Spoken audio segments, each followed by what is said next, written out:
with a lot of ups and even bigger ups, because we've had a ton of Street Fighter action to enjoy, and we have the finale ahead of us. So the biggest show is yet to come, and I know there's many great things on the horizon after that, and I know we are excited, all the viewers at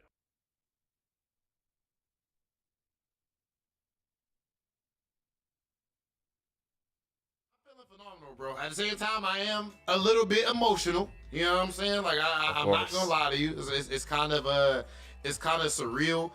This is my first time having a game go to like its last stages, I guess. the sunset stage, yes. Yeah, it's very somber as that, and it made me think. I mean, you know, of course, today we're gonna talk about like the best Street Fighter V moments of all time and stuff. Make sure you guys stick around for that. But yeah, it's bittersweet. But something that is super sweet and only positive is the support that Capcom Fighters Japan and of course all the Japanese fans and the FGC over there give to us. We appreciate you guys for holding us down over this last couple of years, always showing us support and restreaming and sending positive messages. So much love to everybody over there in Japan. But Brian, we need to talk about the World Warrior program. I would say that it has been a success up to this point. Now, in December, we have 26 tournaments that are going to grant us Capcom Cup champions in 1 month alone. This will be the most action-packed and eventful and high-stakes month of Street Fighter that we've seen in, I don't know, an extremely long time. And all of these regions have delivered up to this point. And I just want to talk about I do have to contend with your last point there. I don't think this is one of the most high stakes moments of time in Street Fighter V. I think this is the highest stakes month of Street Fighter V coming up. We're having how many? 26 qualifiers for Capcom Cup in the span of a month? That has never happened before in the history of Street Fighter. So all these World Warrior event regional finals are going to matter. But over the course of all these events and all these regions, we definitely learned a lot of things. So I figured we're going to highlight what surprised us from this World Warrior event, because it helped shine a light on a lot of regions, and then maybe, you know, what it confirmed that we already knew. So I think the first point I want to bring up is you know, the young people are winning in Japan. A lot of the big World Warrior events were actually won by much younger don't make us players sound so old. Talk about the young people are winning. I mean, let's face it, we got a couple years left, man. People like Enden Walker are pushing us out, including the players in Japan, Higuchi, Shudo, John Takeuchi. They're relatively on the younger side, 20s and the early 20s.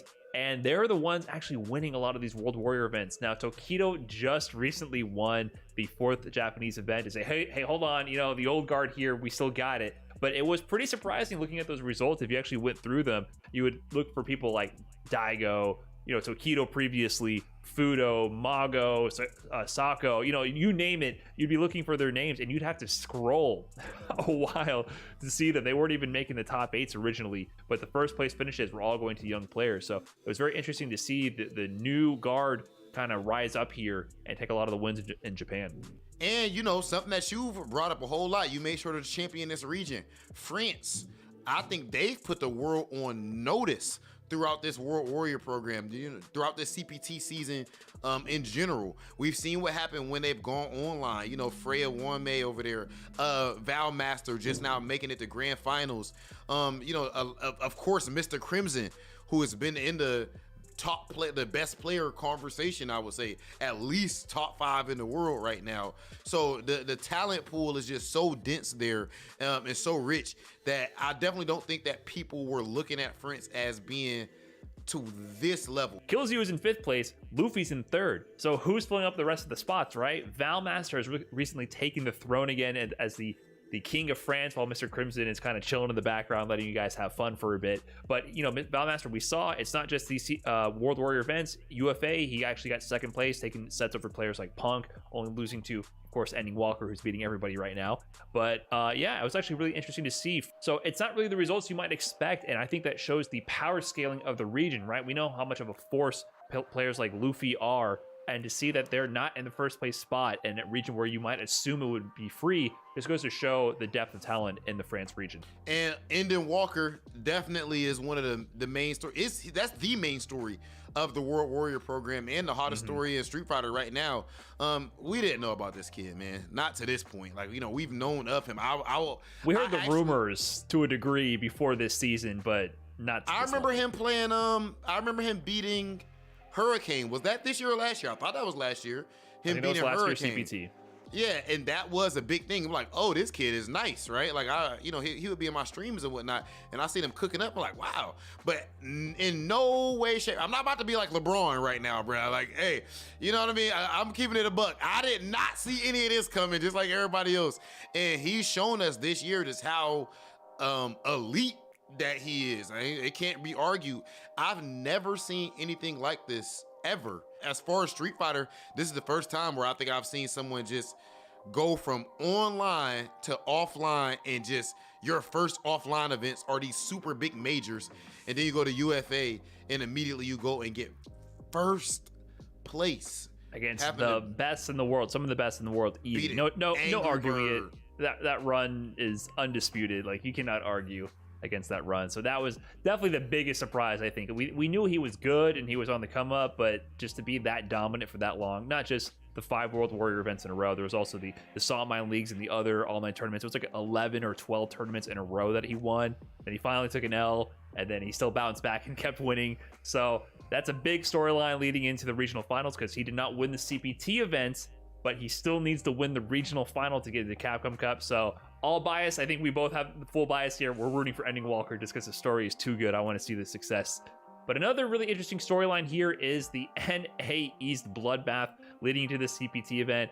We won't go into too much detail because we've harped on this to no end, but the fact that NA East has Punk, Idom, KnuckleDu, and the players like Kudo, NYC Furby, and tons of other killers in that bracket who have not qualified for Capcom Cup and are competing in the CPT event today to qualify, and then still have the regional final to qualify.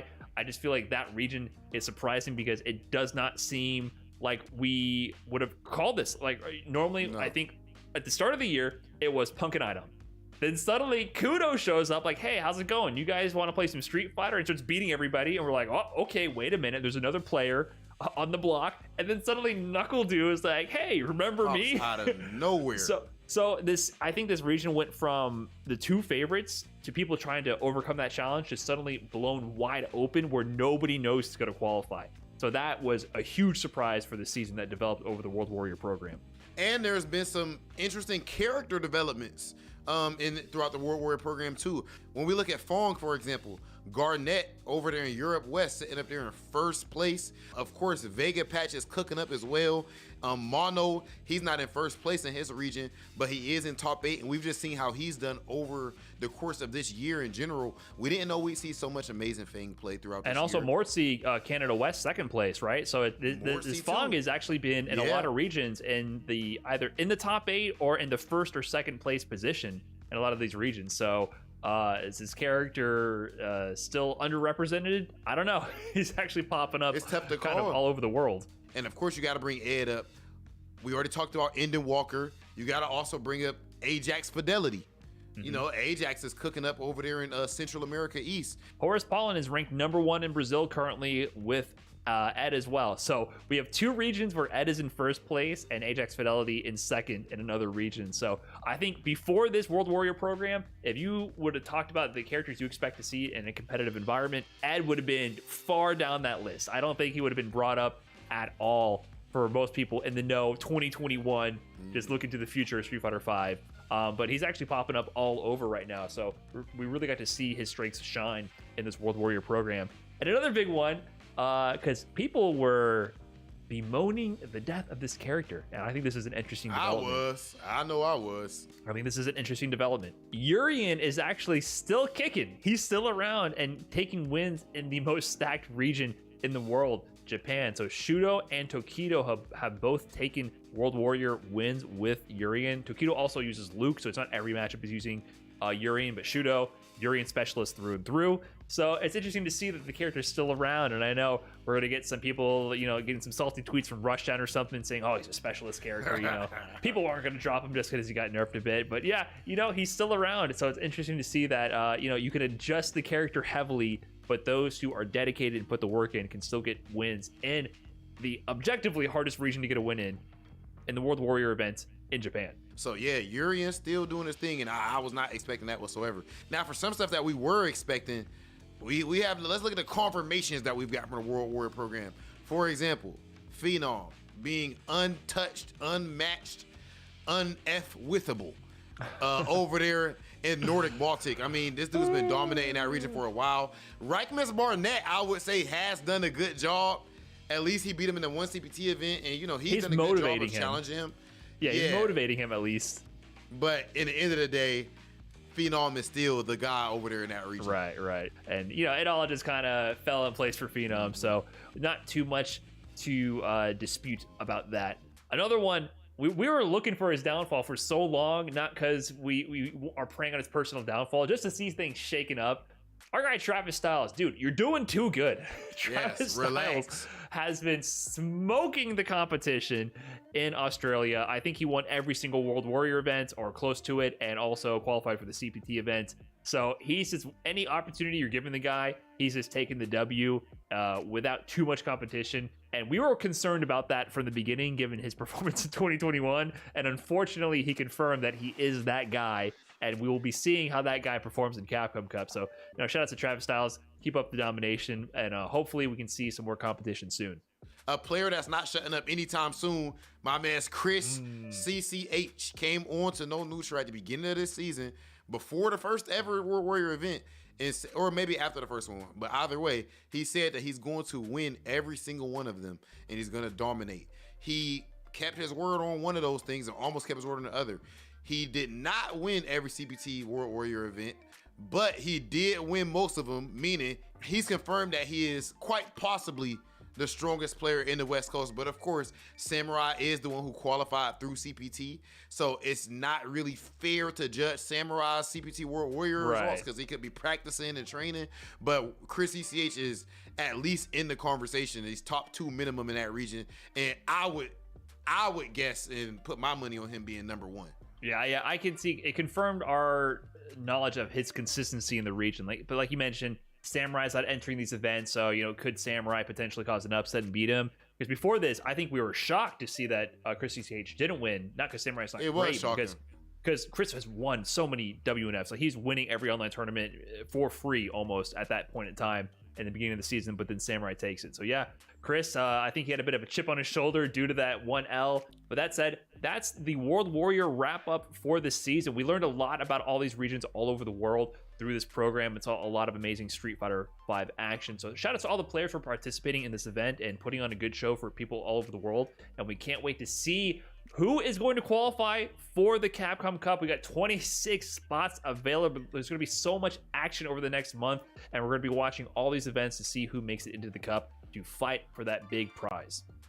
Brian, so many years of Street Fighter V have passed up to this point, and there's countless memories, man. The highs, the lows, the hype, the excitement, stuff that we're never going to forget. So we got to talk about, man, our all-time favorite. This makes me really emotional to think about. Yeah, it actually is making me emotional to think about, man. Like our favorite Street Fighter V moments. I'll kick it off. Wolf Chrome versus K-Brad. That actually happened. I want to say that saga was so godlike, and I think the pop-off happened at that big pop-off happened at Final Round 2017, which is my first ever major. And I was there I was right there in that circle, actually. I probably didn't even have the confidence to move up to the front yet to see what was going on. But I saw through the crack, but next to Smug or something, what was going on. Yeah, make some room, please, excuse me. And man, bro, that pop-off right there, the whole saga was godlike, but that was one of the greatest pop-offs I ever seen. And, of course, K-Brad goes and he removes Wolf Chrome's headphones or something like that. He's like, look at me. And I think one thing that people don't give enough credit for, I know Wolf Chrome's played the villain role in the scene. people got to give him credit for the way he handled that pop-off. That was fire to me. That was just as dope as K-Raz's pop-off. He claps. He sat there clapping and took it. And, you know, he's like, all right, come on, bring it on. You earned it. And that was it. I like that a whole lot. But then also, you know, Brian, they had the E-League part. Yeah, of course I had the E-League part. It's funny you mentioned, though, that you were there in the crowd. I was actually there playing casuals, I think, with maybe Danny Fam. Like, what's going on over there? You know, it's not every day you see a pop-off like that. And I was trying to piece it together because there were no words. It was a silent pop-off. I had to go watch the stream archive, like, what did he say? And then I had to piece it together. He said the most important thing at all, which is nothing, because nothing needs to be said, right? I love the pop-offs where words don't need to be said. L.I. Joe reaction, bro. Hey, a picture says 1,000 words, right? The faces in the background spoke all the story. It was like a Renaissance painting in the background, the proportions of it all. So it was actually a very beautiful moment and fun for everyone involved. But something a little bit more wholesome that I'll harken back to in the early days of Street Fighter V is, of course, the L.I. Joe Evo 2016 Top 8 run. I think, besides a few other moments we're going to mention here, I think that was the biggest moment for the Street Fighter franchise in a very long time, because that was the moment where we had like America's heartthrob. Like, that was the golden boy. L.I. Joe was representing not just Street Fighter, not just the FGC, but all of USA in that moment. Evo was on national television that year. It was being broadcast on TV, which I know to many of us it seems like a big deal, but, you know, to the rest of America, to the rest of the world, to older generations, TV is the format, right? It's old media, and we made it onto old media. And the storyline was this guy from Long Island, from New York, against all odds, you know, with his bald head, his pink backpack, and his dad with a handlebar mustache cheering him on, and the back of the community behind him, and being a figurehead in the community. He manages to qualify for top 8 on the biggest stage of fighting games of all time on national television, and actually manages to get another win on that stage. And it was just a moment where I feel like everyone had a protagonist to root for, because L.I. Joe is such a lovable guy, right? Like, he's just super positive, a joy to be around, kind of elevates everyone in the room, one of those kind of people. So it was such an easy person for everyone to root for and get behind, and to do it in a way that was broadcasted to national television. I think we couldn't have picked a better representative in that moment to say, hey, go get him, Tiger. You know what I'm saying? Like, you're showing out for USA. And he didn't even have to win. If he had won, it would have been great, but him just getting that W, you know, showing he can come there to play, taking his L gracefully, looking at the stage, giving the bow, and saying thank you for having me. You know, I think it was just a beautiful moment for everyone in the FGC. You can't talk about beautiful moments. Which, shout out to L.I. Joe, by the way, because actually at that final round, I remember telling him, like, bro, I was watching that Evo run, and you a damn American hero. I remember telling him that in my first major. Exactly. But I gotta make sure I mention one of my favorite all-time Street Fighter V sets, Daigo versus Tokido at Kimono Michi. You guys have to remember, everything about that set is what Street Fighter is about. If you hardcore Street Fighter fan, then that is like a holy grail moment in fighting game history, easily. I remember even the build up to it. Tokido was the guy. Number one, not number two, not debatable. He was the number one player in the world, dominating. And remember, when this starts being brought up, Tokido in the build-up is like, you know, he's telling them, like, man, no matter how hard I try, like, I haven't been able to surpass Umehara. But people who haven't been around as long as Tokido to know all of the history may not have been looking at, people weren't looking at Daigo as who he is, right? It's like it's like they were seeing Michael Jordan on the Wizards, and like, what? This guy's the GOAT? Why people say he's the GOAT? You know how many people have said, oh, it's just marketing and all that. I got so many debates about that. And Tokido, he knew the truth. And so this match was so important to him. It was deeper than money. It was deeper than just, you know, the Evo Cup. Like this, it was a whole lot of pride on it. And they put on an absolute amazing set. I want to say Daigo won either 10-4 or 10-6. It was, when I say it was amazing, it was decidedly Daigo's favor. but it was hype and it was godlike. Remember, Daigo taught us that new strategy, or just displayed. I don't want to say taught, but he's displayed that new strategy of just standing still with the Gao. Even the fact that Daigo was going for like EX flash kicks in the first game in clutch situations, and afterward Daigo broke it down and said, "Oh, I wanted to show him that I'm serious. Like, I'm willing to do anything to win." He actually said that. And of course, that all came to the most beautiful and amazing moment where at the end, Tokido, the murder face, the greatest player in the world at the time, drops tears. He actually cried. And that just went to show, I don't know, man. I just think that right there, Tokido kind of spoke for all of us that have ever put time and effort and our hearts into the FGC.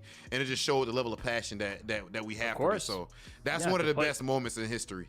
To give it all you got and still come up short. And then at the end of that, to keep going, right? So I think the second part to that story is, so he's achieved so much, but he couldn't beat Umehara. Like, there's still the one guy, the guy at the top of the mountain, who maybe people aren't really looking at him as winning the championships right now, but Tokido knows that's the guy I need to beat at the end of the day. All this is preparation for that. He falls short once again, but a couple years later, he actually finally gets that run back in Topanga League. They play a 1-7 set, and he actually manages to win that set dominantly. I think it might have been 7-0 I think or it was something 7-0. like that. Yeah, I think 7-0. And once again, after that set, he shed another tear. Like, finally, in a long set format, I finally gotten a win over Daigo Umehara. So it just goes to show that even when you're on top of the world, you still have those personal goals, and everyone, no matter how successful they are, has that drive to want to win so bad, like no matter what, like that undying passion to achieve that victory, which I think drives a lot of us competitive players. And it's just a beautiful moment of it. A beautiful moment of vulnerability by Tokido on full display there, to just show how passionate he is about it and to remind us why we're passionate about it as well. Something that I'm gonna put on there, man. Another, I guess you could say, like, lighthearted one, but it was super godlike. Midwest versus West Coast. That was one of the dopest Street Fighter V moments of all time, for sure. Of course, for me personally, and I'm sure for you being a part of it. But I really think that was one of the times where it was like, it was just done so right. You know what I mean? Like, it didn't cross the line of being super, like, too negative, but it was negative enough. You know what I mean? It was competitive. And bro, like, the matches were OD, and it all came down to my man's Just a Kid. I think that was when he started this reign. That was when he started this reign of terror that he's on now. Like, after he went and just bodied the whole West Coast on his own at the end. Of course, everybody did their part or whatever, but that was when it was like, oh man, this dude is on something else. And now you see him sitting in the Capcom Cup. So definitely one of my all-time favorite Street Fighter V moments. It definitely started a career, it feels like, for Just a Kid. Yeah. It was the springboard for the success he's having today. But another big one, and maybe the biggest to me, that I want to bring up, it's not one moment, I guess. It's more of an ongoing story. That story is still being written today. Of course, I'm talking about Punk versus Idom. They finally clashed at Capcom Cup 2019. And at that point, Idom, he's beating everybody in the world, and we're all like, yep, I expected that. People aren't ready for Idom. But then when it comes to grand finals, Punk versus Idom, Punk already put Idom in losers and the winner's final side. We thought it might have been a wash, but history had something else to say there. And of course, we can't close out our list, which, mind you, there's a whole lot of different things that we can bring up. We only have but so much time. But one of the things that we got to make sure we bring up is, of course, Evo Champions. The first one, Problem X. Bro, I remember watching that grand finals of Problem X versus Tokido, and Problem X was on winner's side, and he got reset. I 100% was like, oh, it's over with. There's nothing he could do. Tokido has the download. It's done. Problem was not hearing any of that. And with his country and his continent, I would even say, but especially the UK, on his back, he goes and beats Tokido. And bro, Logan and them were to this day, they're still insufferable. But oh my gosh, I feel like Logan was more happy than Problem X, but I think he was too. So. And that was a big win for EU, and we're still holding that here in the NA, because the EU now has 2 Evo wins in Street Fighter, and we got none. Settle. So congratulations to Problem X and the EU for that one. Big moment for sure. And the biggest match that we've had at Evo throughout all of Street Fighter V's history was Punk versus Tokido. Oh my gosh, we were so close. America was close to getting there. There are so many layers to that, man. Him and Tokido had played earlier, bro. They played before top 8. That was the big one because Punk was most scared of Tokido, and Punk had been he was the golden child up to this moment, right? He burst onto the scene late 2016, won everything, almost every event he threw at him, he was winning in 2017 up until that moment. So it was almost expected of him to win, which is that's unfair to say for someone that young and that like even relatively new to the competitive scene. It was so much pressure that he had to deal with just by the nature of the events leading up to it, right? It was almost unfair, but I feel like we expected him to win. Like it was expected that Punk was going to win that year. Yeah, everyone expected it. I mean, and like, again, to be as young as he was at that time, to have that much pressure on him, for him to even make it to grand finals says a lot about him there. But Tokido came in there with an entirely different energy. He stuns Punk and then hits him with a taunt combo.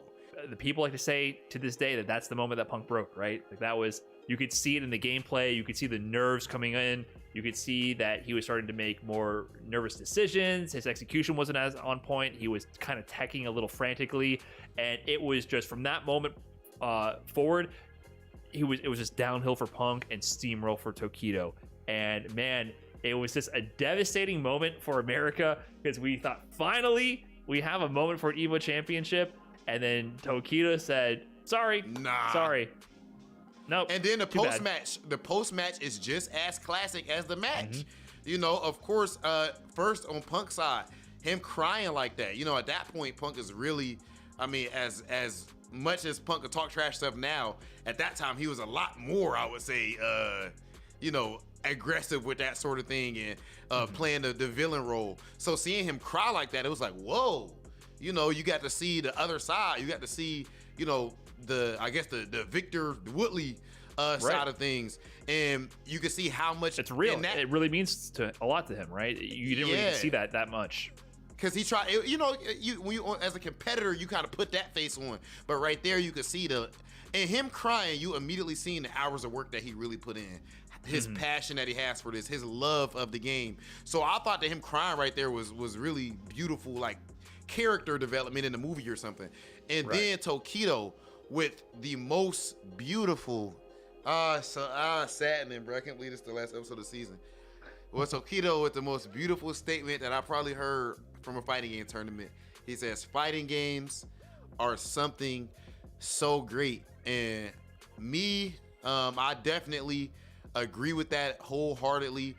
Brian, I'm sure that you do too. I want to make sure that before we get into this top 8, that I say thank you from the bottom of my heart to the FGC at large, especially the Street Fighter V FGC, for supporting us all this time.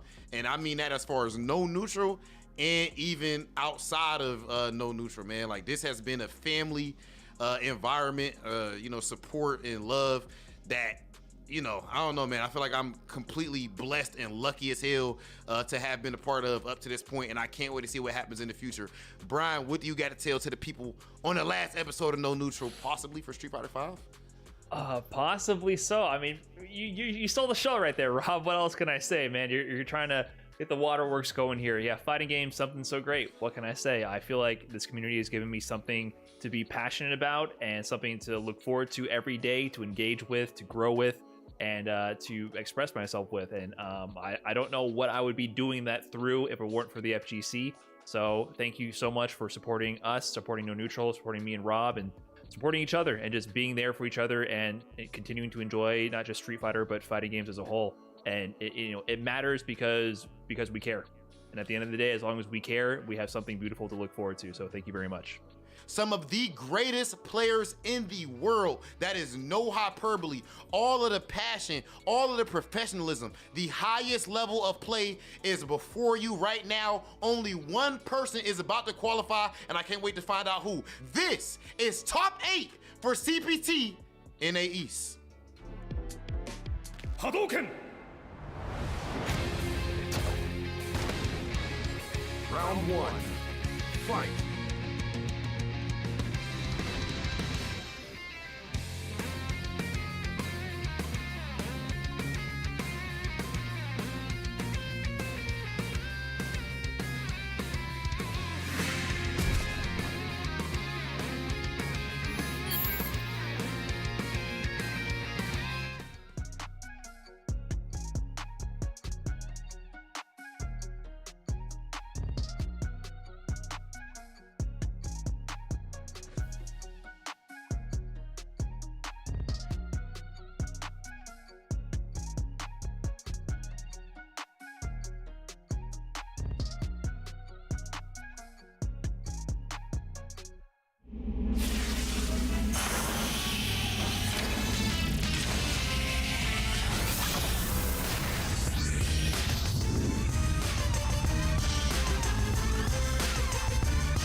This is it. This is the last top 8 for CPT 2022, and it is NA East region. It has been absolutely wild. My name is James Chen. I am joined here by Vicious Jeremy. How are you doing today? I woke up this morning and I thought to myself, I am truly blessed to even be in the space, one, and also absolutely honored to be able to call all of this action that leads up to the biggest moment of the year. That's right, the Capcom Cup is pretty much just around the corner, but with this top 8, ladies and gentlemen, this is going to be the pinnacle of NA action, and you absolutely do not want to miss this. Keep your eyes peeled because there are going to be some huge surprises coming your way with our top 8 today. You mean going to be huge surprises? You mean there have already been? It's been nonstop. It's been nonstop. See, I'm preserving my energy up until those moments happen. Hence why my intro was a little bit, it was a little half somber, half excited, right? With the bracket we had on the loser side, Arturo versus Punk, and the winner of that had to fight Idom in loser side. I mean, already some surprises. And look, if you it opens up a lot more, though, right? You could have a potential new champion into the Birth of Capcom Cup, which is an absolute huge deal, right? Because not only that, but they're also getting a good amount of change in their pockets. Let's talk about that for a little bit, right? 5K being dispersed for the top 4 in the prize pool. That is a good amount of change considering all the hard work they've been going through, as well as being able to play at the comfort of their own home. Now, with that in mind, we already established that, right? Let's talk about the pride and prestige that goes along with being a CPT North American East qualifier. Right. That's the thing, right? So if you're qualifying out of NA East, that is something that you can basically, that's a life goal right there. That's bucket list right there. On top of being within top 16 at the very minimum, right? Yeah. Because, I mean, again, this region is stacked like you can't imagine. And honestly, if we take a look at the top 8 bracket, I'm sure there's going to be a lot of people very surprised to see the names that we have here. Because look, the loser side looks like the winner side. I mean, honestly, from perception, you know what I mean? You got KnuckleDu. And character utilization. Yes. Character usage too, yes. So you got KnuckleDu, Smug, Punk, and Deadeye Artist over there in the loser side. On the winner side, Zonk Muscle going up against Kami, the one who sent Idom to loser's bracket. And you have Shine going up against Space Boy. And again, I make the comment that the bottom side looks like the winner side, but that's kind of almost a little bit disrespectful to the guys up there because they're everybody on the winner side is so amazing as well. And again, that just shows how strong this region is in terms of North America. Yeah. NA East is the premier spot for Street Fighter talent. I agree. And everybody else in the nation has to hold that. That's just how it is. That's just how it goes. Well, as West Coasters, we have to hold that. We talk about some of our favorite moments as well. Brian and Rob F definitely had to throw in the Midwest versus West Coast. I get that. But no, everything else, again, it leads up to this very moment. With this top 8, this is going to be the big final moment online, asterisk on that one, the online CPT for these players, because again, there is the last chance qualifier, but we'll get into that in a bit. Just looking at the character selection, we're looking at Cody and Luke in back-to-back matches potentially. Yeah, Zonk, Muscle, and Shine, obviously both Cody players. Now, Shine does have an Ibuki, but Kami, I think, has gone all in on Luke, and Space Boy has actually kind of pseudo gone all in on Luke as well. And obviously Space Boy known very much for his Sakura play and has had great success with that character. But he's like, you know what? This is CPT NA East. I'm taking the Luke in there, and I'm going hard with this Luke. We've had this conversation even before we started. We were talking about it. It's like, if you're going to take this seriously and if you kind of want to give yourself a little bit of an advantage, you got to pick a top tier, I feel like. Yeah. I don't know. The fortunate thing about it is, the state of the game. Obviously, look, a lot of people talk about Luke being very strong. He was definitely a big part of the conversation yesterday on social media. But, Dalsum, Poison, even Cody, Boxer, all these characters here are just right there. And the balance in this game, no balance in any fighting game is going to be perfect except for Karate Champ, right? Because it's seriously, it's the same character, right? But outside of that, I think in terms of balance, this is one of the most balanced Street Fighters that I have ever experienced, and I've experienced a lot of Street Fighters. You've experienced all of them, James, if I'm not mistaken. Well, we're about to experience even more so, but in the realm of Street Fighter V. Hopefully, we can get that action started for you and situated with Zonk and Kami. Now, we were talking about some of the, the accomplishments of both players thus far, right? Zonk has had a 1.5 billion Casa Bunch placements for their locals throughout the entirety of the year and is really, really coming to his own skin. I think like he's finally found the groove with this character. Kami, man, what else can we actually say about Kami, right? He's gotten 33rd at Evo. He's also placed a ton in Casa Bunch as well. He's been in Street Fighter League for so long. He's been on numerous teams now. This guy has like been like the MVP too. He's actually pulled out so many different characters under his belt. So much so that he had to change even during the versus screen that we just saw from Abigail to Luke. Okay, he was just teasing us a little bit. Okay. I was about to say, I was like, wait a second. I'm glad it's not in real time, like based off of where their cursor is. Right, so they're just like jamming the joystick. But yeah, taking a look between Zonk and Kami, you know, Zonk had a very immaculate run thus far, taking out one of the #1 seeds, I feel like, with Kudo, with how dominant he's been. Kudo's first match, he took Kudo out. Yeah, that's correct. And then Kami also was the one to bring Idom down to losers in that first match in winners. Yeah, where Punk basically finished the job down there with a dominating performance. But we do have quotes, I believe, from Zonk here. So let's take a look at what Zonk has to say about this match here. It says, "Good luck, Kami. Let's make this a good one. Also, shout outs to everyone who helped me become a better player. This run is for y'all. Cody Nation." This is so positive. Wow. I mean, I want to shake his hand. Have a good game. I know, right? Like, he's like, let's have a great game, Kami. And shout outs to everybody who helped me. You know, like, dude, you can already see how much joy he has right now being in this spot. I agree. Let's see if we have that same kind of demeanor coming in from Kami. You laugh, but maybe it's the same. Luke got them nervous. I like that. Straight to the point. That's exactly how we expected, Kami. Luke got them nervous, and he's not wrong. He's not wrong. Oh, yeah. Again, like I said yesterday, Luke very much a part of the conversation. Oh, yeah. And a very strong character. And Kami is the kind of player who's not afraid of using the best character in the game. Not at all. Right, he's definitely switched between a lot of characters. Look at his repertoire, right? You had Akuma in the start, Seth on release, and then Luke. Yep, basically. And again, that's the strategy for a lot of players. We see that from NL, we see that from Mago, et cetera, et cetera. Definitely not a wrong thing to do. Absolutely not. Even Tokido's gone to both Urian and Luke just in case, that's right? True, so, that's true. mean, eventually someone's going to pick up Ed towards, like, you know, the end of the year. Yeah, I'm surprised. I mean, dude, every time I name all these characters, I forgot to mention Ed because we should mention Ed. We will in due time. Okay, we will in due time. Okay. No spoilers for anyone just yet, but by the time we get to a certain part of the broadcast, we will definitely mention it. Here we go. All right. It's going to be game #1, Zonk versus Kami. This is going to be a bloodbath all the way through. And we're about to be buckling in for the ride.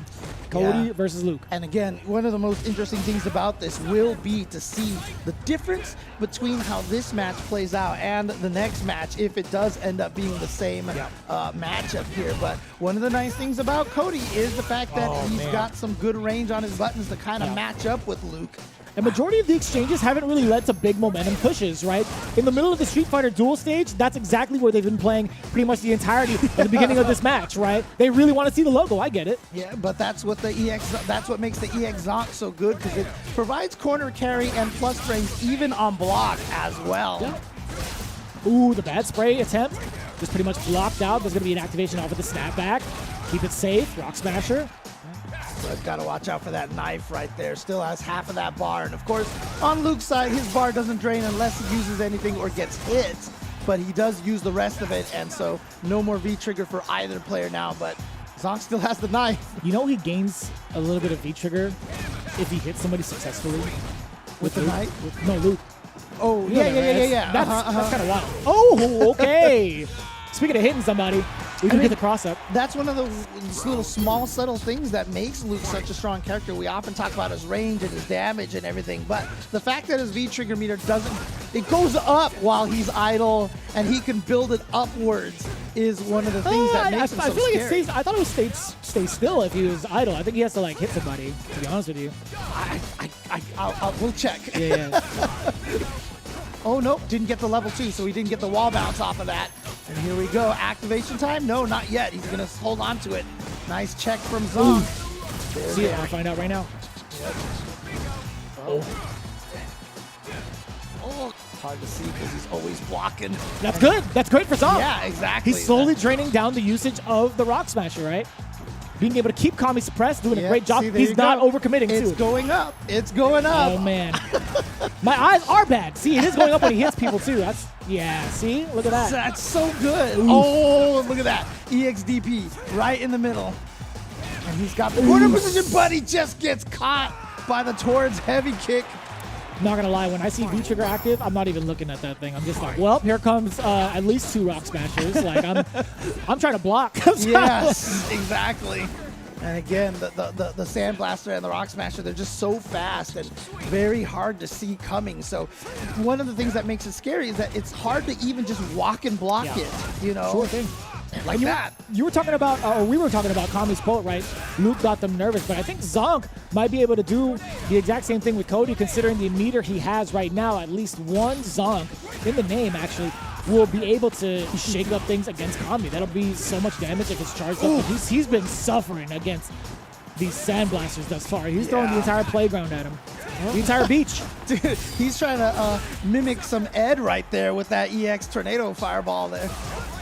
Ooh, oh, but just too far away. Yeah, not going to be able to hit anything. He's got the activation, and we mentioned it yesterday. We've seen Momochi kill off of a crouching light kick activation with Cody in 2 sequences. Look at this. He just needs one more, and you know that. Oh, what a bet from Kami, and you know what? It's better to do it now than suffer for it later. I think that's a really great way to start things off. Plus another thing too, there is a read on the opponent, right? So we were saying, here we go. And that's exactly what Zonk Muscle was feeling as well. Yeah. And a lot of times those are the moments that you do throw out the EXDP because they're thinking to themselves, this is it. I get one more mix up and I win.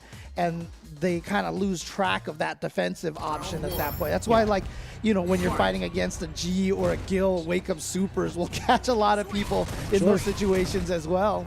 Yeah, again, with that state of mind, like you have yourself in a plus advantage situation, you'd want to kind of pursue normals afterwards to keep the pressure. Yeah. But, you know, it's up to Kami to kind of make that read. Worked out.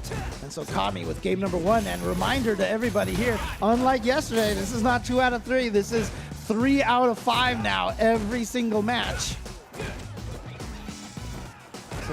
So Kami only 1/3 of the way there right now.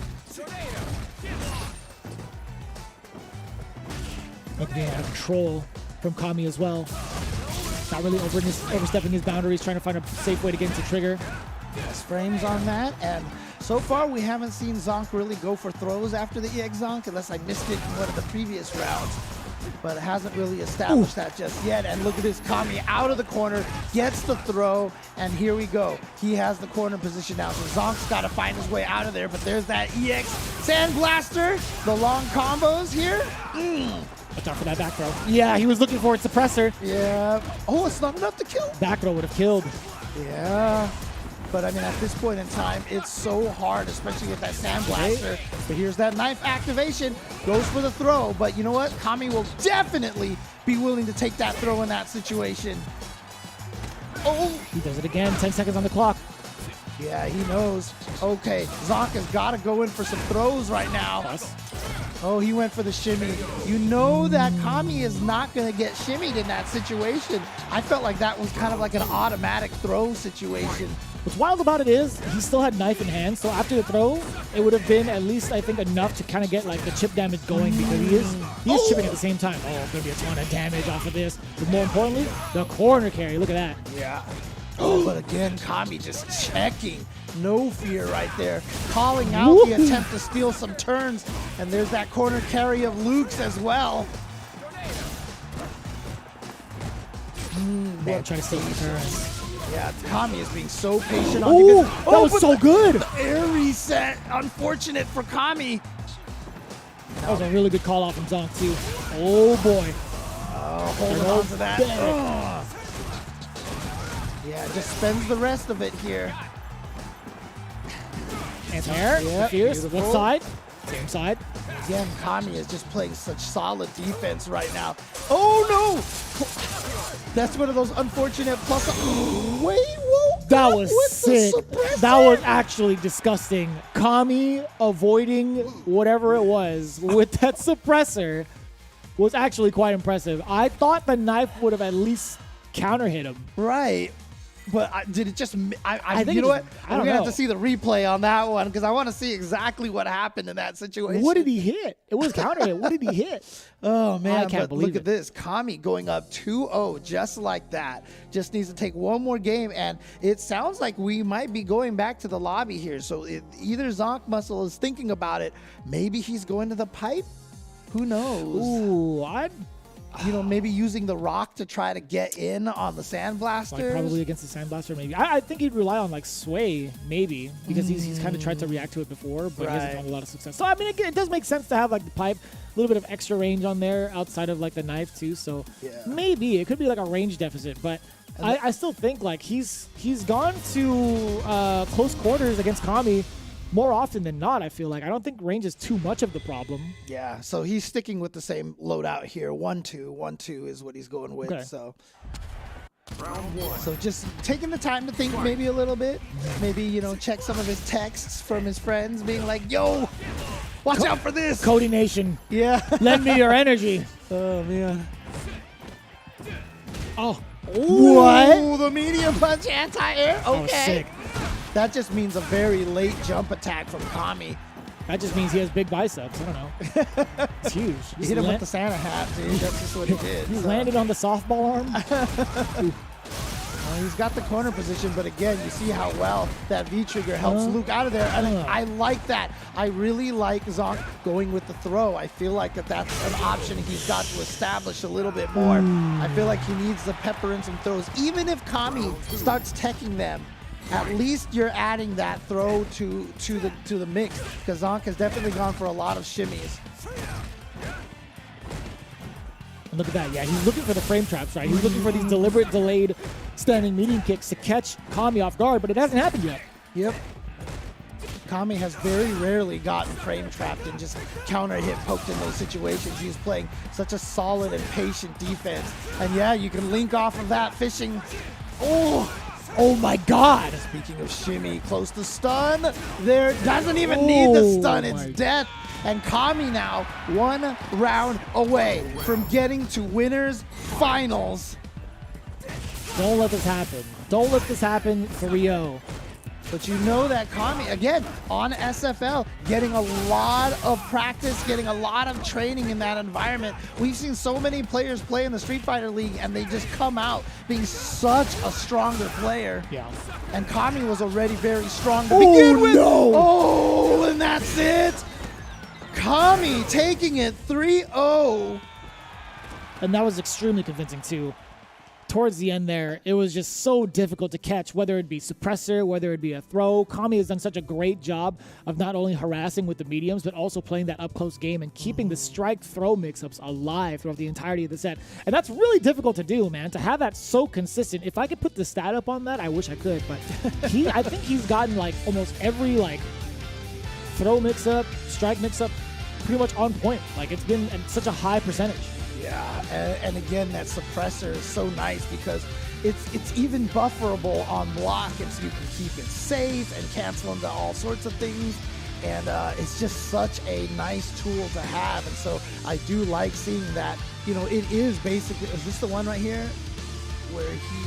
Oh no, that was he just a DP. he bypassed the plus pressure after the Right. fireball, the EX fireball. So again, we've seen mostly V-skill ones from a lot of Lukes early on, but now we are seeing that most of them are going with this V-skill too. I think this is the one right here. Oh, what was it? Like, yeah, you saw the startup of a normal, it just okay, wasn't okay. fast enough. I think that might have been like crouching medium punch. Yeah, I agree. Yeah, that's what it looked like to me. And it looked like Zonk had a little bit of a chance here, but then Man. Kami just came out for the last 2 rounds of this game. And even in that second to last round, Kami had the hit confirm off of a crouching medium punch counter hit to get a perfectly charged light flash knuckle. He is something else, man. He is on point, and you know what? Being on point gets you place in the winners finals right now, just to wait to see who he's going to go up against, Shine or Space Boy. And boy, I'm telling you, getting into that winners finals, which, I mean, we were talking about this before the stream started, right?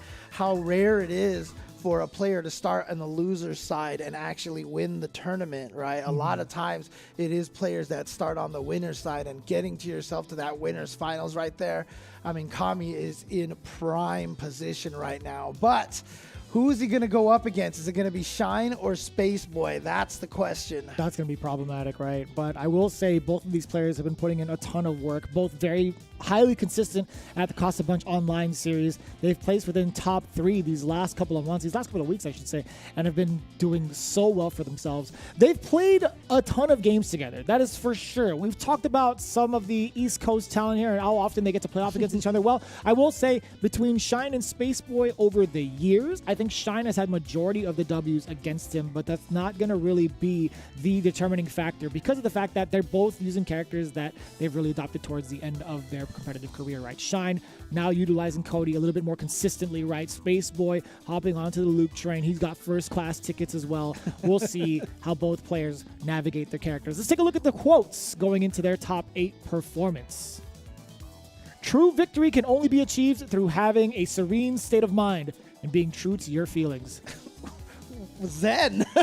That's wow. it. That's exactly it. Very zen quote here from Space Boy. And so we'll see how that translates to his game. Do we have a quote from Shine here? Let me see. No, okay, no quotes from Shine, so just from Space Boy here. So we won't see if Shine's got a zen state of mind here. Yeah. But, you know, you were talking about Shine. One of his advantages is he really does play a lot of different characters. I mean, he's had the Jury in the past. Obviously, Ibuki is still in his pocket here right now. He's played Lucia a bunch as well. He's always kind of, you know, gone for a little bit of the lesser played. And in fact, he was one of the first people that I really saw adopt the Cody knife. That is true, yeah. While a lot of people were still using the pipe, he was one of the first pioneers of moving to the Cody knife. And so, you know, Shine is a very experimental kind of player, and I think that is one of his biggest strengths, is that he learns a lot of things. Oh, wow, look at this. I think that was a little tidbit as to which character Space Boy was going to pick. Yeah. Be true to thine own self, essentially. Okay, this one caught me off guard. I thought Space Boy would definitely be going with the Luke, so never mind. We are not getting the back-to-back matchup, a similar matchup here. Not quite yet.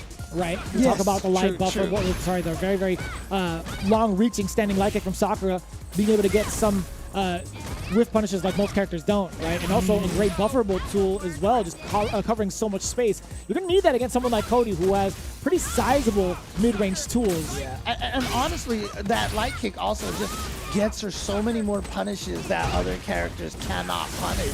Oh, look at this. That's going to take round number 1 for Space Boy. And you see right now Space Boy doing it on the offense, getting Shine in the corner and just landing this pressure. Shine is going with that same loadout though, 1 and 2. So it is the knife. Oh, he was ready for the bad spray and he actually got the punish. No. And that's, the side switch for Shine. Smart decision on that final fight combo. Oh, and you tricky man. Activating on the first hit of Zonk instead. Right, but back to the fireball game. Oh. Nice backdash, but move recovered. That down forward heavy kick recovered fast enough. Oh, God. Look And at I like this. this. Yeah, suppressing the movement against Shine. Oh, the call out. The airborne fireball. The back throw. That was so well done from Space Boy. He opened up the book, got himself a glass of wine, and just sat there and read the heck out of Shine. Dude, I mean, ever since Goken in Street Fighter 4, you jump and then the fireball goes up and you're just like, oh, Why did I jump? Did I? it feels so bad. I don't know what it is. And then you do the thing. It's like, I didn't mean to jump. You look at your stick. It's like, wow, I didn't tell it to do that. And everybody watching is like, you definitely meant to do that. Yeah. Oh, man. That was a good call out from Space Boy, though. Yeah, well, let's see if Shine can make the recovery here, but look at this. Space Boy. It's also, wow, he tried to hit a button after the plus frames. And now the stun is all Space Boy so far. I don't think this is going to kill, though. Even with the XTP. Oh, no, again. A mistake that gets the side switch, so this is going to give Shine a chance, but back to this fireball game. Oh, I love it. Space Boy's decision-making has been so good. It's been out of this world, that's for sure. Yeah, and again, oh my God, he's getting so much mileage. To be fair though, Sakura is able to do that because of her ridiculous walk speed. Yes. She has one of the better walk speeds in the game. Oh my lordy, and some of the best normals. We talked about this already. Forward throw now. Watch out for the stun. Back throw, and that's a perfect from Space Boy. Shine might be feeling the hurt. Down 2 games. He needs to go back. He needs to go back and reassess. He cannot afford to go back into rematch immediately. Empty jump. You always expect the low, right? You get the empty jump. Shine might have just tried to crouch block at the last second. Instead, Space Boy going for the throw. His decision-making, his mix-ups have been so on point this entire set. And yeah, you can see it right now. Shine definitely going back. Now, is there going to be a character change? You think that there might be an Ibuki coming out over here? Or do you think maybe a skill trigger change? Or maybe just gathering himself at this point? I don't think there would be any sort of like V-skill change. I think it would be great to adopt the V-skill 2 against the Fireball game, which Space Boy has definitely shown off, right? Just within closer spaces, it would be, you know, a little bit problematic if you're stuck so far away from Sakura. But as for the V-trigger itself, I feel like Space Boy has had pretty decent answers against it with the utilization of V-shift. So I don't know if the pipe is going to make that much of a difference. Yeah, but I mean, again, you mentioned the Fireball too. Space Boy's use of the Fireball game right now has been amazing as well. He's been controlling that neutral so well. I feel like Shine has been having a lot of trouble trying to get around just the Fireball game that Space Boy's playing.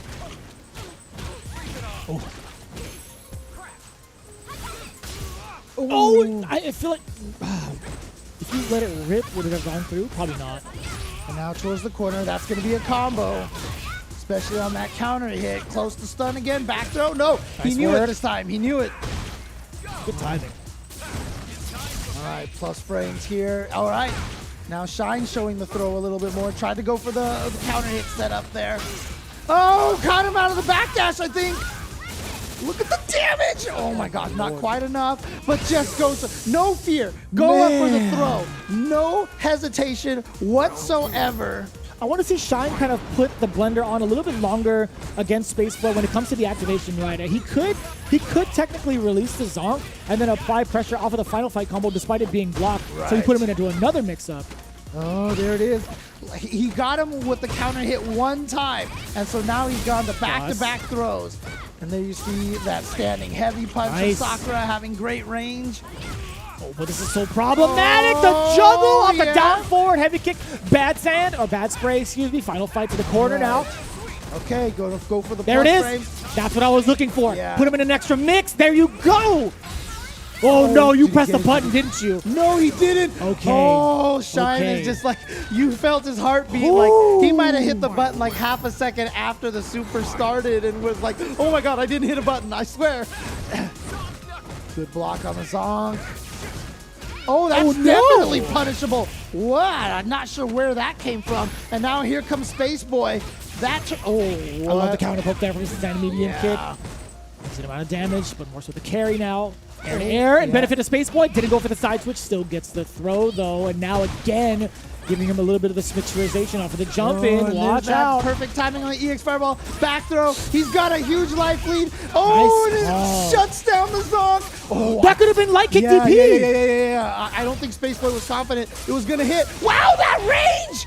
That hit from so far, but that actually, the crouching heavy punch missed. Here we go. Now activation. He's got the anti-air. Space Boy to start off this top 8 with yet another 3-0. It's going to be Kami versus Space Boy in winners finals here of NA East.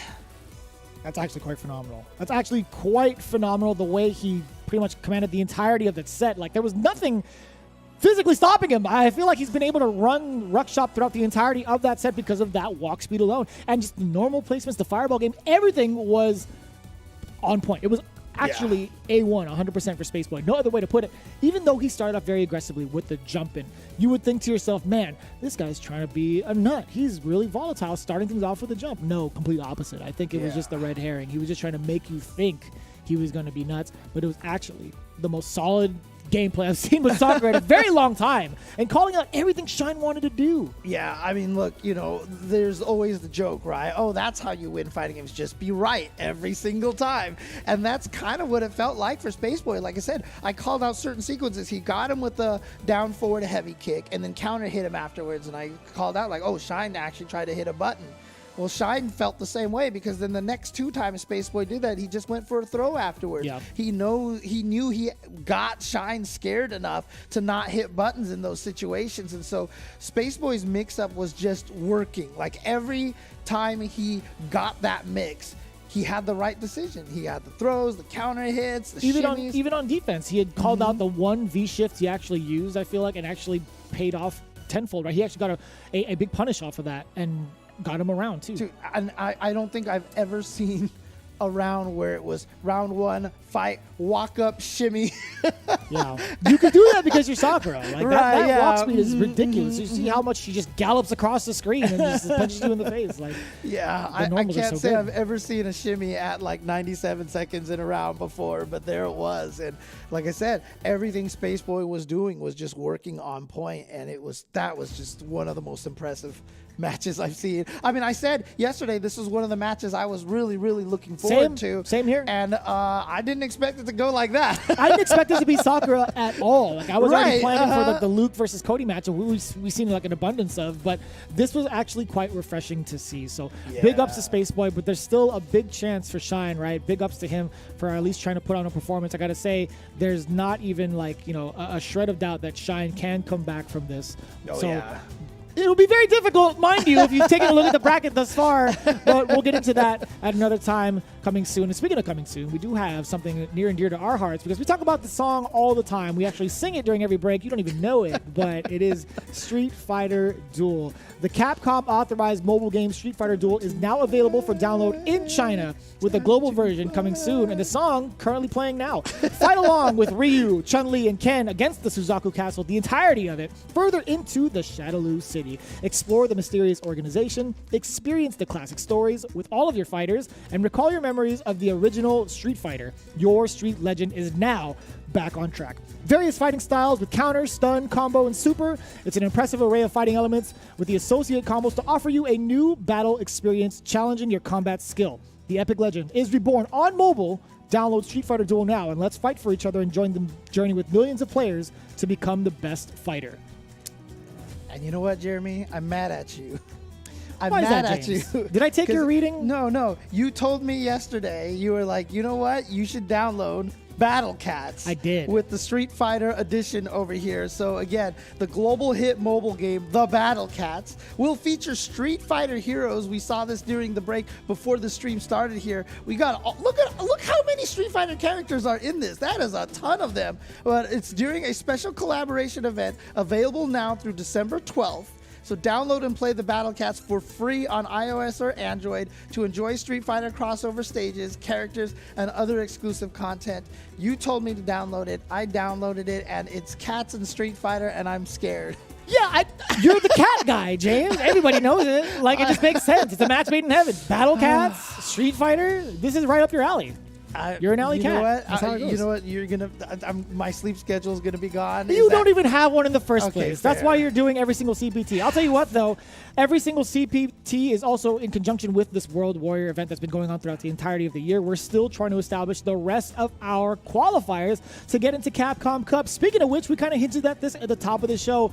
Big congratulations to 2 individuals. Yes. Oil King and Ending Walker for qualifying into Capcom Cup officially via the World Warrior events. These guys have been duking it out pretty much for the last 5 months, if I'm not mistaken. Japan actually rounded theirs up with Pugera getting the final one, I think yesterday, or at least, yesterday morning, whatever. Right. But they'll be concluding theirs. I think everybody else will be concluding theirs towards the end of the month, around the holidays, right? So big ups to everybody that's been a part of it. Salt Mine League, they were up pretty much all day. Shout outs to Logan as well as Jammers. They've been throwing it down. It was actually super fun to watch, all the while checking out the football game at the same time. I mean, honestly, though, I'm England. so happy for Ending Walker because, this kid's He's youngest 16, James! Right. But, he won so many of those World Warrior events. And if he didn't make it in, that would have just been, I don't know, a lot of people would have been mad.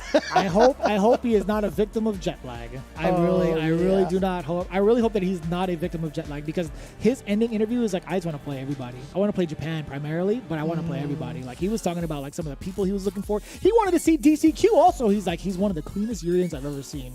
And then Logan mentioned Shuto. He's I want him too. He is making a list and checking it twice. That is for sure. He is coming in hot and heavy. I'm so excited to see it. Yo, you guys need to watch this kid play. Yeah, but also Salt Mine League, I'm looking at you. You guys are killing it right now. Shout outs to Oil King, of course, cementing himself as the king of Taiwan right now. That is true. He did defeat Gamer B. He did defeat Gamer B I just realized in what that grand finals. In grand finals, although I will say that people who have watched my stream know how much I hate accidental DPs with Lucia. Yeah. And I'm pretty sure that's what happened to Gamer B at the very end. But, I'll let Gamer B speak to that one. That's but just how it is. Honestly, congratulations to Oil King for qualifying there. I think he said that's the third UIU member now to make it into Capcom Cup. Yeah. So. As much as we were ranting about it, we're just so ecstatic to see all of these players really come in for the final year of Capcom Cup for Street Fighter V. And I got to say,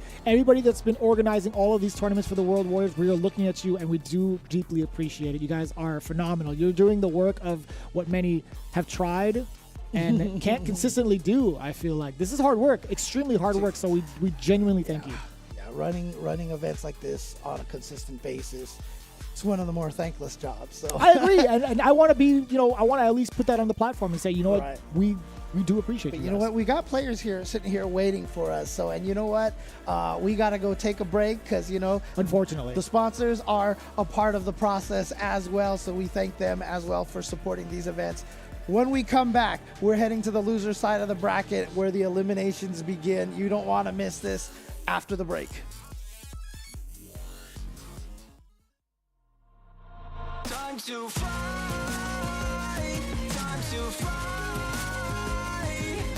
Never give up, we won't retreat. The ones who stand have turned to defeat. So fly, time to fly. Glory waits for those who fight.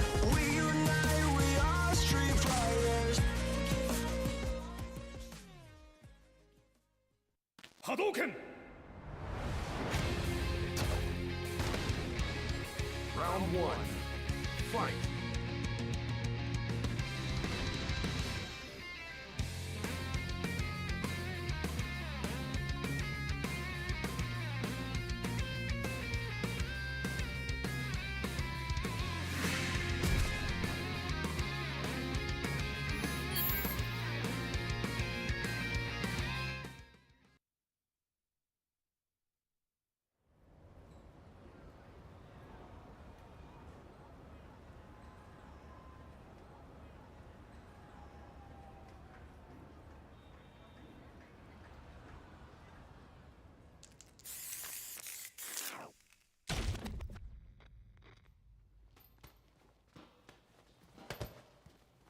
When you go looking for strength, it's not like a game. This journey doesn't have a real ending.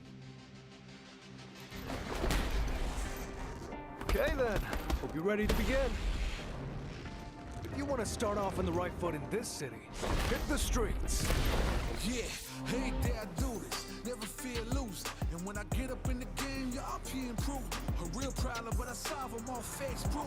And if you think I'm going forward, then you talking fool. Yeah, y'all wanna win, let me spin, boy. All dunks aside, I'm super fly like I'm hanging off the rim, boy. I've been winning for for my kinfolk, and I put on for my city from the intro. Fight!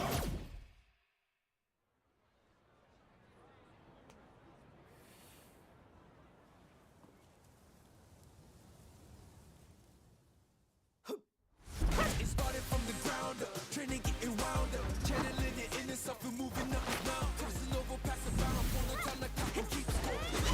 Years I never thought it crossed before. When I get out on my knees, I got it digging it deep. I feel like I'm on the block, it really has got me. Since I went to win, no goodbyes, if you just let it get. I'm out in the scheming, riding around and dreaming.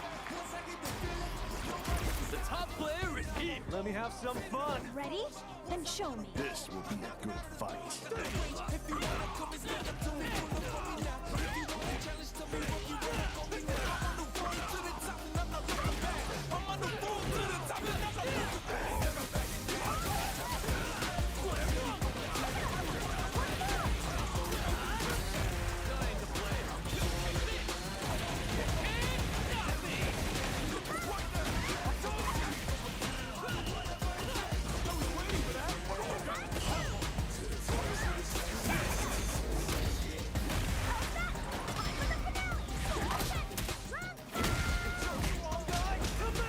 This is our destiny. My secret art.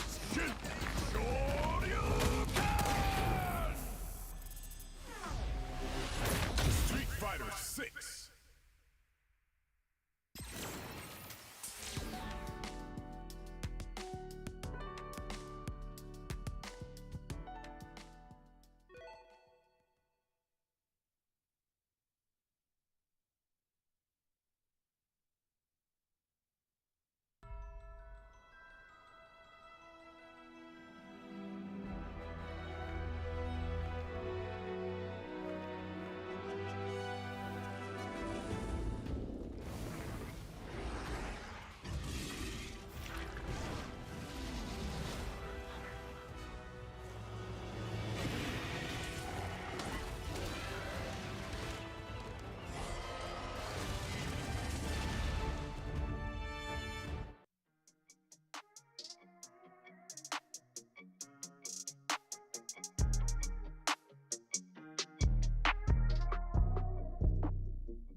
As if the waters weren't dangerous enough already, we are now treading in losers territory here for the Capcom Pro Tour North American East qualifier. Vicious here with James Chen, and it's been quite the surprise to see how things turned out before the break had actually come through. We actually saw a 3-0 victory for the side of Space Boy. 2 times over, that is correct. Yeah, Kami took his down as well against Zonk. That is pretty fast in comparison to what we were thinking. I thought it was going to be all close matches, to be quite honest with you. Yeah, exactly. But you know what? I mean, I'm assuming that a lot of people are expecting some of these close matches to start coming up here on the loser side of the bracket. I mean, let's take a look at the bracket right now, because a lot of favorites down there, a lot of popular players are sitting there right now. You see KnuckleDu and Smug are going to be going. What is happening in this bracket, dude? There is no amount of prep that I can have to look at this bracket and be like, oh yeah, that makes sense. Like there's no way. Yeah, I mean, with the way that NA East has been going, to say that we are in the top 8 right now with no IDOM, no Arturo, and no Kudo, like, huh?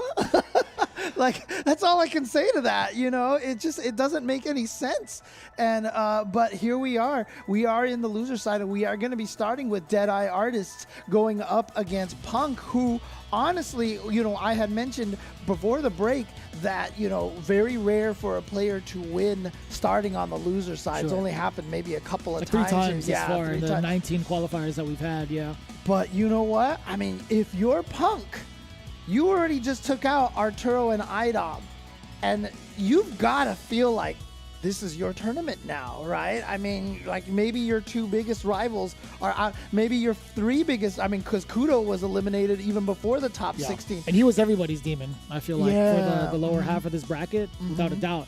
And that's the thing we've talked about what different types of levels Punk can be once he starts to like again his mentality, the alpha mentality, right? Once he gets in the zone, there's no stopping him. And I genuinely mean that. There's no stopping this man when it comes to his mental. But at the same time, Deadeye Artist, this is a cat who's slowly starting to creep up on the scene a little bit more in the spotlight, especially with all the locals that have been happening since 2020. This guy has been having exponential growth and also doing it with Jury nonetheless. Jury has only had the spotlight this season, and it just so happens he's doing so well with his character. And it's not even just that. Like, again, he's been so involved with a lot of his locals and even placing pretty well for himself in the World Warrior Series. Yeah, again, Jury is a character who kind of wallowed in the doldrums for a little bit, but this season you can see a lot of players with success with this character. And again, you know, just a testament to the balance of the game right now. We've seen such a good variety here. So, you know, Punk obviously going to have to come in against the Jury, but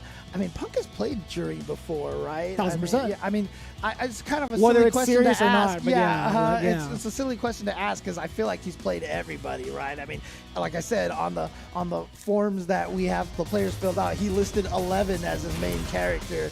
So, you know, that's basically what he's trying to say. But he has been doing it with Luke. He has gone to the Luke, and that was what he used to 2-0 Idom yesterday. So that is what he's going to stick with here. And, you know, you were talking about it. We've said it often. Punk is his worst enemy, right? But Deadeye Artist is going to be doing his job right here, doing all the work to make sure he is Punk's now worst enemy. But you're not going to do it by doing punishable moves like that.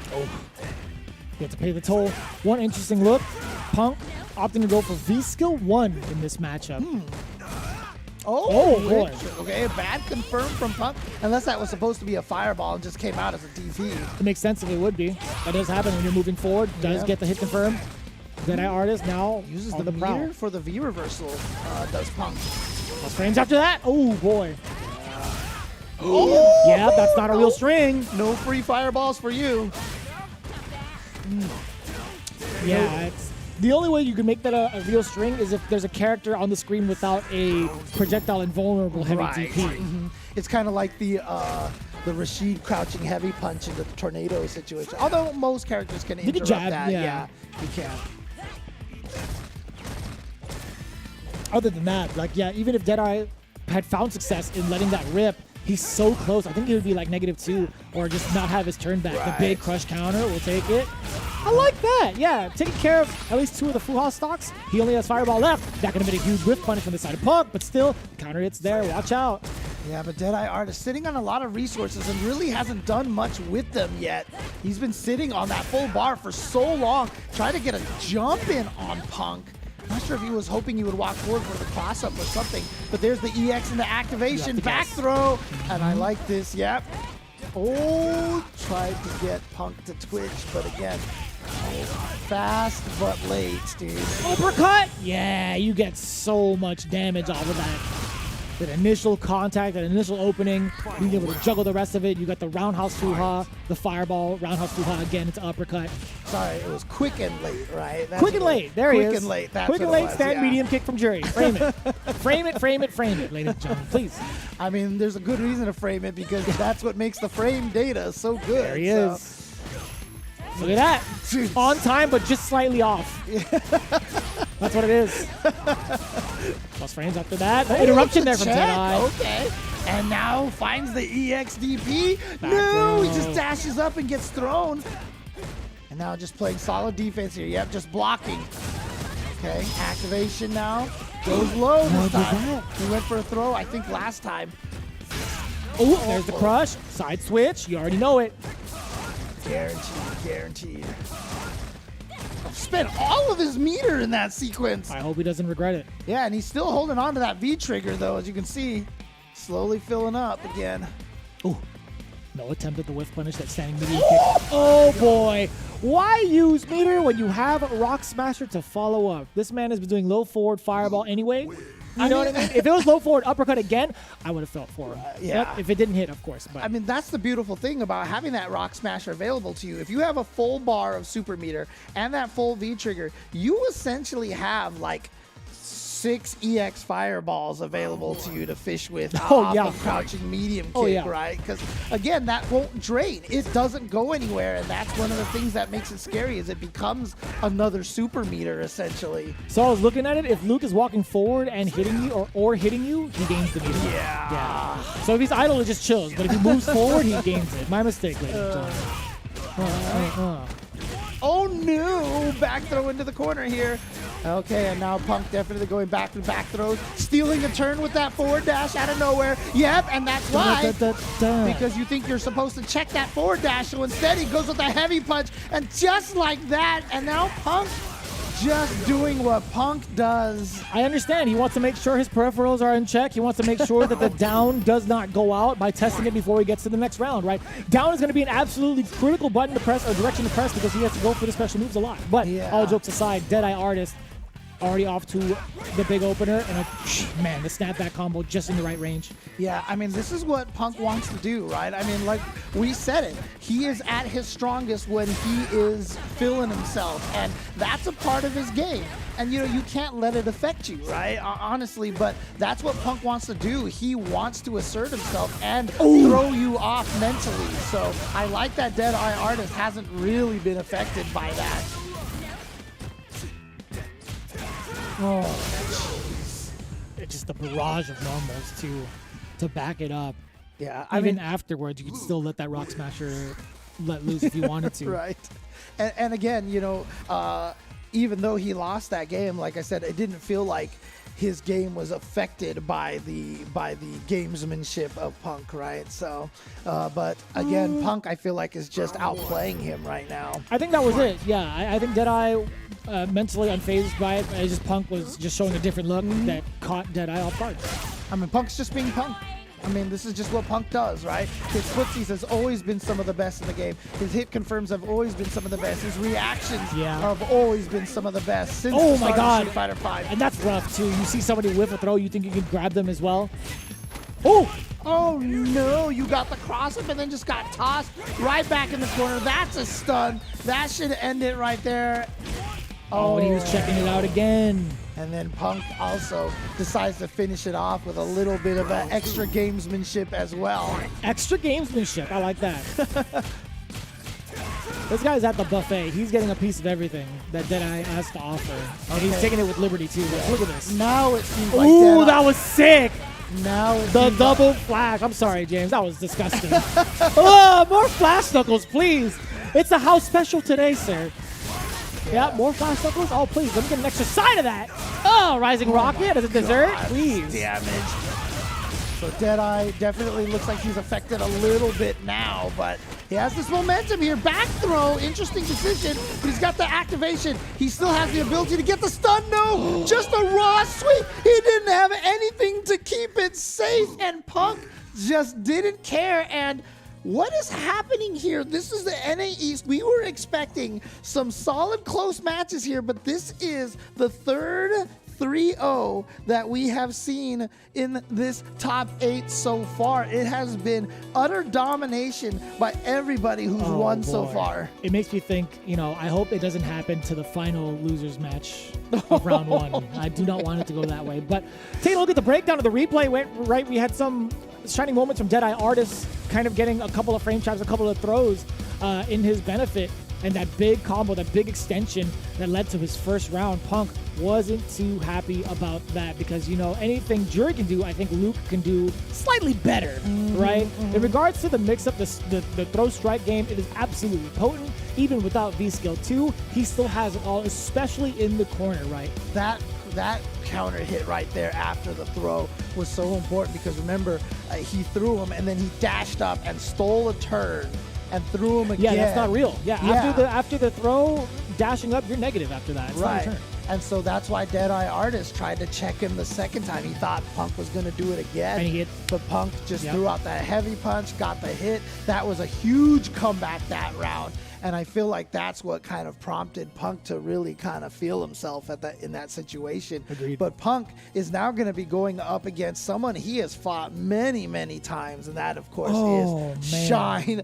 Punk, he's taken out Arturo, he's taken out Idom, he's now taken out Deadeye Artist, and now he has the potential to take out Shine. But again, Shine, not an easy person to defeat, not a free match here, except I guess maybe for Spaceboy, because Spaceboy just went right through him. But I just hope that mentality he had in the winner side doesn't carry over to the losers, because he's going to need as much of that mental that he can muster going up against Punk. But that's going to have to wait, right? Smug versus KnuckleDu is what we could expect right now for the finale of round 1 losers. And this is going to be so difficult to call. Considering all of the 3-0s that have happened thus far, well, either way, we talked about this yesterday.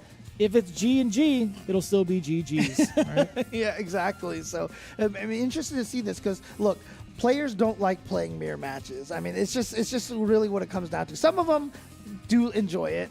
I think they're crazy. I hate mirror matches. And so I wonder like if that's one of the things that might convince KnuckleDu to try to go to another character. But even if he does, who would he go with? What's a character that feels like you can fight G? Like Guile, he can just V-skill 1, the sonic booms all day, you know, and Cammy obviously is going to get stunned very easily by G.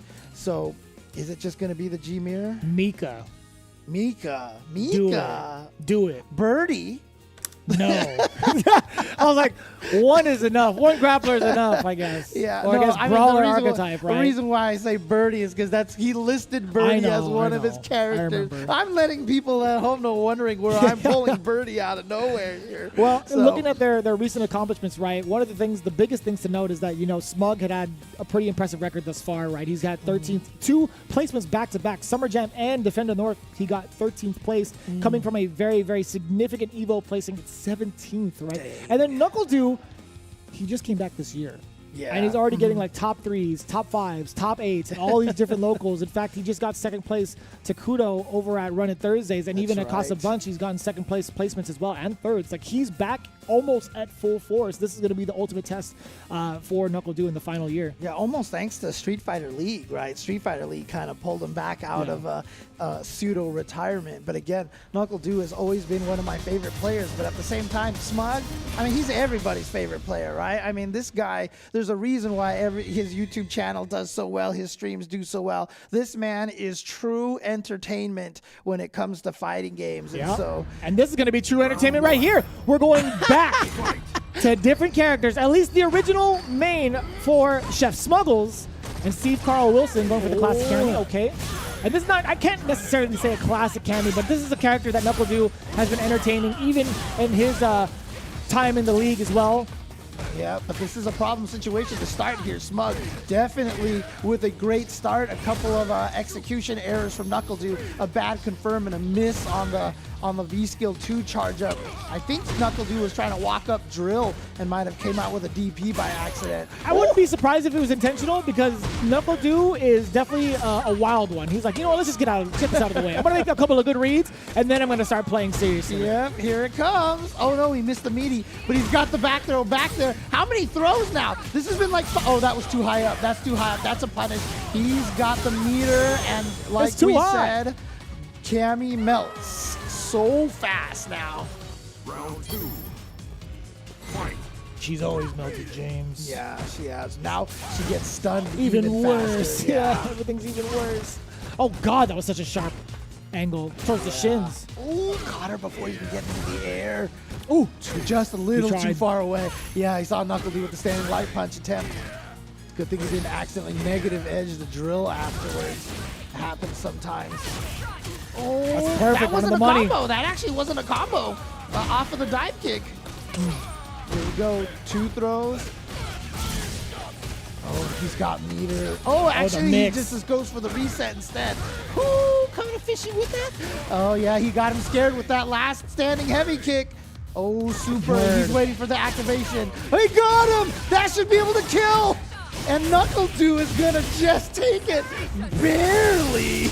I wonder if EX uppercut would have been able to kill, because there's no scaling into V-trigger, right? He got it off a dive kick. That's true. With multiple hits into like lights. Yeah, but you know, you why risk it, right? Make sure you win. Make sure you win. It's true. Pulse frames after that. Still gets to continue the turn. Smug still looking within the mid-range. The whiff punish against the medium kick. Again, it stays out there a lot longer. Yeah, but still too high up. Gonna be negative anyway. -6 on block. Wow, he challenged. Oh. Oh, Still he safe. did it twice. Spending a lot of that meter on that. And now V-trigger available for KnuckleDu. Good check No on the dash. activation just yet. He's looking for it. Maybe off of a frame trap or a stray hit, but it's going to be off a blocked, crouching, heavy punch. On the prowl again. Now stuck in this corner after that important tech. Smuggles does have trigger on deck. But Cammy also has that dive kick on deck to switch sides again. And that's what Smug is being cautious of. And that's why KnuckleDu got that free jump. Oh, he tried to catch a backdash. Trying to frame trap with those. Oh, not a counter hit though. So it wasn't a combo, otherwise that would have been game. It's so tough. No more V-trigger for Smug. I think you're at like a counter hit dash punch worth of damage. Oh, now you're definitely just one regular dash punch. Yeah. And Smug too far away for Chip to even be a consideration. Only 10 seconds. Yeah, he's trying to confirm a single. No, that was a missed dive kick. That was a missed anti-air too. That stand jab wasn't no enough. More super. Now you just take the throw. Now you just take the throw. Stay down. We quick rised. He feels it, man. That might have been one of those situations where you just hit down back to charge, and then it just triggered the quick rise. Look, maybe. I really wish you could turn off joystick quick rise back roll. I'll be honest with you. I have done that so many times. That's the only reason why that's my theory, is I have quick rise by accident so many times. I just hold it. I just hold and like mash buttons if I want a quick rise, or just don't press the buttons at all. Yeah, I'm just so used to just hitting down back when I get knocked down. Yeah. I just go down back and then. Yeah, but I mean, like, luckily for Smug, he was going to be so far anyway, even if he back rolled, even if he was in the corner, there's just so much that Cammy cannot do if it's not already in the corner, right? If you get a throw from Cammy, like, anywhere mid-screen, she does not get the Ogi that she does off of throwing you in the corner. It's true. So that's going to be considerable for someone like Smug. He's like, whether I quick rise or not, there was only like 2.5 seconds left. Right. I was big chillin'. He does get the first game, but KnuckleDu does have a chance to counterpick. Yep. Suspecting now KnuckleDu will switch to the G. Perhaps to go up against Smug. But again, the tricky part is Smug obviously very familiar with that character, so he's going to know all the mix-ups as well. And so I'm curious to see if that is what KnuckleDu's going to go with. Is it the G? It's the Armika. All right, well, I got something on the board for this one. So this is going to be great. We don't have like the best kind of defense from Balrog other than, you know, the normals that he has. But I will say he does fall susceptible to the blender. He does mix pretty well. Yep, Balrogs have always, hated fighting grapplers for that reason, is because he can get mixed pretty decently once knocked down. Doesn't really have a wake-up option. Oh, what? Single hit confirmed right there for KnuckleDu. And again, KnuckleDu is just one of those players that just can take Mika to another level. We gotta watch out for the reset here. Oh, what side? What side? The classic. And again, like I said, you know, Mika might not be the strongest character right now, but you put her in the hands of a player like KnuckleDu who could just read you and whiff punish things like that, and she'll be fine. She's so good, James. She's still so good. I'm having flashbacks of season 1. Right. It's actually kind of wild. I mean, they gave her back the wall rope throw. God. The Irish whip where it bounces off. Yeah. Oh, it actually hit. Got him. Minus, yep. KnuckleDu knows that. Goes for the attack. Charged up. I didn't even see that charge up. It's the armor. Yeah. Costume actually works in her favor here. So trying to check the movement. You saw the low. Oh yeah, I love the jump reset, but it was still too far away for that to connect. Couldn't get the punish. But KnuckleDu's sitting on a bunch of resources here. How is he planning to spend this? He's got that V-trigger 2 ready to go. The chair, gonna bust out the chair. There it is. Chair number 1 coming, and he's gonna be able to get the extension. No, wasn't timed right, but the crouching light kick is just gonna. Oh, it was a crouching medium kick.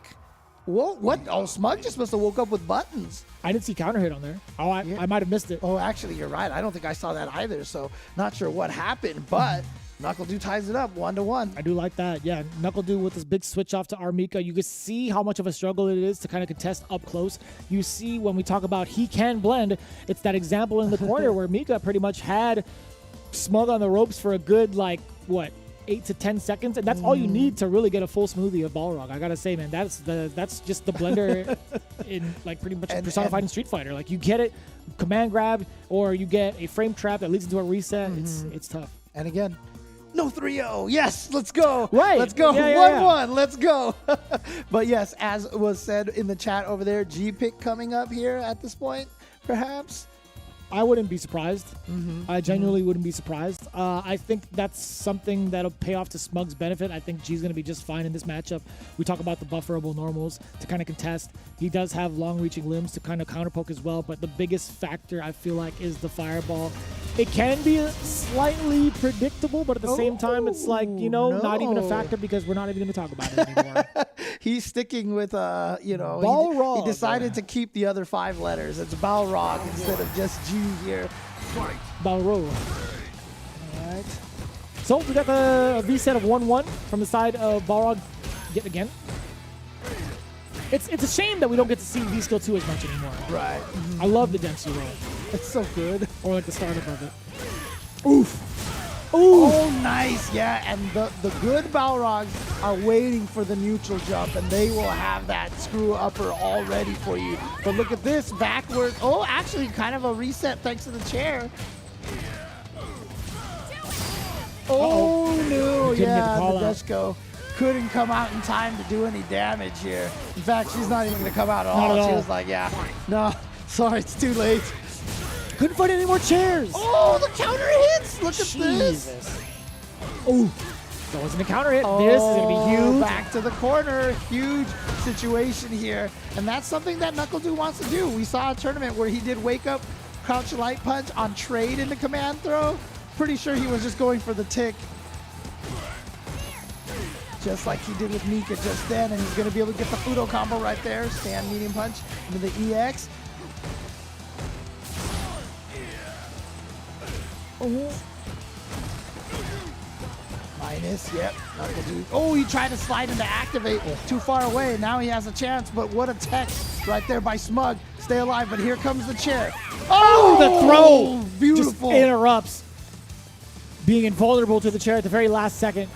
And I like the V-skill also from Smug to kind of close the gap without losing the charge. Very smart. You gotta be kidding me. In the corner. Mika can punish things in the corner so much better than she can mid-screen because of the animation where she leans back and then goes back forward. She pushes herself out a little bit of the corner, so things that are normally too far away even that connect. It was a death sentence no matter what, because he committed to the dash punch. Even if he had V-trigger, right, he had to commit to the full block string. Right. Yeah, at that point in time, that was super smart. Had Smug just gone into the frame trap to keep himself safe, he would have survived. Oh, like he would have avoided the super. Trade, that's a great trade right there for Smug. Oh, here comes the chair. Oh, but you know what? Not bad. Not bad for Smug. Oh no, the chair is still coming. Oh, you can still die. You can. Oh, he missed the anti-air. That didn't even combo. What happened? Oh no! I think Smug put down the controller when he got hit. No. He might have put down the controller like, dang it! How could I miss that anti-air? So he wasn't expecting KnuckleDu to drop, and I think KnuckleDu wasn't expecting it to hit, so he messed up the combo. But it just kind of ended up that way. And yeah, oh no is. That is brutal for Smug, and Smug playing so well, but now in this game of back and forth here, KnuckleDu has taken 2 in a row. I could hear KnuckleDu, if he were streaming this, he'd be like, whoops. he would just nonchalantly be like, my whoops, bad. And then chuckle. yeah, you'd hear the KnuckleDu. Yeah, and then he would like mess with his like pad, right? Yeah. Like afterwards. Yeah, that is definitely the KnuckleDu. Hear the chuckle-do. Power bomb in the corner now. Applying the pressure. Trying to blend. Nice counter poke right there, but gets in there. Yep, not going to let him get away with that. Nicely done. And then... I don't know about that. Yeah, but he's got the activation now. Here we go. Keep himself safe. No meter for KnuckleDu, but KnuckleDu's got that chair ready to launch as soon as he finds the opportunity. Here it is. Yeah, gonna let it kind of cover him. He's going to get the combo, but he drops afterwards, gets a regular throw. Is KnuckleDu going to slop his way into another victory here? Oh, but he dashed up into it, thinking KnuckleDu wasn't going to check. I'd imagine the idea was Smug was going to dash up before Nadeshko shows up, try to get a grab against KnuckleDu to at least avoid Nadeshko. That's what he did before, right? And yeah, so kind of once again, a little bit of a weird round win for KnuckleDu, but you know what? You'll take those. And when you're a good player, you get those. And now we've got to be careful because KnuckleDu is sitting on all that meter now, so he is going to be able to counter a lot of things that he wasn't able to before. Ball space. Ooh, the dash punch. He's still maintaining that positioning. KnuckleDu stuck in the corner, but being as volatile as Mika is, one big opener that leads to a side switch could be the end of Smug still. Yeah, this is the scary part. When you're Uh-oh, wait. Now, speaking of scary, here comes that chair. Oh, you're still going to get hit. Oh, the air-to-air. Nicely done by Smug. I love that. Not even going to give him the chance to go for the body splash. Shades of PR Balrog, by the way. Jump back jab as Balrog. Pretty nice. Oh, got the anti-air. Turn the left-right mix up into a throw mix-up instead. Ooh, ooh, ooh. Oof. Yeah, I mean, Smug got so much of his damage when he got KnuckleDu into the corner. Because obviously it's hard to back off to make the light dash punches whiff. But now KnuckleDu here with the corner himself punishes the sweep with his own sweep. And here's the pressure. Regular throw. Oof. Wake up buttons from Smug. No fear. Goes for the low reset. Tries to go for the Hail Mary. Yes. Oh no, that's it. More than enough. Mika Airlines has taken off again. 3-1. Now we talked about, it being a closer match than most, but it was still a 3-1 victory. KnuckleDu, the only reason why he went down was because he didn't get that Cammy W. Yeah, exactly. And so KnuckleDu advances forward, eliminates Smug in 7th place here. So well done by Smug. Starting off against this Cammy, you saw that dive kick was just way too high up in the air, was actually punishable. And, we've talked about how much Cammy's life just melts away. You can see how much damage she ends up taking off of these resets as well. But then once KnuckleDu went back to the tried and true, switched to that Armika, and was just like, wait a minute, this is the character that I was playing early on. I love this character. And it all just worked out for him. Yeah, I got to say, that was really impressive. If he had gone to Mika right out the gate, might have been another 3-0. It could have spelled disastrous results, right? It could have been like actually consistent results technically with the rest of the way that the qualifier's been going. But again, very impressive bout. I will say though, there were a couple of mishaps that still could have been in Smug's favor. Yes. Right, like the dropped combos that we were talking about earlier. The oops all berries missed combo from KnuckleDu, but then there was also certain instances where Smug, I feel like, just made the wrong decisions, right? Yeah. That dash punch, if he had committed to like the full string while in trigger, he would have been fine. Yeah. And here we go. Is this the one? Jumping? Yeah. And he tried to grab. Did you see the startup animation? No, of that? I didn't see it. He tried to grab. Oh, okay. So Smug actually did try to do something. Okay. And yeah, that was a really unfortunate way for that round to end. And there was the nice check on the forward dash. Smug gets the round with the jumping light punch, but then KnuckleDu just doing what Mika does. The mix still works for Mika. And so there you go. KnuckleDu books himself into the losers quarters finals to go up against Zonk Muscle. So Zonk Muscle, who went down to Kami 0-3, now has to try to take out KnuckleDu. I can't believe it's already been 2 games thus far. I mean, like, I kind of the whole first round, you mean? Yeah, like the 2 blocks, how right? How are we already in this part of the show already, man? Like, come on, 3-0, 3-0, 3-0, 3-1. That's how. How. So. I gotta say though, also for those that have been eliminated, Deadeye, Artist, and Smug again just falling just a tad bit short here in the top 8. It just has to happen this way in regards to like how we pretty much get towards the grand finals, right? So big ups to Smug and Deadeye, Artist, really really a big accomplishment towards the end. Absolutely. Again, we were talking about how impressive it is just making the top 16 yesterday. To get here to the top 8 is definitely an accomplishment, especially in this region. Like we said, the strongest region in NA currently. And that's pretty much uncontested, I feel like. So Yeah, no, I mean, before, there was always like, yeah, well, we could argue, let's get an NLBC versus WNF. No, at this point in time, I think everybody knows East Coast is Beast Coast right now. We will give that to you, East Coast. No, we didn't give it to them. They earned that. They fair, took it. fair. Beast Coast earn their. That's what it was. That's what it was. Just took my Red Bull. No, that's just how it went, man. Not even joking. What's coming up soon here, James? Do you know? Oh yeah. Well, I mean, first of all, we've got some Street Fighter Duel coming out pretty soon, right? Of course, the global version is coming soon. Currently only available in China, but you will be able to get this soon. The global version coming out at some point, and this is the Capcom authorized mobile game. And again, the epic legend is reborn on mobile. Download Street Fighter Duel now and start playing some Street Fighter on the mobile platforms, on the buses, and while you're just chilling, waiting in lines and such, and join the journey with millions of players to become the best fighter in the world. I can't wait, man. I'm a sucker for mobile games. I really am. You just made me download Battle Cats, dude. Yeah, so, I do that to people. That's not the first. That's You not the got first me to play Capcom licensed Tekken, game. yeah, So you that's got not the me to- first one. I remember that Alaska trip. Yeah, But I'll tell you what, though. Although this is the final moments of our CPT journey online, it's not necessarily the final journey for the players in person. What am I hinting at? Well, this exact moment. The last chance qualifier is going to be held in Burbank, California, February 12th and the 13th for the Capcom Pro Tour. This is your moment to get your big ticket into the big dance. Again, be sure to check it out. Capcom.us/LCQ. The last chance qualifier is for you guys, and it is going to be live streamed. I repeat, there will be nonstop action on both of those days. And if you guys want to be a part of it, again, make sure there's space on your calendar. Make sure your finances are in check, because this is going to be quite the banger getting ready for Capcom Cup number 9. A week of Street Fighter V. A week of action here is going to be absolutely insane. We've got the LCQ. We've got the actual Capcom Cup. We've got the Street Fighter League finale. It is going to be a celebration of all things Street Fighter V, and I can't wait. Oh, no, neither can I. Absolutely not, because there's going to be so many different qualifiers coming in little by little as well. We've talked about the World Warriors that have been happening throughout the entirety of each and every month, right? So this is going to be it right here. We're getting closer and closer. I think it's 44-man bracket, I think. Jeez, okay. That's a lot.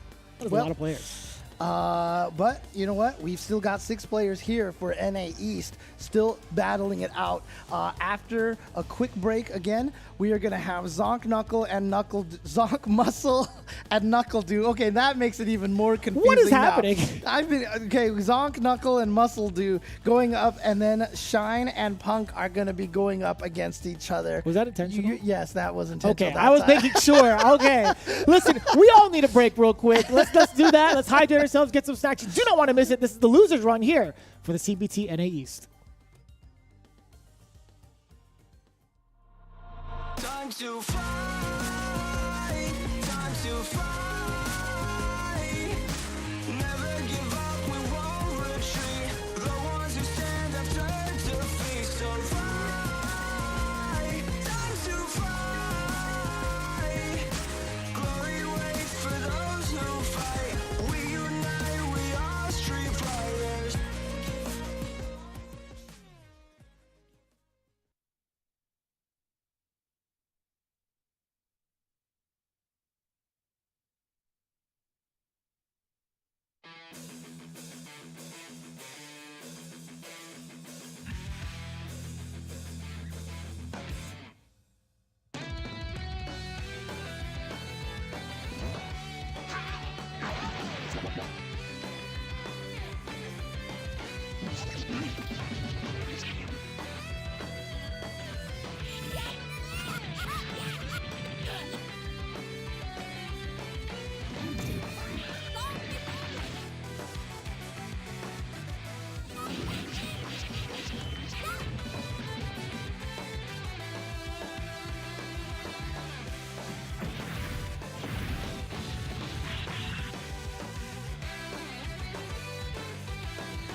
go too far. Please forgive me. My name is Seth. Bow down for my cycle. It's time for trap. Show me everything. Download. This will do.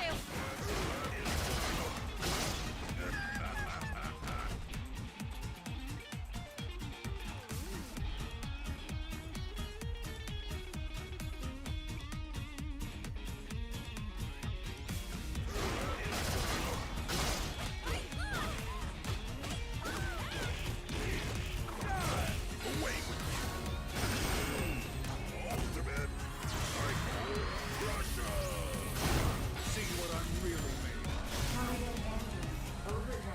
I'll settle this. It's the end.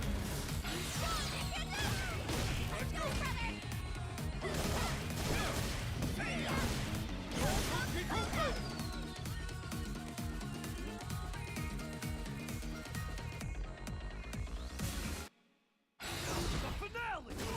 You can't escape.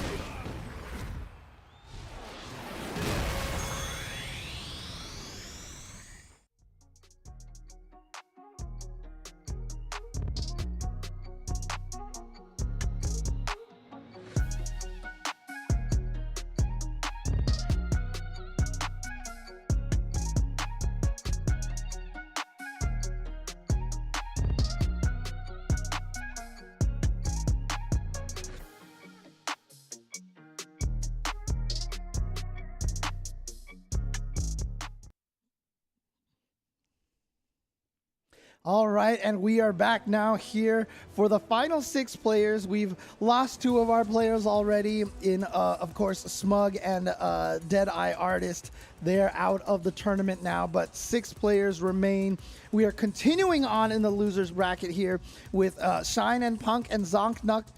Here we go again. So Jeremy, Zonk Muscle versus KnuckleDu. I'm James, and you're Jeremy. And, Zonk Muscle versus Utah. KnuckleDu. So that's going to be our matchup for the loser side of round 2, right? We're slowly progressing to see who will be coming out from the loser side into grand finals, taking a look at the bracket. So we're going to have a little bit of a cheat sheet, right? Zonk versus KnuckleDu is going to be happening a little bit later. It's going to be Shine versus Punk is what we could expect.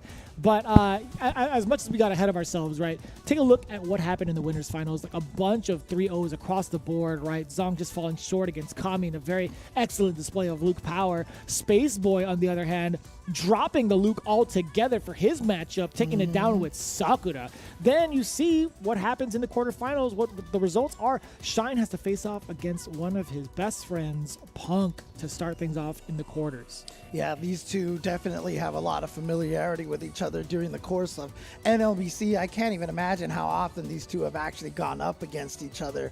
But Shine, again, poised, put in a great position in the winners side of the top 8.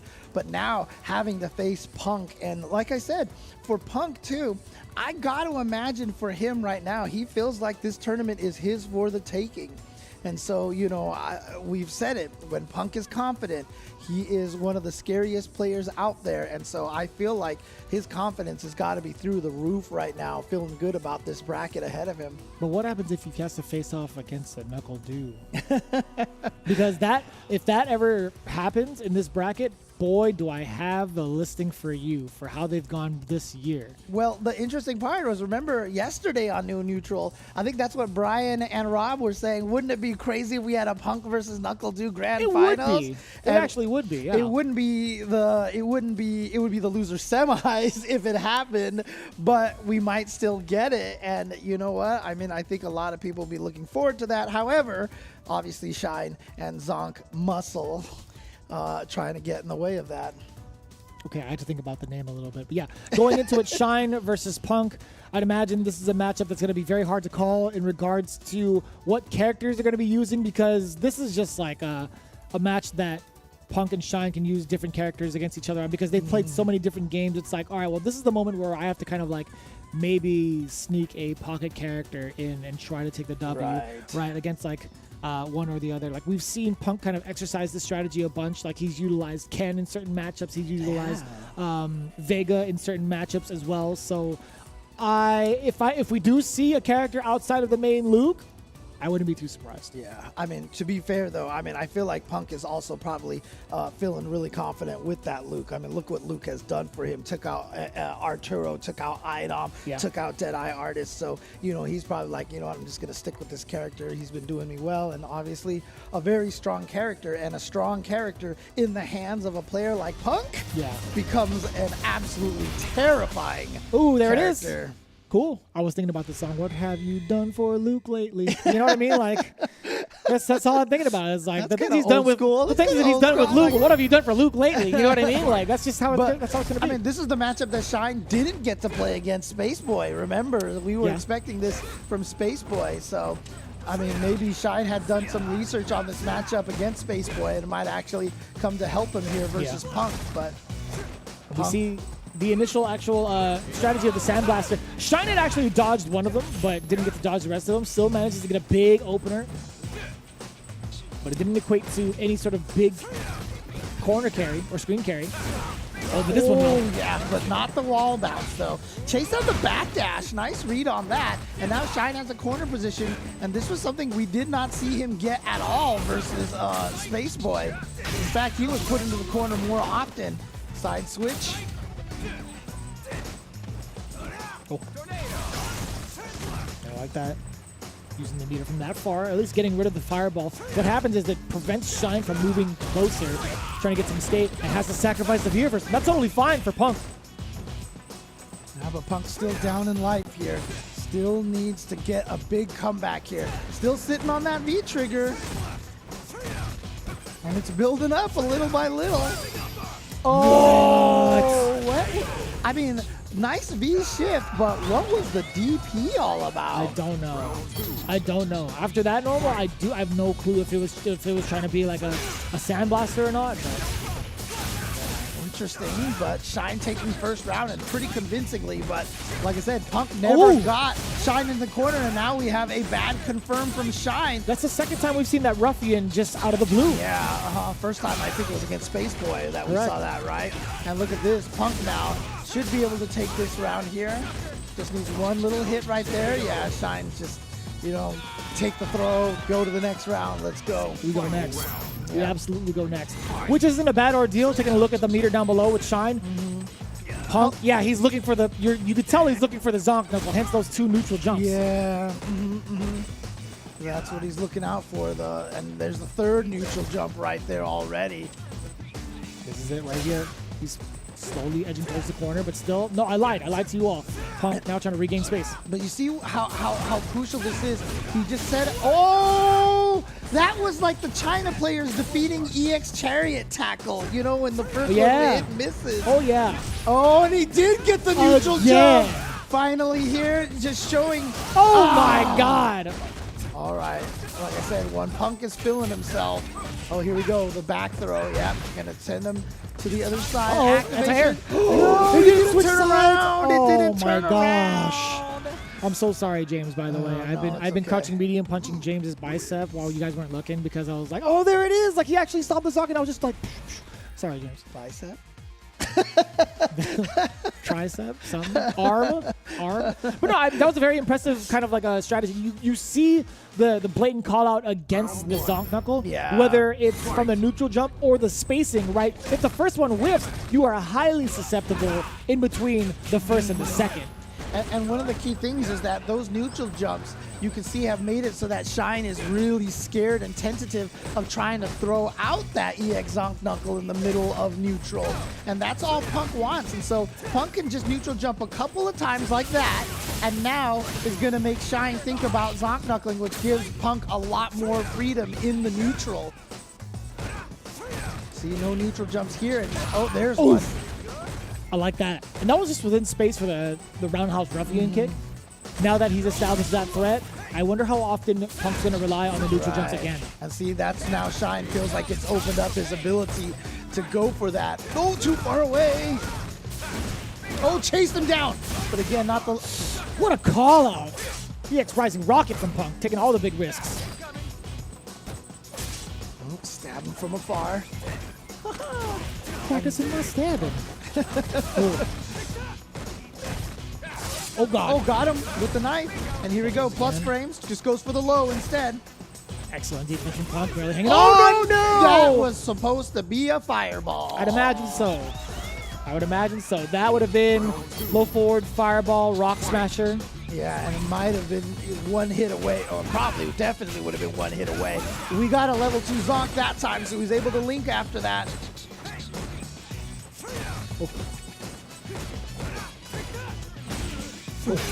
Oh, the crush in neutral, all the way for this corner carry.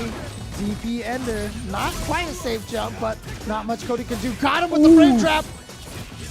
You tried to get the suppressor. It was a low, but no, it was too far. The low activation and extension just wasn't close enough, I think. And we've seen what damage that can lead to thanks to Momochi. And it just wasn't able to connect it, unfortunately, for Shine.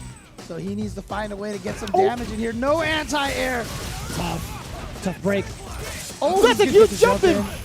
Okay, spend 1 bar. He wasn't going to go for any kind of crazy combos in the super. No reason to. Plus, oh, sir. You can't be reversal that. Tried to shimmy, but Punk not falling for it.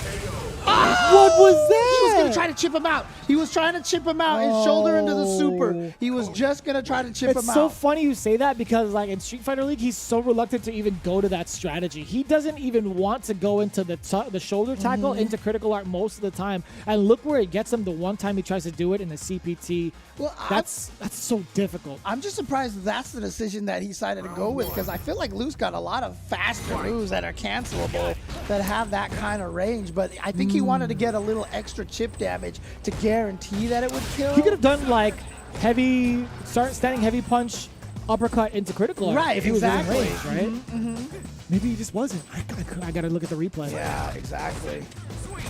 Go fishing with that towards heavy punch again. -2 on block. Nice whip punish by Shine. Got the level 2 Zonk. And he's going to side switch here. But that's just extra damage.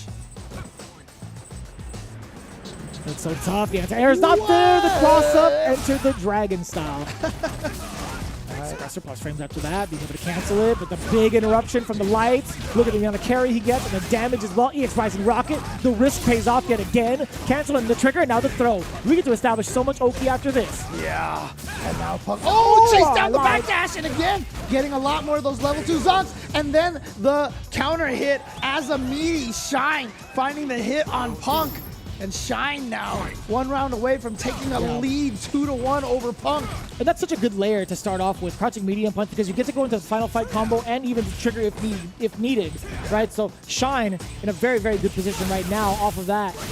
But there's that single hit confirm. Punk probably one of the first players to really make that a requirement for the highest level of play early on in Street Fighter V's career. There it is again. What a backdash, and yeah, no activation for you. That's what that V reversal was about. Plus frames. He caught the bad spray. Activate. Watch out for the back throw. Punk was ready for it still. Despite Shine walking up like a step and a half, there's the snapback. Put it on him. The medium punch to get the game's pretty much dead even. Yep. Now Shine does have a little bit more resources right now, but barely, just 1 bar. And what a whip punish. Didn't quite get the full charge to the level 2 Flash Knuckle. Gotta hold that. The backdash is there. Punk's defense against throws have been immaculate thus far. Getting the sweep. Ooh, that shoots up as a counter hit medium kick. Yeah, but he didn't get anything afterwards. And stopping the Zonk Knuckle with the target combo. What a tag. He's just so aware. Again, Punk is just so aware that Shine wants to get that back throw so badly. And yeah, V reversal right now just to keep Shine as much into the corner as possible. Nice. Knife did not hit. Missed the target. We're seeing a lot of normals now again from Shine, trying to contest against Punk. But it's so difficult. The more you throw out there, the more susceptible you are to possibly a counter poke. You see Panda, Punk now going for the counter pokes as well, the low medium kicks. Plus frames, just goes for the crouching medium kick a couple of times. Oh, that's the one? Oh, wow. He goes into the super. Interesting. He just wants to put him at basically 1 or 2 mix-up death, especially with only 25 seconds left on the clock. But here we go. No resources, no EXDPs to bust you out of anything now. Oh, it's a Zonk and a trigger for the side of Shine. Oh, that's He gonna did be it wrong. punishable. No! Punk drops the combo, messed up the combo. We have an opportunity here. He's got that EX Zonk ready to go. Actually, he's gonna use it for the tornado. Oh, he has to hold this tornado with 5 seconds. Shine has to do it. No anti-air. He lets him off for free. And still, Punk catches Shine trying to move in places he shouldn't, runs into the crouching jab. That could have been a time over victory for Shine had he called it correctly. He should have let the fireball do all the talking. I feel like in that moment he could have at least got the block stun and go for a strike throw mix up one final time. Yeah, one but final time. The beautiful thing for Punk, though, is that usually when you're trying to defend like that, and like, oh, I'm going to try to survive the timeout, most people just don't jump forward all of a sudden like that. Right, You know? And right. he did, and it really did catch Shine off guard. So what a decision by Punk. And now Punk is the one up 2-1, even though Shine had the lead early on with 1 round to 0. Super impressive play. I gotta say, like, as impressive as Punk's offense has been year after year after year, his defense is something to really admire. Super smart decision making from both ends. Oh, the shift break, get him off me. Suppress surplus frames. That's so good. Backswing blow. Move. Oh, and nice decision to go into the target combo for the back throw. But there it is again, that Sandblaster just so fast. It's so hard to walk and block that move. That's why you see Shine jump right there. He was trying to bait out a Sandblaster. He's got 1 Rock Smasher left to go. I think if it lands on Shine, oh my lord. Yeah, you cannot walk. Oh, he got it? You can jump though. Okay, look at this corner carry here. He's 1 more mix up. He's got Punk in the corner. But again, Punk just jumping raw out of there. And Shine has not been ready for that. To be fair, that's a really clunky angle that Cody cannot contest against, right? One of the big anti-airs he has is the standing heavy punch, but it's still not going to be at the right angle. Oh, the delay, the deliberate delay now. Shine finally coming bringing it all together now. Full combo or a reset in here? Yeah, he goes for the... Oh no, he just went for Full the combo, combo. Oh, you're baits dead. out. There we go. So now Shine with a good looking round there. But you know, if you're Punk, you're like, yo, this is Street Fighter V. That just happens every once in a while. You just roll that like water off a duck's back, man. Just let it go. It's definitely looking like a Cody round already. You land a Zonk Knuckle, you get corner pressure and tons of damage. Oh no! And now it's a Shine round. I think that was supposed to be a whip OS right there, but Punk was actually close enough for that crouching light punch to hit. Oh, got the backdash, but what a tech by Punk! Oh, that's a whiff punish. I like this from Shine. Signs of life. The back throw could do it. Plus frames after that. And the whip throw. No, not again. And That's the second missed ruffian. This is so scary. If Shine loses this round off of that ruffian. Please don't. Oh, Please don't. he's got a V-trigger activation possible here. Oh, nice. No. It was either the Zonk or the EX Tornado, and Yeah. Punk guessed incorrectly. Shine, there you go, closing it out. Getting another game on the board. 2-2 is our first set here in top 8 to go to the final game here, and it is Shine and Punk, and that should be no surprise to anyone. We got ourselves a real match, ladies and gentlemen. 2-2, and I gotta say, the back and forth thus far, Shine is making it very, very scary, by the way. Those 2 big missed ruffians, I had imagined, would have been huge comeback factors. But Shine needs to play clean and pristine at this very moment. Punk, again, needs to have the right reads on defense as well, because I think offensively, Shine is doing very well towards the latter half of this matchup.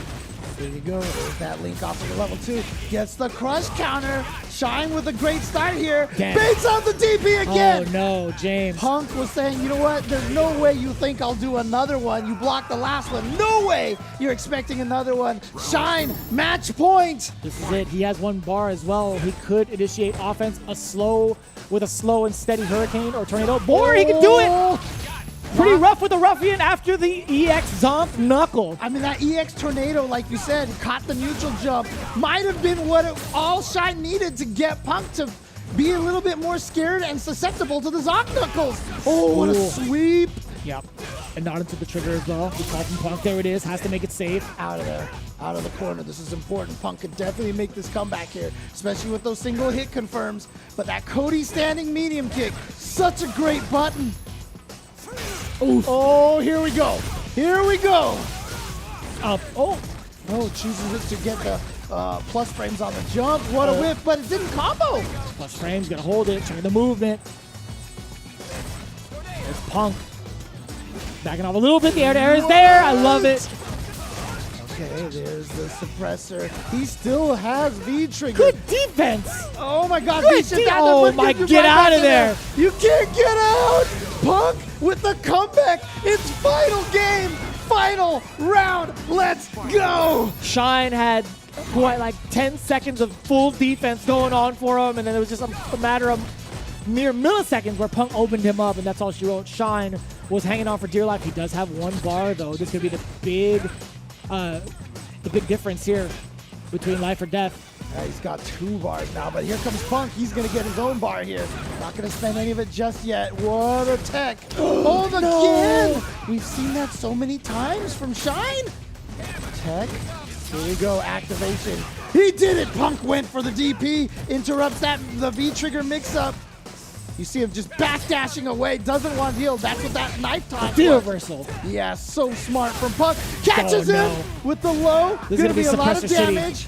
Oh, that could have been it. Suppressor City would have been it. Yeah. Oh, and I don't know what that was. execution I don't know what that was, James. From Shine, cracking at the last second. And Punk is indeed going to move on against Shine. Shine, who put up such a tough fight here. But in the end, that last round was exactly what Punk does. And he took it over Shine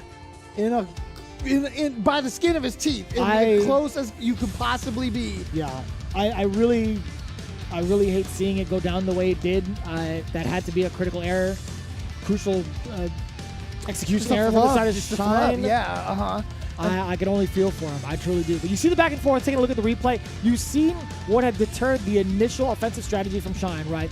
The Zonk knuckle being susceptible to the neutral jump. And then we also start to see like the kind of re-adaptation from Shine, right? The rebuttal from Shine, I should say, for more appropriate English terms. But Punk also took some very big risks in between games 1 and 2, right? Trying to set the precedence against Shine to think, all right, well, I'm going to be a little bit volatile with my meter. I'm going to show you that I'm not afraid to EX uppercut in these crucial moments.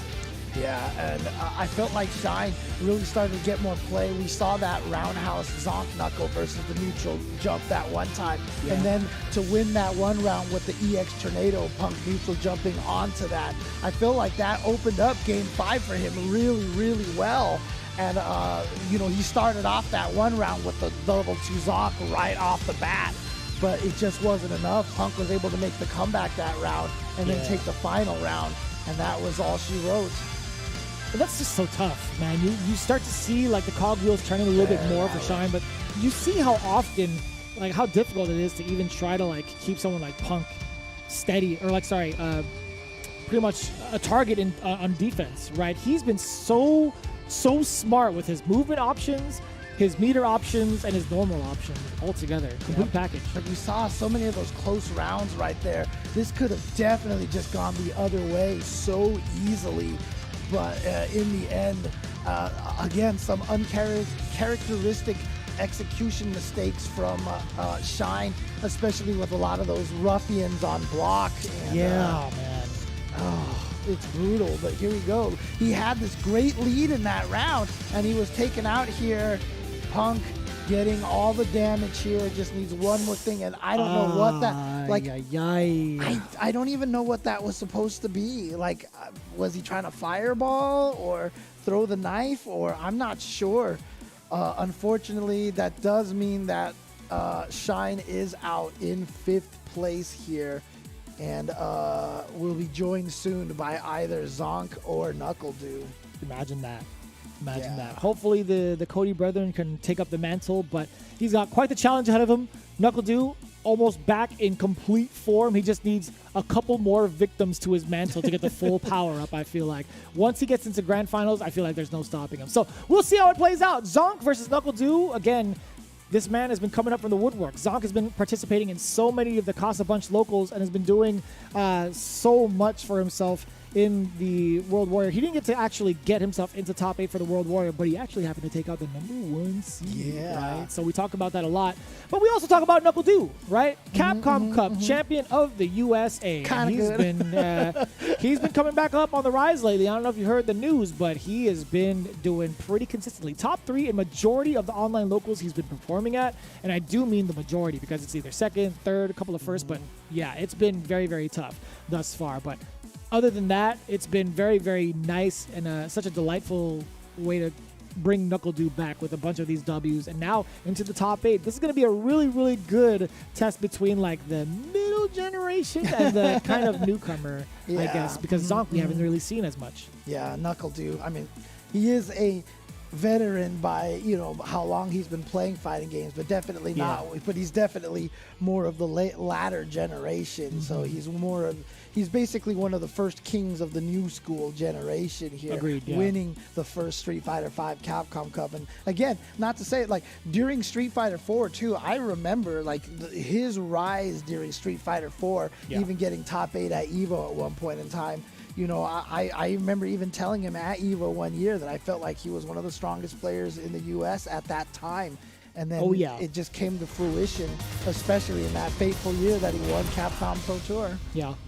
Nothing really much to talk about else from the side of KnuckleDu. Well, with Zonk, this is going to be the most intimidating matches as if they weren't already intimidating enough, right? He had to face off against legend after legend after legend of the East Coast, I feel like. Yeah, but, obviously the range of G going to be able to control a lot of space, but that means Zonk Muscle's going to try to use that Zonk Knuckle a little bit and let, do what the Zonk Knuckle do.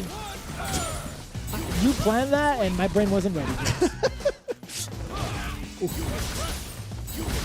That's the big problem, right? Presidentiality level number 2. Here we go. Oh yeah, okay. Uniquely something that Cody can do to stop that setup. Yeah, V-shift. You don't have to deal with the mix-up that way. But we do see that Zonk is going with the pipe this time. Oh yeah, you're not gonna get away with free jumps like that against KnuckleDu. You've definitely got to train him into being more mental stack on the ground. This is an epic battle of legendary proportions. You have Bad Santa versus the president of the world. It's going to be a violent night, right? For sure. Oh, man. Oh. The back throw. Yep, towards the corner. Oh, nice backdash, but no punish off of that. Not sure if he could have gotten the punish in time. Oh, yep. And again, that standing minion kick from Cody, such a good button. I know I talk about that button a lot, but there's a reason why I do, because it's such a good poke. Oh yeah, it's such a great counter poke tool as well. It just occupies so much of that space, so much activity on it. And I love the V reversal usage, man. Uh-oh, watch out! Oh my God! The extension from downtown! KnuckleDu taking game number 1. He's on fire. Where did that come from? Pulled out the Marv Albert right there from downtown. Yeah, that was actually kind of ridiculous. He saw the startup of the rock and then let him down gently. He just did the smash under. He's like, if you're gonna give this to me, I'm gonna swing. You put KnuckleDu up to bat, he swings for the fences without a doubt. So very good awareness there. It's not gonna be the first time he's encountered any sort of trickery with V-Trigger 2. He knows what's real and what's not. So you do not want to test his patience. This man has dad patience now. Do not test him. Oh man, it's true. It's true. How many sleepless nights has he had recently? Oof. I think that's the big advantage we have as gamers is that we don't know real sleep schedules. You know what I mean? So we're just used to this already. Yeah. Exactly. Oh no, that missed right there. The EX did not find its mark. And speaking of not finding its mark, we got the pipe active. Too much activity. Too early. He went for the throw too early. Oh, ow. Boy. But nothing off of that. I meant to say too much of an advantage, my mistake, but here comes the rock again. The rock says... Oh, you said it right. You just, you throw up that rock up there, like you said, he's going to swing. Oh. Oh, the bad spray. No, keep it in your pants. You can't do that. You can't be throwing it out there like that. No lumps of coal anywhere. Instead, the forward throw from KnuckleDu. Yeah, he was ready for it. We saw Zonk Knuckle go to that before to punish the charge up, the presidentiality charge up. Ooh.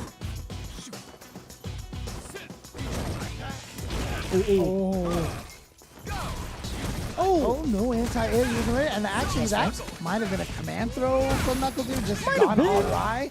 I'm not sure. It would make sense. It would make sense. It's possible. Both of them with the projectile at the same time.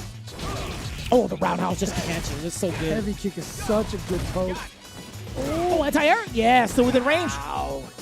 Can't believe he actually got him. Oh, and speaking of, that was range too. That hit his kneecap. I know. He punched him from the air onto his knees. Oh, boy. Here we go. The juggle. Yeah, that downtown combo again. He's been stopping so many of the trigger activations. Zonk's trying to find a way in. V-reversal. KnuckleDu not even thinking about that V-trigger anymore. He's just trying to finish it off here. He's got plenty of resources now. Oh, that's huge. What a jump. We're going to get the activation. Yes, we are. Are we going to see the rock? Not yet. You're susceptible to a command grab here. Oh, my God. One hit right now. We'll take it for KnuckleDu. You got to be so... Oh, he went for it. He just risked it. But Zonk ducked at the very, very last second. KnuckleDu was trying to confirm off of a standing opponent. But Zonk with that very last second crouch. I can't believe it. I was expecting... You know, Zonk was actually pretty weary of the critical art. Oh, boy. There we go. We actually found one successful Zonk in this game, at least. Most of the time, KnuckleDu has countered all of them. This is huge. And yeah, KnuckleDu seeming to be a little bit on the back foot right now. But there we go. Gets the crush counter. Going to be able to get the extension off of that and the presidentiality. Oof. Obviously needs to get knocked down to lower that presidential level. He's still got all of it, and he's got that V-trigger. Oh, not fast enough to punish. And that EX Zonk. Wall, bounce. Zonk looking good here. Gonna activate. Here's the mix-up. No. Goes for the low. Should be able to kill. No. Not Oh, quite. he's loading up to Kevin McAllister. He's about to throw a rock in the toy store. Watch out. There it is. Oh, boy. Oh, he got him with the command throw. Oh, boy. G is never dead until G is dead. Here we go. One mix-up into the super. What did you do? It. He What did touched you the do? button. Yes, it's going to kill KnuckleDu. Taking that round and going up 2-0. He sunned him, is what it was. He sunned him. He looked at him dead in his eyes. He's like, what did you do? Did you press a button? Did you? Son. Not here. Son.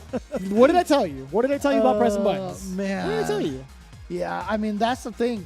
The command throw that he got earlier scared Zonk Knuckle to the point where I think Zonk did not want to get command thrown again. So he definitely hit the buttons, and that's what KnuckleDu took advantage of. Yeah, I agree. I think there was a lot to be said in regards to how that offensive sequence played out for KnuckleDu because it was pretty much all the conditioning that had happened prior. Oh, wow. Did you actually keep that? But there's that standing light kick buffer that we've seen a lot of. The dash up into the command throw. That is a lot of frames you sat still for. Now close to stun. Oh boy. Oh man, it's all KnuckleDu right now. I mean, when you lose that last round the way that you did, that's one of the ones that you have to shake off. That is a shake-off round right there, and I'm not sure if Zonk has managed to do that just yet.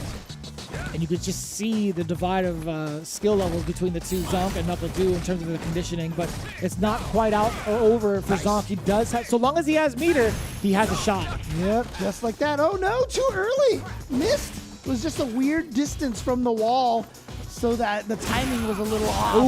Ooh.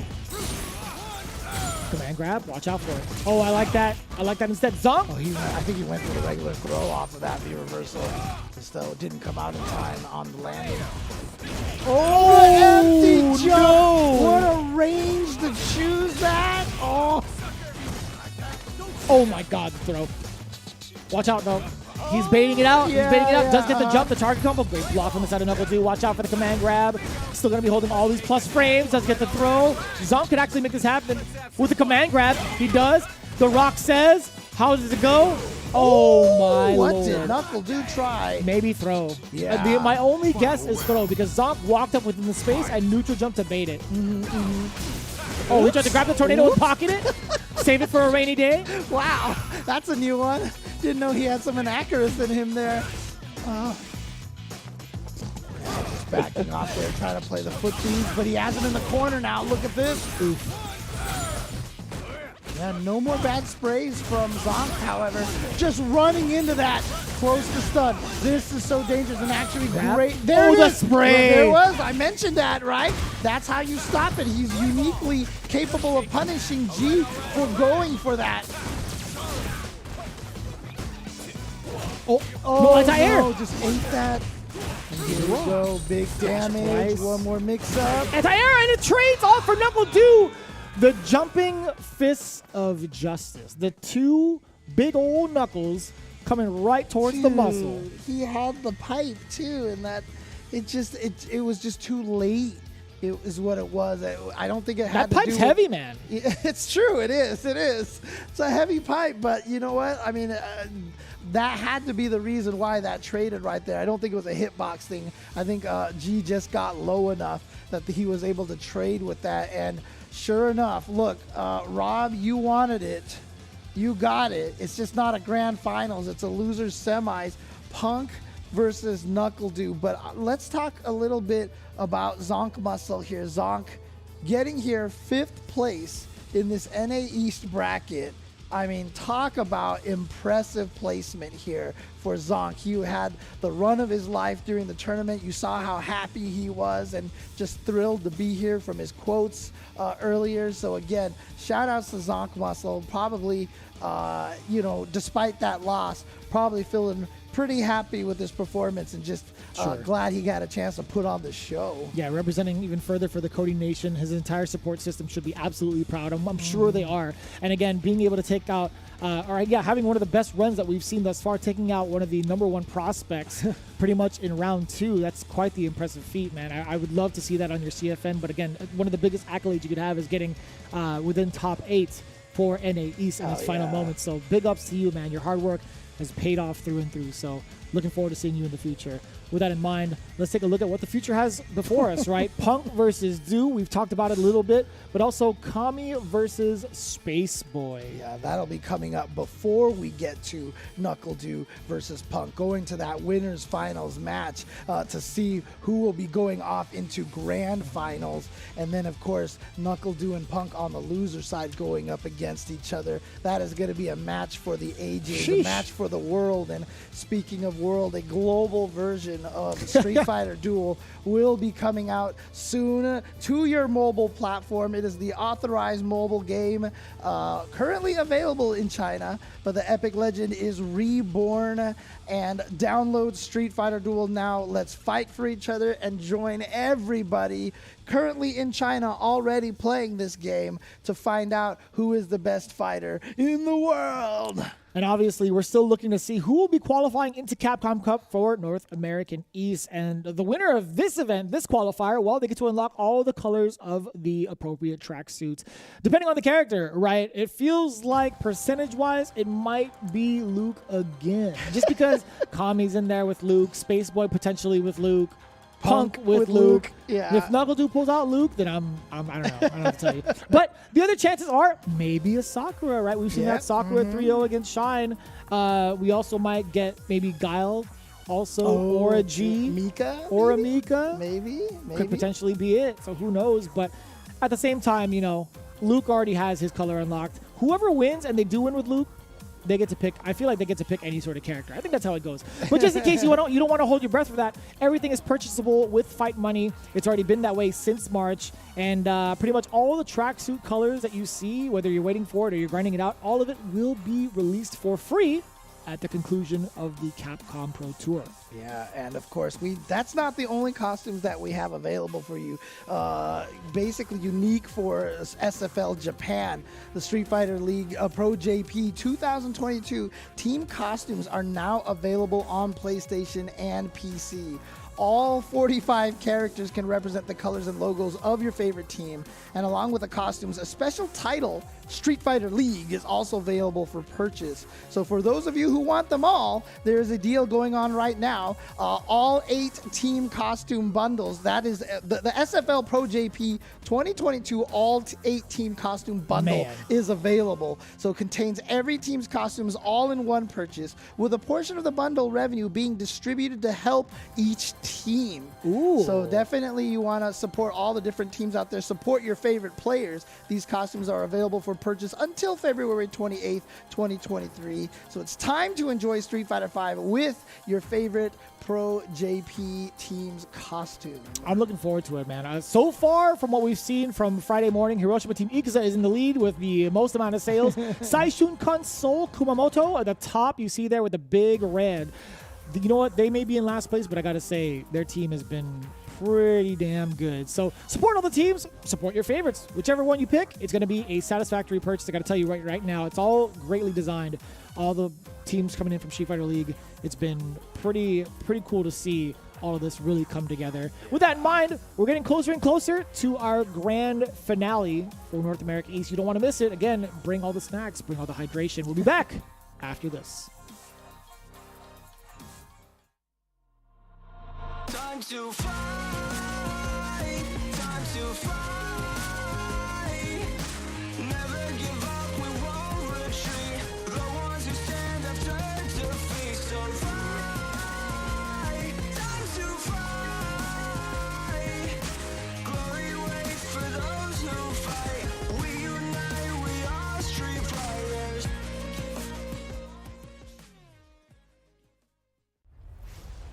So then, you really want to go through the trouble? Fine. Oh, we caught up in action! Real back in the scenes. Like, this is your first time tuning into Street Fighter League. Where have you been? We've been waiting for you. It's Street Fighter League.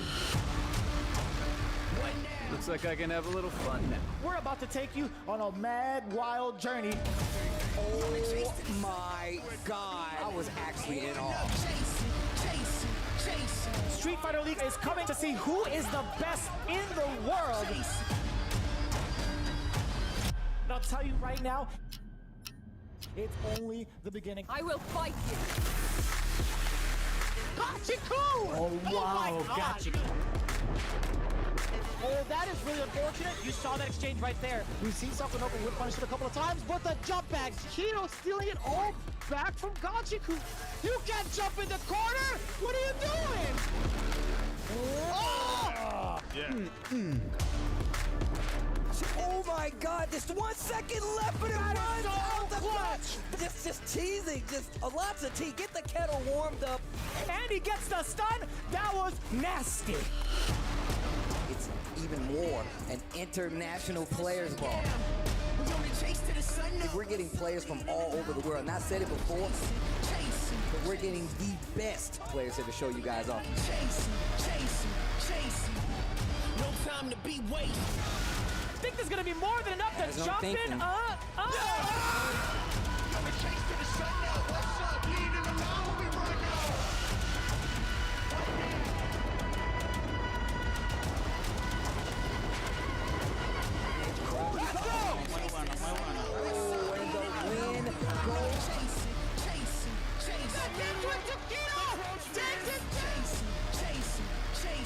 There's no escape.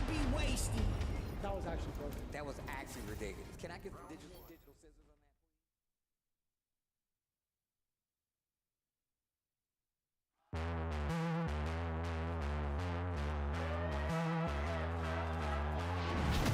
that? We've been waiting for the final year of Street Fighter V. We've been speculating who's gonna be the golden players.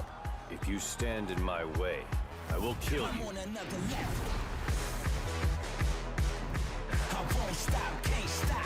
I'm on another level. Yeah. I won't stop, can't stop. I'm coming for the devil. I won't stop, can't stop. I'm on another level. Yeah. I won't stop, can't stop. I'm coming for the devil. Zonk is your Central America West champion. Justin Kidd is going to Capcom Cup for the Midwest. SSK Samurai. He is your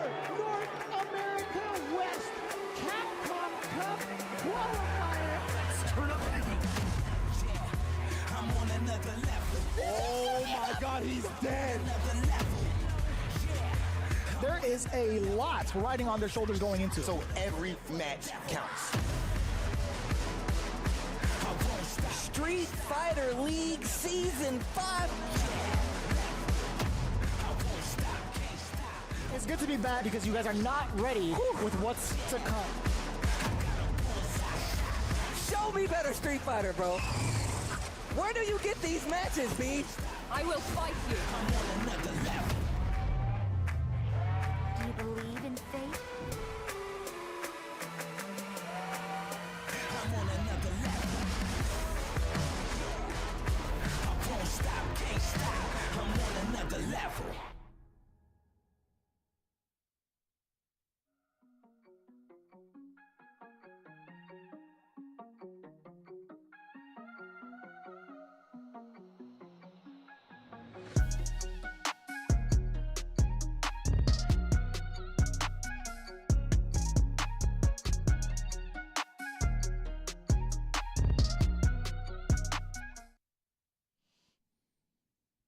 Only a few more matches left before we determine who will qualify to the big dance. Capcom Cup number 9 is just around the corner, but we got to get there first with the North American East qualifier. My name is Vicious, here with James Chen. And if you guys happen to miss some of the matches, I feel bad for you. I feel bad for you, low-key, because these have been nothing but ecstatic and exciting. Yo, top 16 up until this very moment has been nothing but hair-raising, and I do mean it, hair-raising action. I've almost thrown James Chen out of his seat numerous times, Yes. and I would probably do the same for you if we were here in person. We're getting closer and closer. Picking up too much of these Tasty Steve habits. It's his fault. I have a new cybernetic arm that just goes crazy sometimes because of Tasty Steve. You can blame him for it. But let's take a look. The pressure points just to pull the arm right off. Yeah, dude, probably.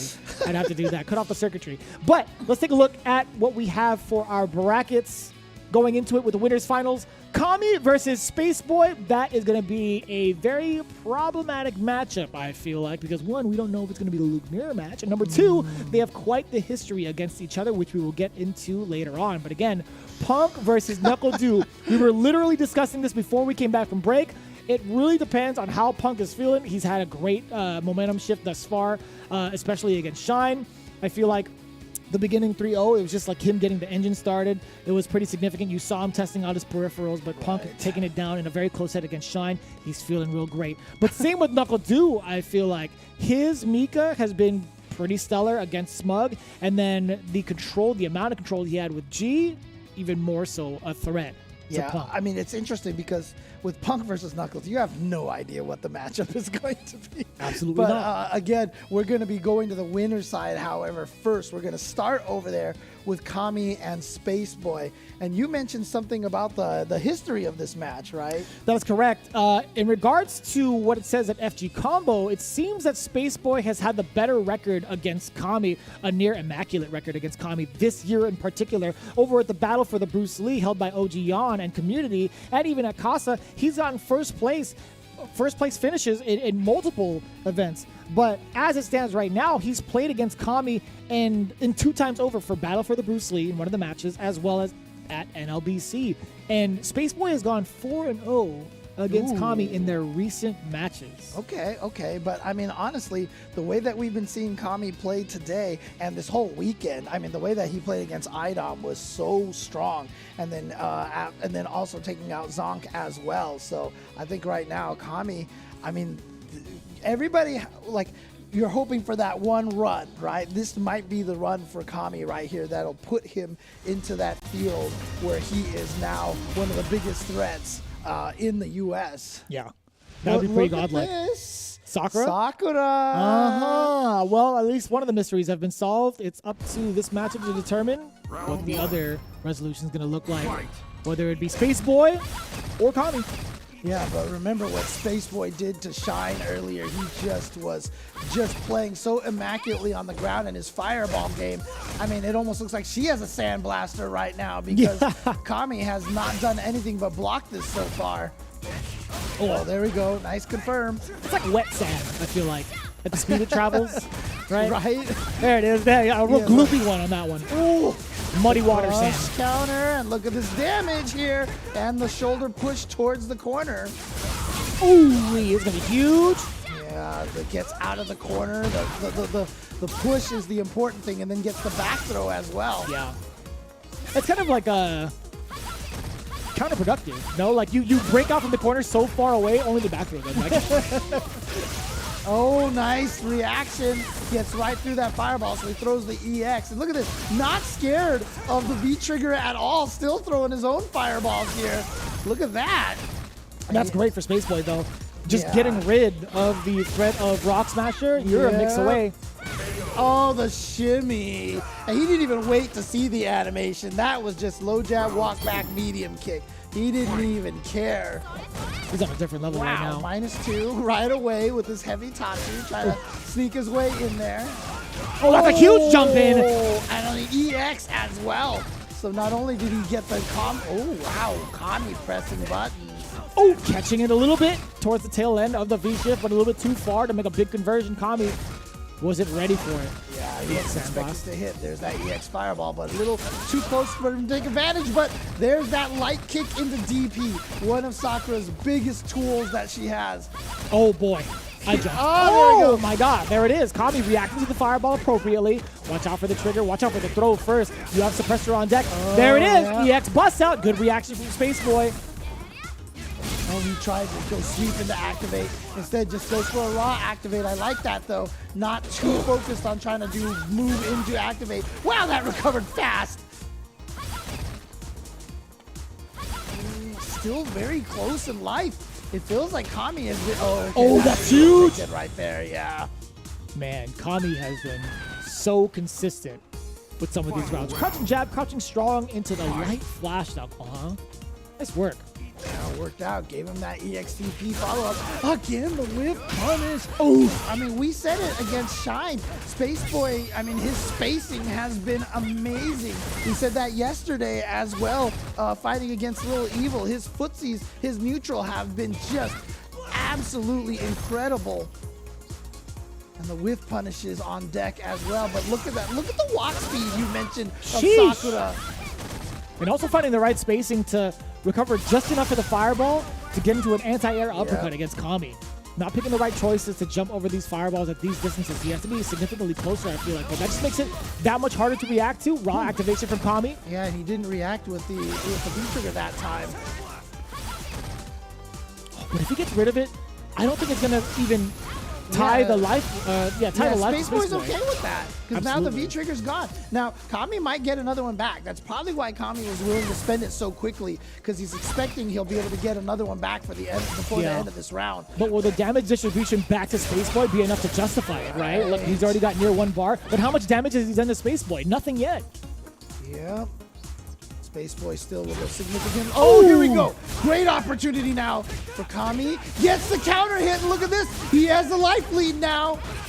Oh, the shimmy. And you know what? There's the weakness of Sakura's crouching medium kick. Very, very little range. I think he called out the shimmy. He was trying to catch the walk back. It just missed because, like I said, Sakura's crouching medium kick, very, very stubby normal.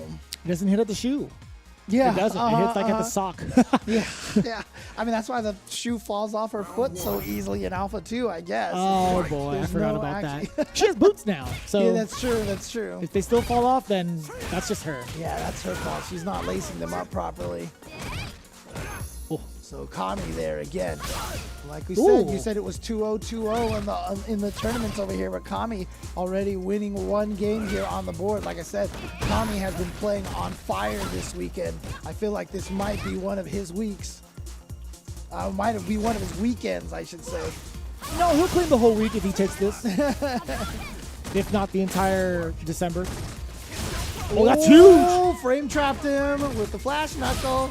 Oh, he tried to challenge. Oh boy. If Space Boy figures it out, he could potentially V-shift that, by the way. He was able to punish that V skill right there. The roll, I'm not sure why he went for that roll there. Here we go, the activation with the fireball. Doesn't matter. Nice. Kami just challenging. No fear from Kami. Round 2. And what a sequence to go into from Kami as well. Fully aware of what Spaceboy is trying to do, not letting him get away with any sort of free dashes or free movement for that matter, and just occupying that space with crouching medium punch has been so effective. And speaking of effective, these anti-air uppercuts have been so on point for Spaceboy. Very difficult to do, as Sakura does have considerable startup on it. Yeah, the interesting thing about this was, remember when he fought against Lil Evil, he did go with the loop mirror, if I'm not mistaken. And he is not choosing to do that this time. You gotta be true to your heart, James. You heard it in the quote. Yeah, it's true. Serene state of mind. Come in with a clear conscience. That way you have no regrets at the end. I'm getting a little too deep. Either way, Spaceboy does have a very significant life lead with bar to spend as well. Right, but we saw the kind of comeback that Kami was able to do last round. We were in a very similar position like this. Although Kami did have a little bit more resources. The EX, very important for Luke for the corner carry. Oh, no, he didn't believe. He didn't believe. Oh, here no. we go, the activation, and here we go. Like we said, that V-trigger is basically like more meter. That's true. Yeah, you get to extend your combos or even bully the neutral. This is going to be huge. If Kami manages to land a single hit, it could be the great equalizer. We talked about the damage distribution on Luke being so severe.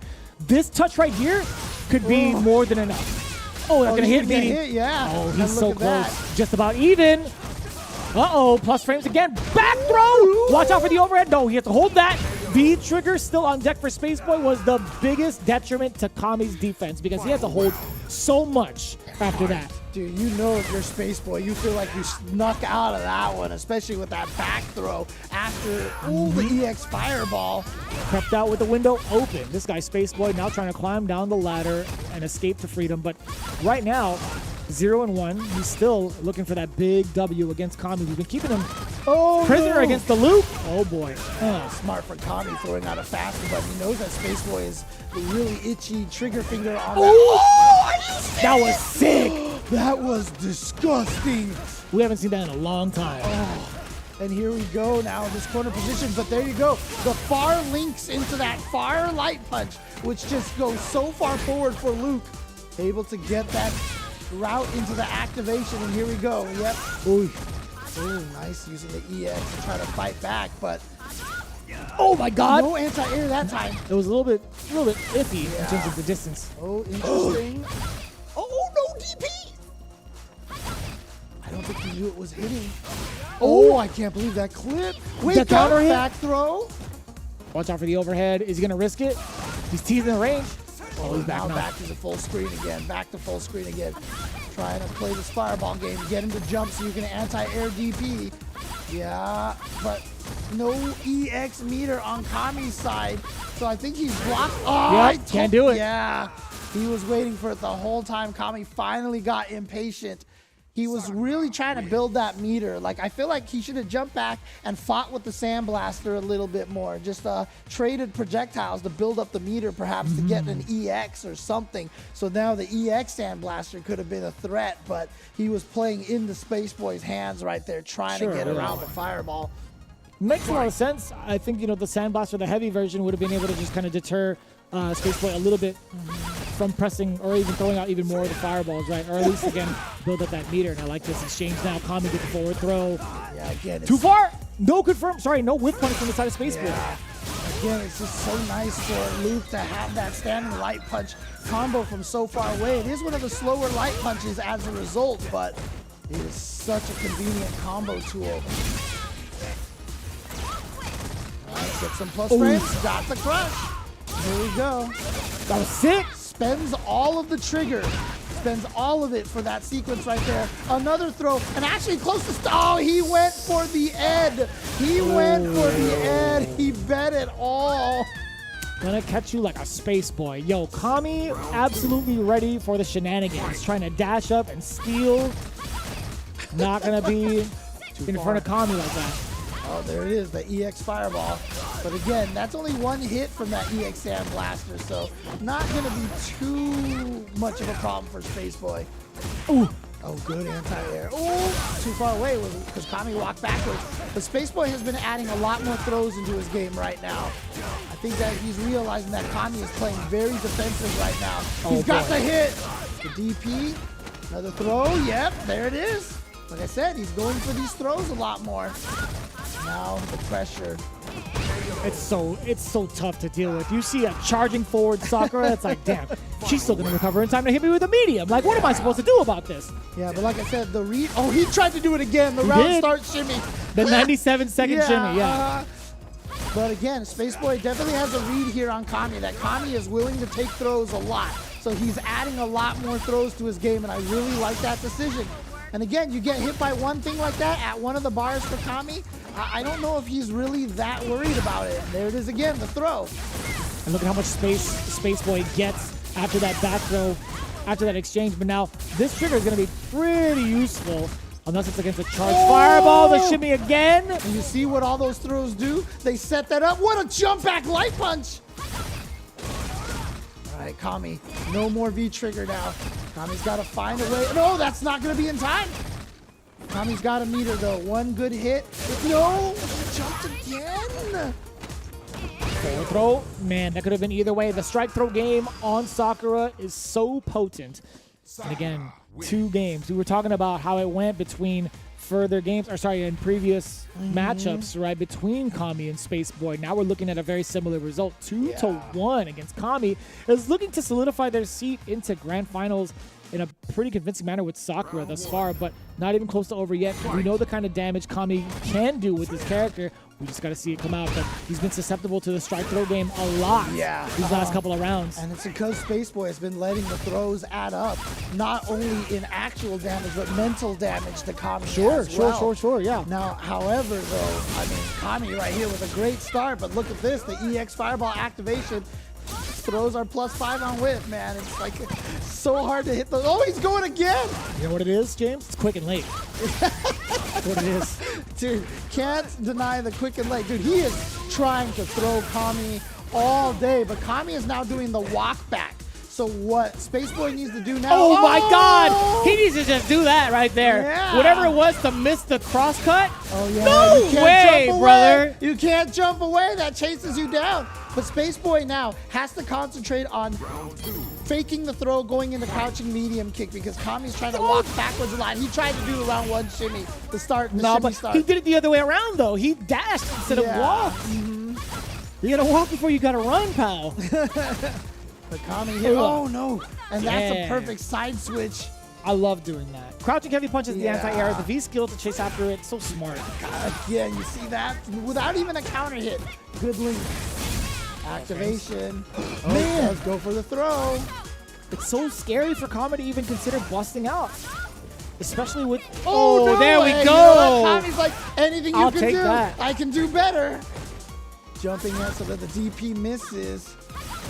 And we haven't seen Rising Rocket against the Fireball as an option, by the way. Yeah, that's true. I should be able to do it. Okay, Kami, not done yet. Trying to tie this up. 2-2. Just needs to take this round. Obviously, Spaceboy with a little bit of a meter advantage, but nothing significant, especially now. But here comes Spaceboy using that first meter to get the plus frames. Nice single hit confirmed by Kami.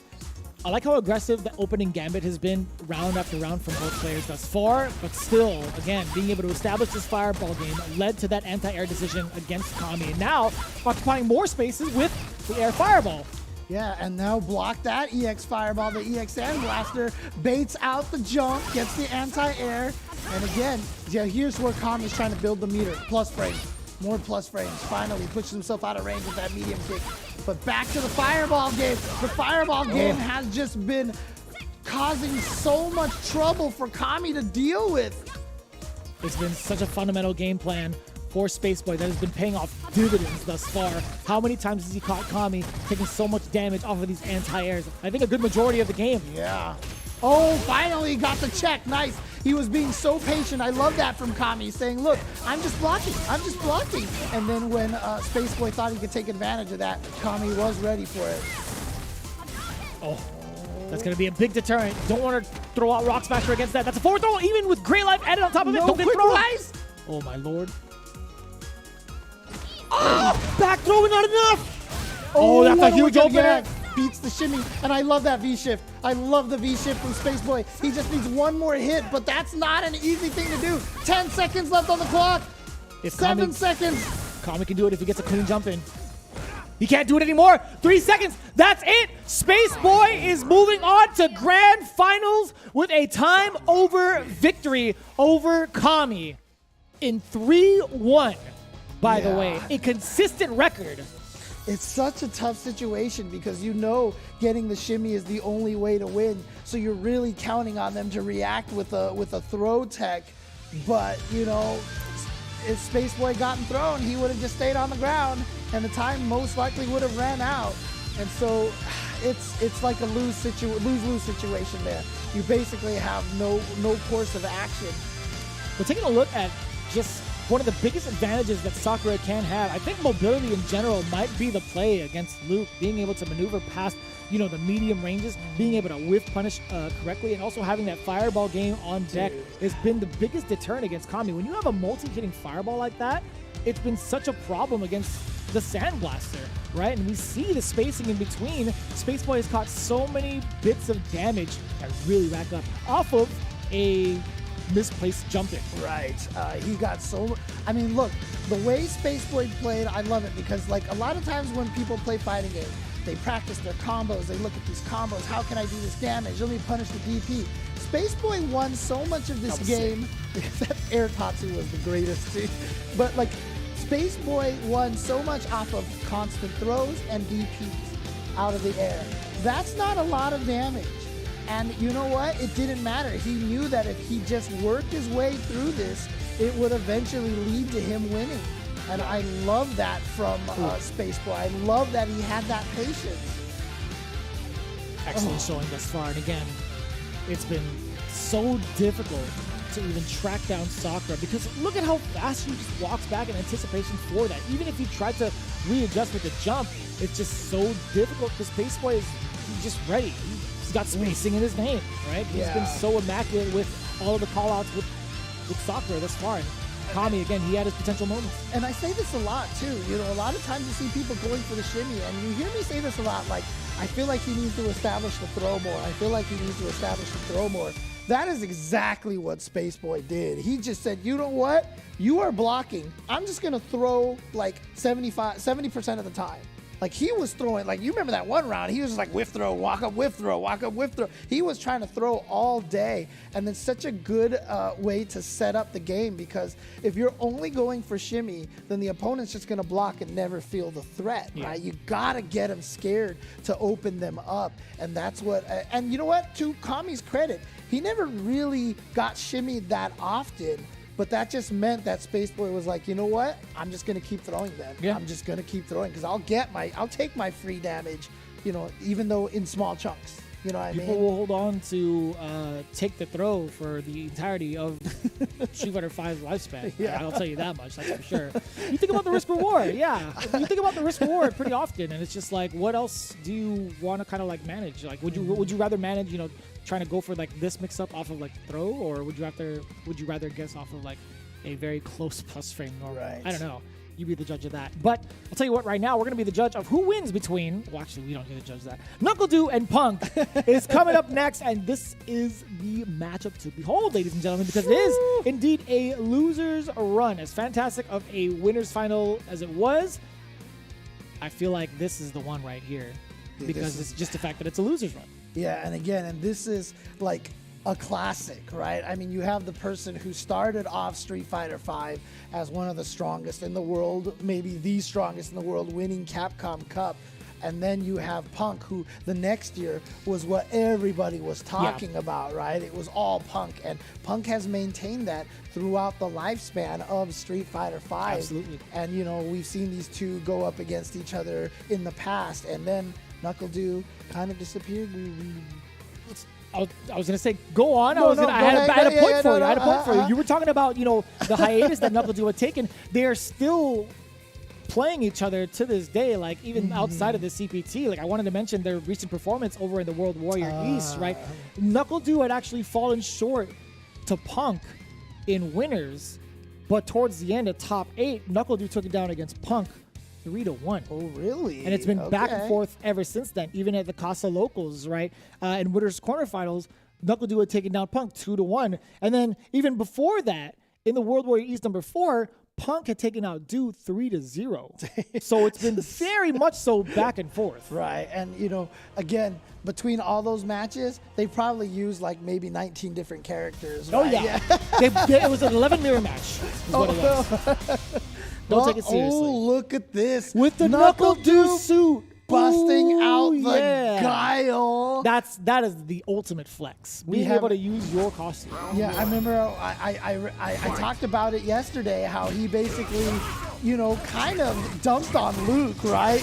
In SFL, he just kind of blew Luke off here. Now, last time we saw him play against the Luke, he used G, but now he's going with the guile, which is going to be interesting because obviously the Sand Blaster can nullify the Sonic Boom pretty decently from range. But Punk wants to stay close here.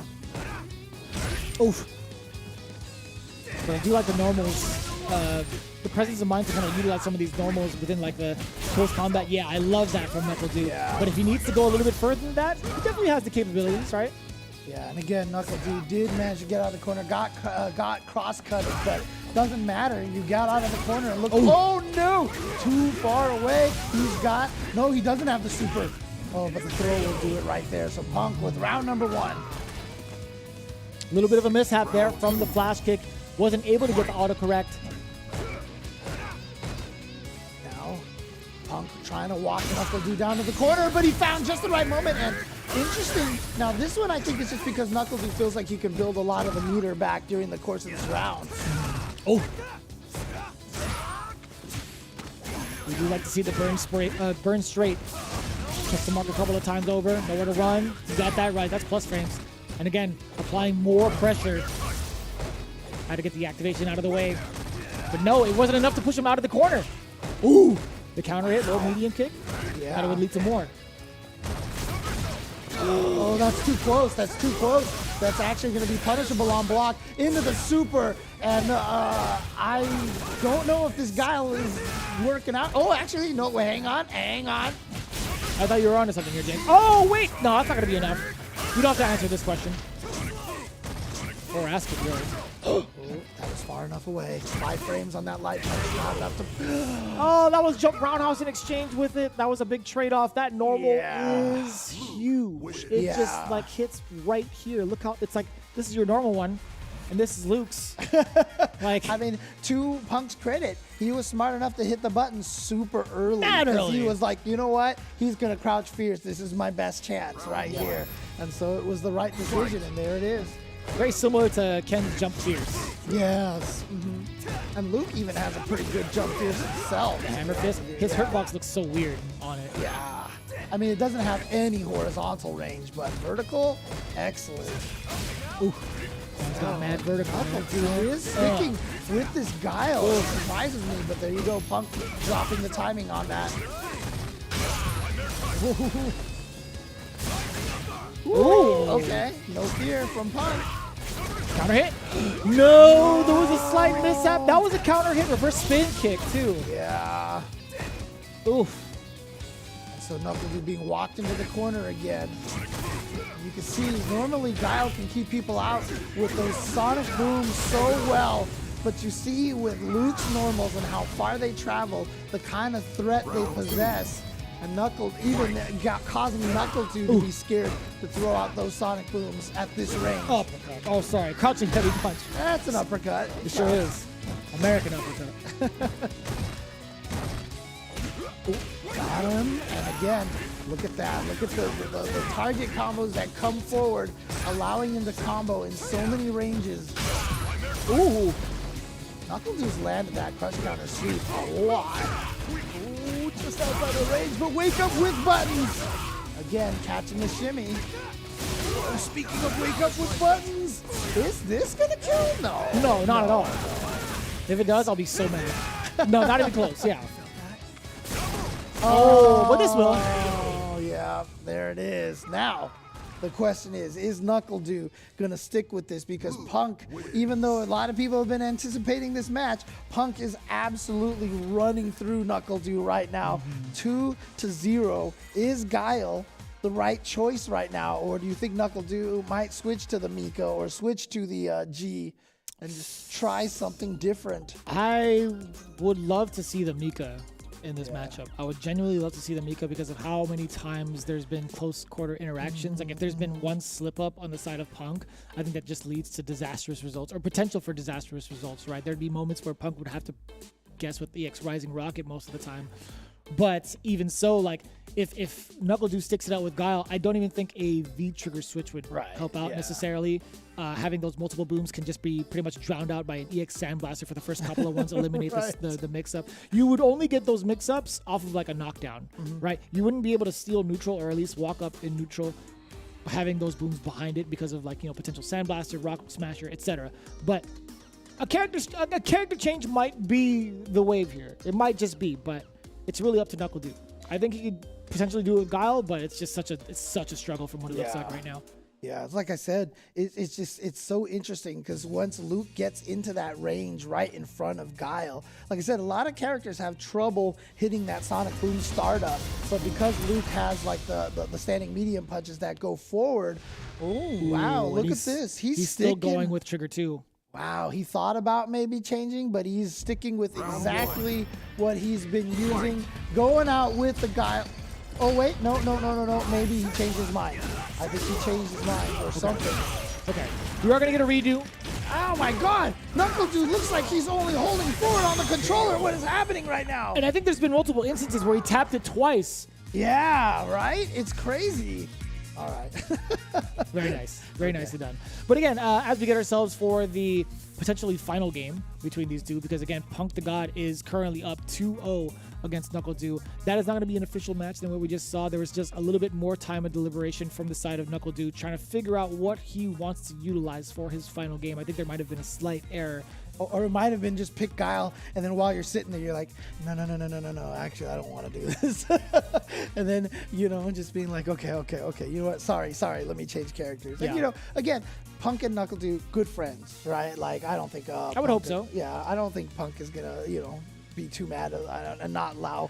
He'll do that to his homies sometimes. I feel like I'm not speaking for him. I'm not speaking on his behalf. But when it comes to competition times, he might call him out. Yeah, he might. True. It's true. But not in like a full on Twitter mode. Like he wouldn't do that, right? So, so I think so. I'm gonna knock on wood on that one. Yeah, I know, right? Knock on wood on that one. All right. Well. But I mean, like competitiveness, we got to see it from both of these players through and through. You know, KnuckleDu is still trying to contemplate what characters to use, right? Trying to make sure that he cleans it up with Guile if he decides to commit to this character. So I'm really curious to see it. Like we did have a slight mishap where he missed a combo too. There was a little bit of edginess towards it, or at least a little bit of nervousness, I guess. But there was a very significant couple of errors that he's had, which is something uncommon of KnuckleDu. Right, exactly. So, and like I said, when KnuckleDu faced against G earlier, I think against Luke earlier with Lil Evil, he did go with the G in that matchup, and so there you go. That is what he decided to go for. He is going with the G. So let's see if this works out for KnuckleDu, because this is it. He's got to win 3 in a row with G, or it's done, and Punk moves on. Good sleuthing work there, Detective James. This is my power. He's going with V skill too. It is. Very interesting how that applies. Oh, well, already gone with it. Yeah, exactly. Trying to power up his defense, but every time you get knocked down, it goes away. Nice whiff punish. Gonna up the presidentiality, and that's one of the tough things. But the jump in, Punk was absolutely ready for it. Looking kind of tough. Chases down the V-chip. I don't know what it was afterwards, but KnuckleDu didn't commit to the break. Punk already sitting at match point in the blink of an eye, taking that round. Yeah, and just like that, KnuckleDu back as far to the wall as possible. Not only does he have to win 3 games in a row, but he has to start it by doing 2 rounds in a row here in game number 3. Otherwise, Punk will be the one going up to face Kami in the losers finals. It ain't over till it's over. Again, G's not dead until he's dead, right? Yeah, that's the way G works. Oh, nice jump timing. Good backdash, and here we go. KnuckleDu getting the counter hit again, charging up here. So he's got full presidentiality and full defense, and that's why. Oh, the sweep was great. He gets to keep his P level, right? He gets to keep it at level 3. Still yeah, okay. Yeah, that's right. Not anymore. Down to level 2. Ooh. Oh, couldn't quite get out of it. Oh boy, Punk trying to make this comeback. Look at all these resources that he has. But hit. Is he gonna go into the super just to get the kill? Yes. Oh, he absolutely is. There it is. Oh, it didn't kill. I didn't even ask because I thought it was going to kill for sure. And Punk, one hit can take this right now. One hit in the super, it's over. Ah! The low medium catches the mark. KnuckleDu stays alive. That's one round on the board. Oh, man. Oh. God, I'm stressed out and I'm not even playing. Are you in the game right now? Oh, what a whip punish! And he got the full charge. Got the wall bounce, trying to go for the throw. KnuckleDu will take that, and look at that. Now he has the corner. That's why you eat that cross cut. You're not worried about it. Oh, and the crouching heavy punch still keeping Punk in the corner, but he's slowly walking himself out. Or trying to, at least. Oh, I like that V reversal. Push him out a little bit, get out of that corner. Punk still has the ability to... There it is again. Not fast enough. Shimmy on wake up, but wasn't able to punish that throw with. That was a whip punish right there. It's so close too. The roundhouse is just keeping Punk away. What are you supposed to do about this? Not even a lot of fireballs from either side. Right when I mentioned it, the jump in is there for a very good reason. EX uppercut, there it is. Punk eliminates KnuckleDu 3-0. Very, very convincing fashion with the Luke. Yeah, and again, Luke just showing what Luke does best, the amount of damage output that he gets with all that meter. You know, it's one of the strengths that we've often talked about a character like Karin, right? She can do the damage by spending the meter during the course of the combo, and it all works out. Luke also able to display that in the corner situation over there. So like you said, as soon as he got that first hit, EX, enough to take it, and Punk will be in the losers finals against Kami. That's a huge turn of events too. The way that Kami's been performing, seeing himself in this part of the bracket. Now you have two best friends going up against each other, and that's just the nature of the beast. I'm sure you've mentioned this in plenty of CPTs. Like when it comes down to it, from top 16 to top 8, you're going to start eliminating some of your friends.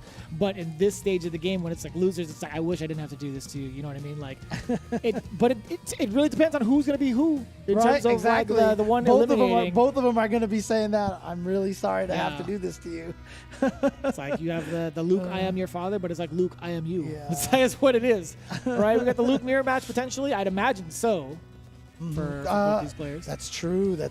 This might be the Luke mirror match because I don't see there's any reason for Punk to move away from Luke. He's been doing so well with this character, and so it's going to be really up to Kami to try to match that footsie, that neutral. What if he goes Seth?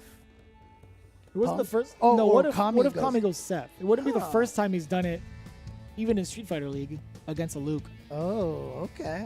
What And you know what? And it's not the first time that we've mentioned Street Fighter Duel coming out on the mobile platform, the authorized game here coming out, currently available in China, but will be available globally very, very soon. So the epic legend is reborn on mobile. Download Street Fighter Duel now. Let's fight for each other and join the journey with millions of players to become the best fighter.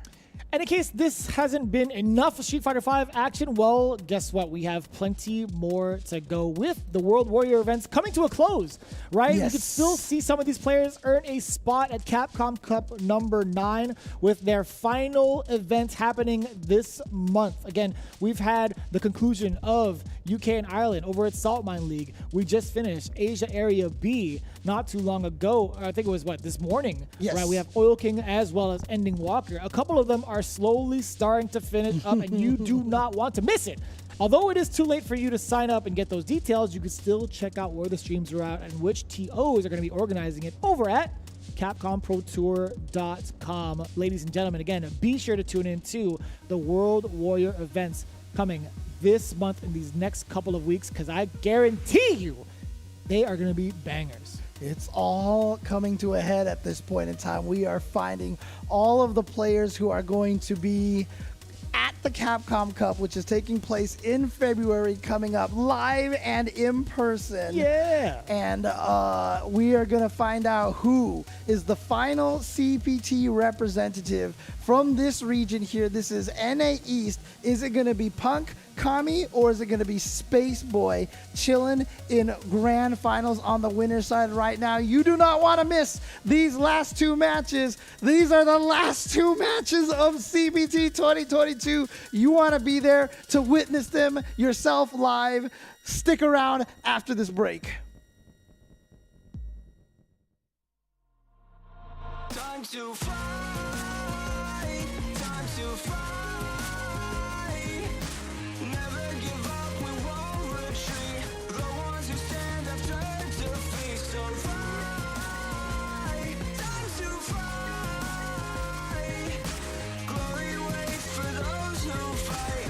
We unite, we are street fighters.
Go too far.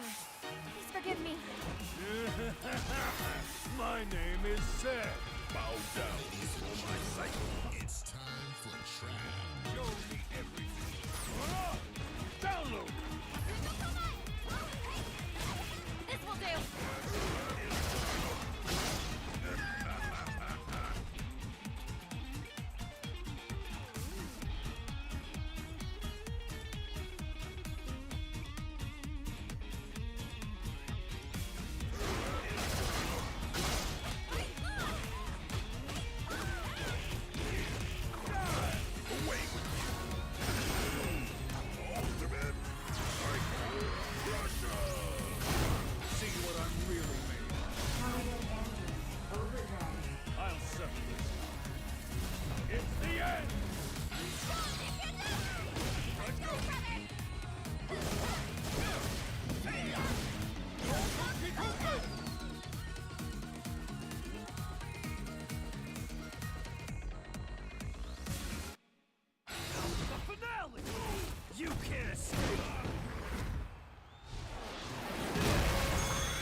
And bless you all for staying with us here for the Capcom Pro Tour. We are ready for... Why are you looking at me like that, Jeremy? Sounds like a Christmas movie opening. And bless you. Bless you. Bless you. And you and you and Yeah, you. all right, well, there it is. We got the musical already locked down. It's CPT, the musical, coming in 2022. All holidays, we're going to be holding it, right? Yeah, it's going to be starring James Chen and Jeremy Vicious over here. We are going to be singing to you the Capcom holidays. But before we get over there, we have 2 more matches. Who's going to make it out of CPT NA East? It is going to be either Punk or Kami going up against Space Boy, who is chilling in grand finals. But Kami was able to defeat Idom earlier in the tournament, and now this is the true test as well, to go up against Punk and take out Punk. And this is exactly where we can kind of throw out statistics pretty much out the window, right? In regards to Kami versus Idom, there's been a very statistical shift, a positive shift towards at least Idom taking most of the games, right? He even tweeted it. It's like, it doesn't matter how many like offline performances I've had and how much success I've had in these recent tournaments, but like, you know, sometimes you do fall short. But for Kami, again, he's overcome one of his biggest demons, and a lot of players' biggest demons, to be quite honest with you. But coming up against another one, against Punk, although he's his best friend, right? There is a lot of evidence showing that Punk has taken majority of the games he's played against Kami. Okay, and I mean, obviously though, Kami here, I feel like has found kind of like a second life here with Luke, and just, I mean, you can see how much he's putting the work in there, finding the proper counter hit combos into the charged up flash knuckle. He shows it too on his streams. He streams like almost every day, like, showing off his prowess too, and he even like watches along with everybody. So he's absorbing some of the tech. There's so many different loops and so many different looks to Luke, where he could apply it to his own game. And not only that, he gets to look back and watch how he performs in Street Fighter League and be like, damn, I probably shouldn't have done that. And, you know, rewrite the way he wants to play his Luke. So it's been very, very impressive thus far. He studies what his Luke lacks and, you know, tries to get a lot of likes on his content. Only if you look for it, though. Okay, fair. All right, so Kami versus Punk. Let's see what is going to happen here. As you said, 2 very good friends here, and most likely going to be the Luke mirror, unless there is a potential for that Seth, as you mentioned. Maybe, but I think it's going to be a Luke lockdown for sure. I think, you know, I've kind of reluctantly talked about the Seth. Kami hasn't really gravitated towards that character outside of the league or even on the streams. I might be wrong, but I will say, like, you would yield the character that granted you the most success, or at least got you to where you're at in the first place, right? And interestingly enough, on the way here, this whole entire top 16, even though we've had Lukes all over the place, Kami has actually managed to avoid all the Lukes, right? I mean, except for Space Boy, but Space Boy went Sakura against him, so he hasn't had to fight any of the Luke mirrors yet. So I'm still not sure, you know, how he's going to perform in this Luke mirror, but again, I've got to imagine he's got a lot of experience in this fight. Oh, without a doubt. Yeah, he practices with Punk on the daily, and if it wasn't in this atmosphere or even anytime recently, he's definitely done so with Street Fighter League, right? I can't emphasize that enough because they have a lot of time together to practice a lot of these different looks and a lot of these different matches. And it's not even just within Punk. He's also practiced against Chris CCH on numerous occasions too. The same could be said with Punk, right? In that same exact regard, whether it's practice or not, he's played off against the other Lukes of the nation and even the world. So this is it right here. Here we go. Punk versus Kami. Winner moves on. Loser gets to, well, enjoy the rest of the stream. And again, this will be to find out who goes up against Space Boy, who's waiting out there with a Luke or a Sakura. A Luke of his own or Sakura. And right now, Punk's still in the standard pink Luke that he's been using, and Kami going with the green Luke that he's been using. Get the old school Miami jersey versus MMA. I like that. Classic. But Kami's already had some good whiff punishes here on Punk. And yeah, you can definitely see a lot of respect these 2 players giving each other here right now, between 2 players who are familiar with each other.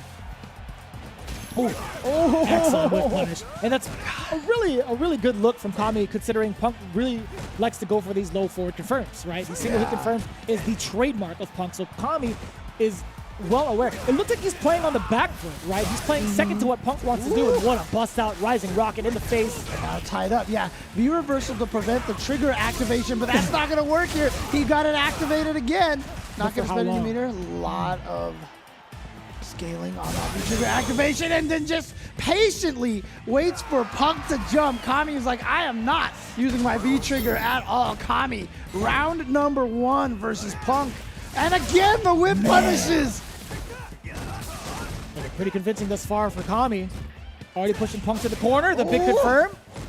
Yeah, beats him to that. Punk does get out of there, but he is down by a lot. But we've seen the kind of comebacks Punk can make. And just like that, 2 touches, almost near tied. Yep. Oh, and now definitely a life lead. Oh, what? Just a wake-up standing or crouching medium punch. Uppercut. Yeah, Sure is. Kami has that anti-air on point. Oh, and Punk this time with the bust out. Could block that, would have been lights out, but still not a bad look. He spent all of the trigger. Oh, he's gonna regret this. Dead. EX. Oh, regular uppercut is just fine. He didn't even have the bar for it, so my mistake, I looked at the wrong meter. Yeah, but it doesn't matter. He still gets the juggle anyway and the victory. 1 round apiece here. Imagine that. See how close this is between the Uppercut. two. Yeah. Yep, too late for that jump. Not going to be able to punish the Sandblaster. And it's nice so far. We've seen from Kami with the great reactions on the whiff punish, the great reactions on the anti-air. Like I said, Kami is playing at a level that is so high right now. Yeah. He's treating Luke like a Shoto. His fireball game has been pretty on point thus far in regards to the spacing and baiting Punk to get some of these off-angle jumps. Oh boy. But now the Karen's coming out of Punk. Getting the low forward confirmed. Karin, excuse me, not Karen, Karin. Works either way. Look at this stun here. All right. How much damage? Okay, just a very simple combo. Just wants to set up the speed here. Get back into this footsie situation. Oh, and V reversal, and just try to walk back just in case Kami tries to throw the V reversal. That's so scary. It's still 1 burst to even it out.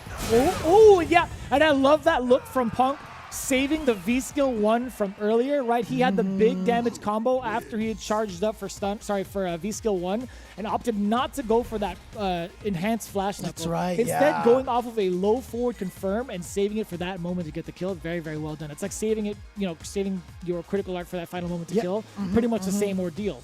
Yeah, you sacrifice the damage now for the potential later on, essentially. Now, interestingly enough, you did just point this out, but Punk is going with V skill 1, right? So a lot of the Lukes that we've been seeing, even the Luke mirrors, they've been going with the V skill 2 as Kami is doing over here. Oh, Punk confirm. What happens? Has a bar now. Both of them with a bar. We're still looking for that single hit. Punk, he's sniffing for it. Yeah, you see them throw out that light kick every once in a while to try to bait out the whip punish from the opponent. Oh, V reversal, yeah. Push him back. Don't let Kami get out of the corner here. Oh, here we go. Nice. Single hit. Didn't get the charge on the light flash knuckle. Oh, that could have been it. Yeah. Could have been a big counter hit opening for Kami. Into the corner, all the way into the corner. And now Punk just needs one good hit into a super. Okay, gonna spend a lot of meter here. But Punk can still take this on a single hit right now. Oh, that's it right there. Yep, into super. Straight up. Don't even try to do anything fancy. That standing medium kick into V-trigger activation was nerfed a little bit. You don't get as much off of it. But you can raw super. Yeah, raw critical art still works. Good. It's quite the change up there, but either way, Punk does get the punish off of the misplaced standing heavy punch from Kami. Yeah, and it's interesting too because Kami is the one that had been getting that whiff punish earlier, and now Punk is the one finding its mark. Tries to. Oh, that wasn't even a shimmy. He just kicked the button. And look at this damage right here. Jesus! Yeah. That's why you jump to the other side. If you don't have the meter, then that's a good. Oh. But if you do have meter, the corner is where you want to be. This is good for Kami. He's almost got the stun. The suppressor. He got with the suppressor. And here we go. He's going to keep the corner position here. Look at this damage. Throw for stun. Oh, sorry, throw for kill. Yes, he does. And Kami gets it. He gets the confusion between. Or sorry, gets Punk a little bit confused as to what to do on defense.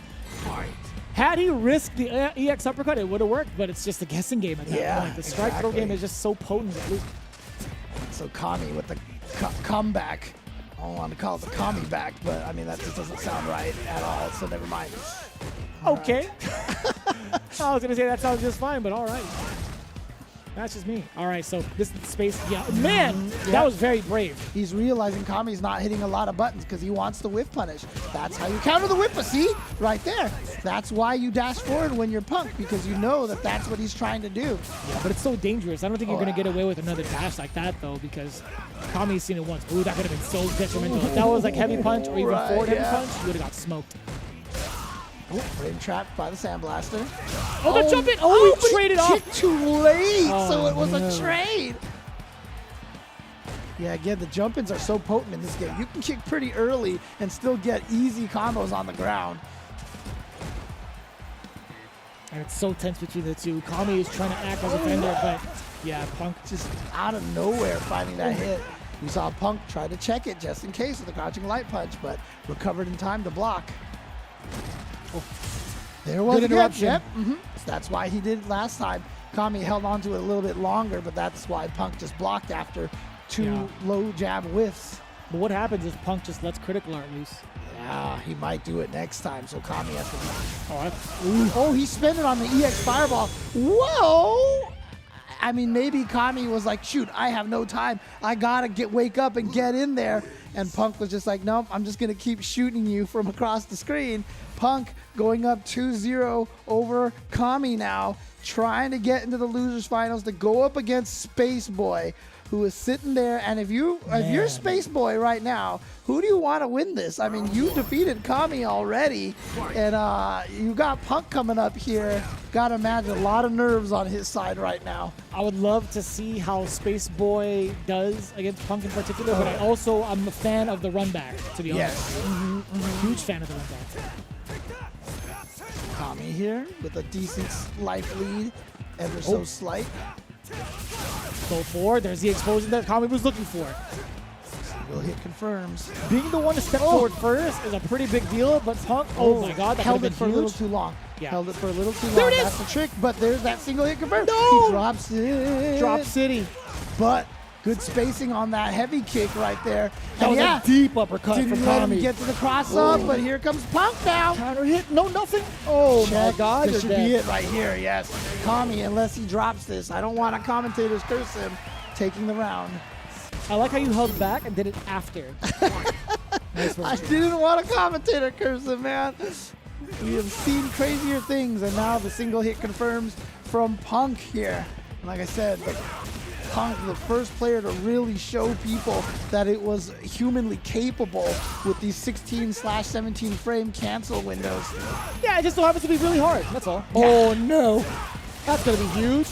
The damage, but more so the release from the corner, from one corner to the other, and he's not afraid to take a stand. That was so ambiguous. Everybody, look at the damage. And now the corner situation here. Kami gets the activation, but just finding the right timing, the beat right there to get that standing medium kick. Punk is at match point. He's trying to 3-0 Kami now. And we see Kami now stepping on the gas, right? He's being the one to strike first against Punk, and thus far has him in the corner. Little bit of, a release going for the Sandblaster instead of pursuing offense even further in the corner. And I like this keep away. Now he's back to the play style that he was utilizing in the first half of the game. Ooh, no! And then Punk just finding the raw jump to get out of the corner. And look at this damage. Stun One more City. mix-up. Delayed throw. He just gets the... Oh, he drops the combo! He dropped. I think he thought that jump attack might have caused the stun. Maybe he was trying to build meter. I agree. I agree with that. Oh, here we go. He's going to be able to get the combo off that right into the super. And that's it. Punk has booked his ticket into the grand finals to go up against Space Boy. And despite being friends, you can see Kami was just like, man, and he's done with it. But again, look, that's a lot of money that he won. We talked about the $5,000 prize pool that they can get. Third place for Kami. Really played a tournament of the ages for himself over here. Really showing people what he's capable of. Really awesome to see Kami play. And really, honestly, even though it was a 3-0, it didn't feel like it was a domination from Punk. A lot of things that Kami was doing he was doing so many great things with the single hit confirms, the whiff punishes himself, getting those anti-airs. It's just in the end, it was Punk who just, ever so slightly outplayed him. I will say that there was a significant amount of domination within the first 2 games. You see certain rounds where it came down pretty close to the wire, but then you see in games like number 2 where he starts off pretty strong, and then Kami, you start to see like a little bit of that fluctuation. It's just because of the damage comeback output, here too as well. I mean, what a comeback. I will say, in terms of the results, Punk in this very moment, I can't imagine what Kami was trying to do, but even so, like, even if he just sat there and blocked it, he would have run out of time. Yeah, there's only 8 seconds left, so he knew he had to do something. And Punk was just like, I'm just going to keep spinning this meter to keep you over there. So I think the point I was trying to make was that there was domination from the side of Punk. It just took a lot longer than he would like it to have because Kami was playing such a patient style. He could have gone through anything that Punk... If he had had the right reads on when the EX Rising Rocket would come out, it would be a whole different ordeal, right? There has been so many instances where Punk had taken that big gamble. But as Phenom had once put it, if I have EX meter, who's really at risk on Wake Up, me or you? Me taking the risk with EX uppercut, or are you trying to press the button? You know what I mean? Exactly. So it's like, it really depends. But Kami, take a look at the trail of bodies he's left behind thus far from the losers run. We had actually started this off, off with this at the very beginning, right? Where we talked about how often we've seen players coming in from top 8 into the losers run. Actually, from top 16, if I'm not mistaken, making it all the way to grand finals and potentially taking it all the way. And that, you know what? Look, if anybody was going to do it, it's going to be Punk, right? I mean, that's the kind of pedigree that he has. He's still in the conversation as the GOAT of Street Fighter V for a reason, because he is that strong. I mean, right now, it's really Punk and like Tokido and Idom, and even Tokido in the past year or so hasn't had the same kind of success I feel like that Punk has been having. So, a lot of it really comes down to Punk versus Idom, and Idom, he's not here in the top 8, and in fact was sent to losers by Kami. Like I said, that's how strong Kami was. So like you said, the list of bodies that Kami had in his way, including Idom. So just amazing play by Kami. And so congratulations to him. Really, really well done. Yeah, really really impressive to see the amount of improvement he's had like year after year after year, and also getting to know him throughout the course of a multitude of events. This guy has been traveling everywhere. He's been putting in so much of the work and also trying to be a part of that content creation grind. He's been putting on so much for his community and also for himself to really show that he is a top level player. Forced to be reckoned with. He stamped it. He stamped it definitely with this performance. If he hasn't done so already, to be honest with you, because he has been such an MVP for so many different occasions, man. Yeah, absolutely. But unfortunately, it is the end of the road for Kami. 3rd place, and now grand finals. Space Boy, another player who, at first started off being one of those players that was always right there on the cusp. But, in the past year or so, he has been winning a lot of events, really been asserting himself as one of the strongest players in the scene. But in order to win, you know what? All paths go through Punk. And here it is right now. Space Boy has to take out Punk. And of course, he's on the winner's side. He just needs to win 1 set of 3 out of 5. Punk needs to win 2 sets of 3 out of 5. But again, if anybody can do it, it's going to be Punk. But Space Boy, his neutral, his footsies, his reads, and his quote guesses have been so on point this entire weekend. This is going to be a tough one for Punk. You even have a message from JX. Space is the place. Man, are we already setting the precedence for something out of this world? Maybe. It could be of astronomical proportions. But we're going to find out, right? Again, Space Boy being in the grand final seat from the winner's side, he only needs to win 1 set, just reiterating what James had said earlier. Punk has had, quite the trial and tribulation coming in from the top 16, but this is the ultimate test for the young man. Yeah. They're both young, really, 23 and 24. Yeah, I know, right? But Space Boy definitely going to try to give Punk a case of some space madness right now. Let's see if Punk can overcome this.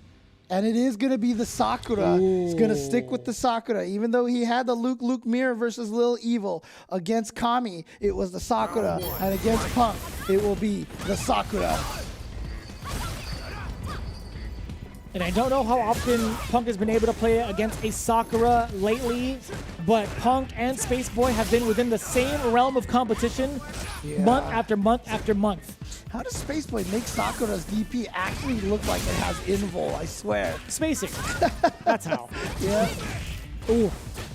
Oh, wow. Actually still got the counter hit there. And now look at this. Punk showing, look, you threw Kami a bunch. Now I'll throw you a bunch. Not just kidding. The low single hit confirmed. Punk, round number 1, quickly. And effectively, again. So much damage comes from this character. If you use it efficiently, well, you get a little bit extra. Oh boy, the big whip punish against the crouching medium. That's what I was talking about earlier. Yeah, that's exactly what Kami neglected to do against the fireball game. And maybe Punk kind of being like, yo, bro, this is what you should have done, you know, and trying to show. And there's that ambiguous jumping distance. I didn't even see the cross-up message out there, but it definitely was a cross-up. Oh my God, charge it up. The timing. Off the wall, do it again. Yep, and he had one more to back it up too.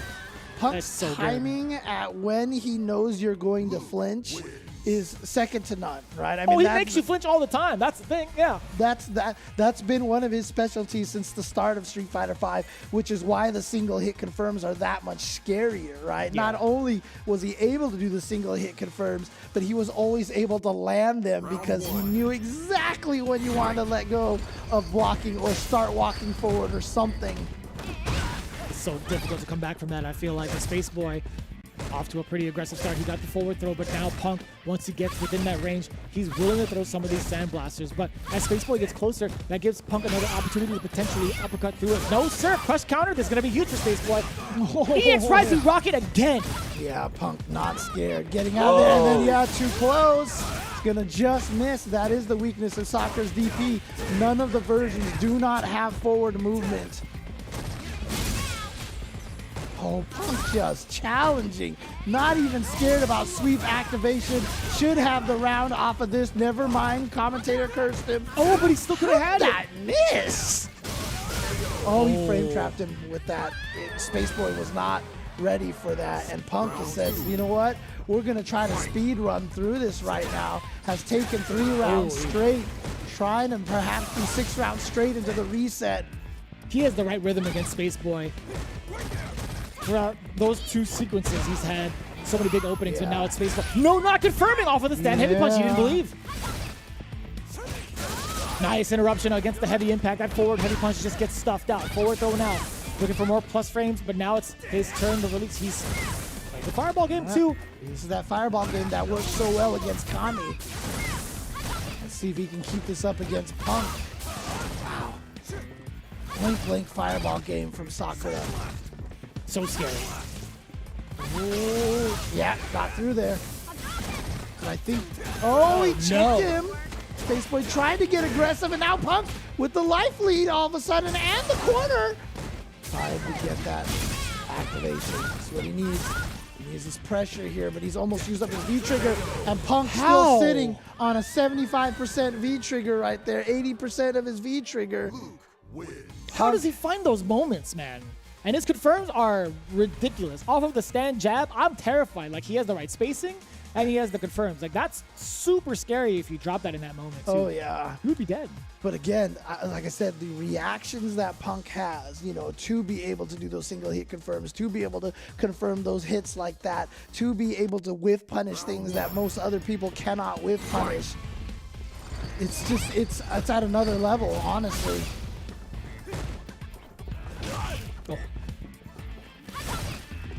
What is Space Boy going to do about this? Yeah, okay. So I do like still playing around the heavy punches or the mediums with the standing light kick. That's paid off a lot, but it's just a matter of keeping Punk contained. He's not going to be overzealous about it. He's backing off to this mid-screen to play that normal game yet again. But it's still the mediums coming into play from Punk.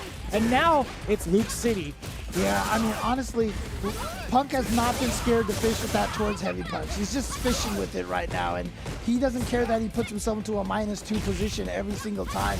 He's just going to keep establishing that. Now, Spaceboy with a great job here in this round, but again, I feel like that was Punk trying to establish a bunch of stuff at this point, so, you know, he's willing to lose that round. You know, even taking that uppercut, it's not even too big of a threat or any sort of intimidation factor. Like, it happens, sure, but look at that. Punk is able to deal that damage by forcing the block against Spaceboy already. And that's the scary thing about that Sandblaster, like I said. Very hard to see coming. And it's so fast, and because it's so fast and goes across the screen right away, it just makes you not want to try to avoid it, you know? Oh no, that wasn't even a counter hit. What did Spaceboy get hit by? Oh, that's it. Whatever it is, he's gonna have to hold on to that. Charge it up, do it again.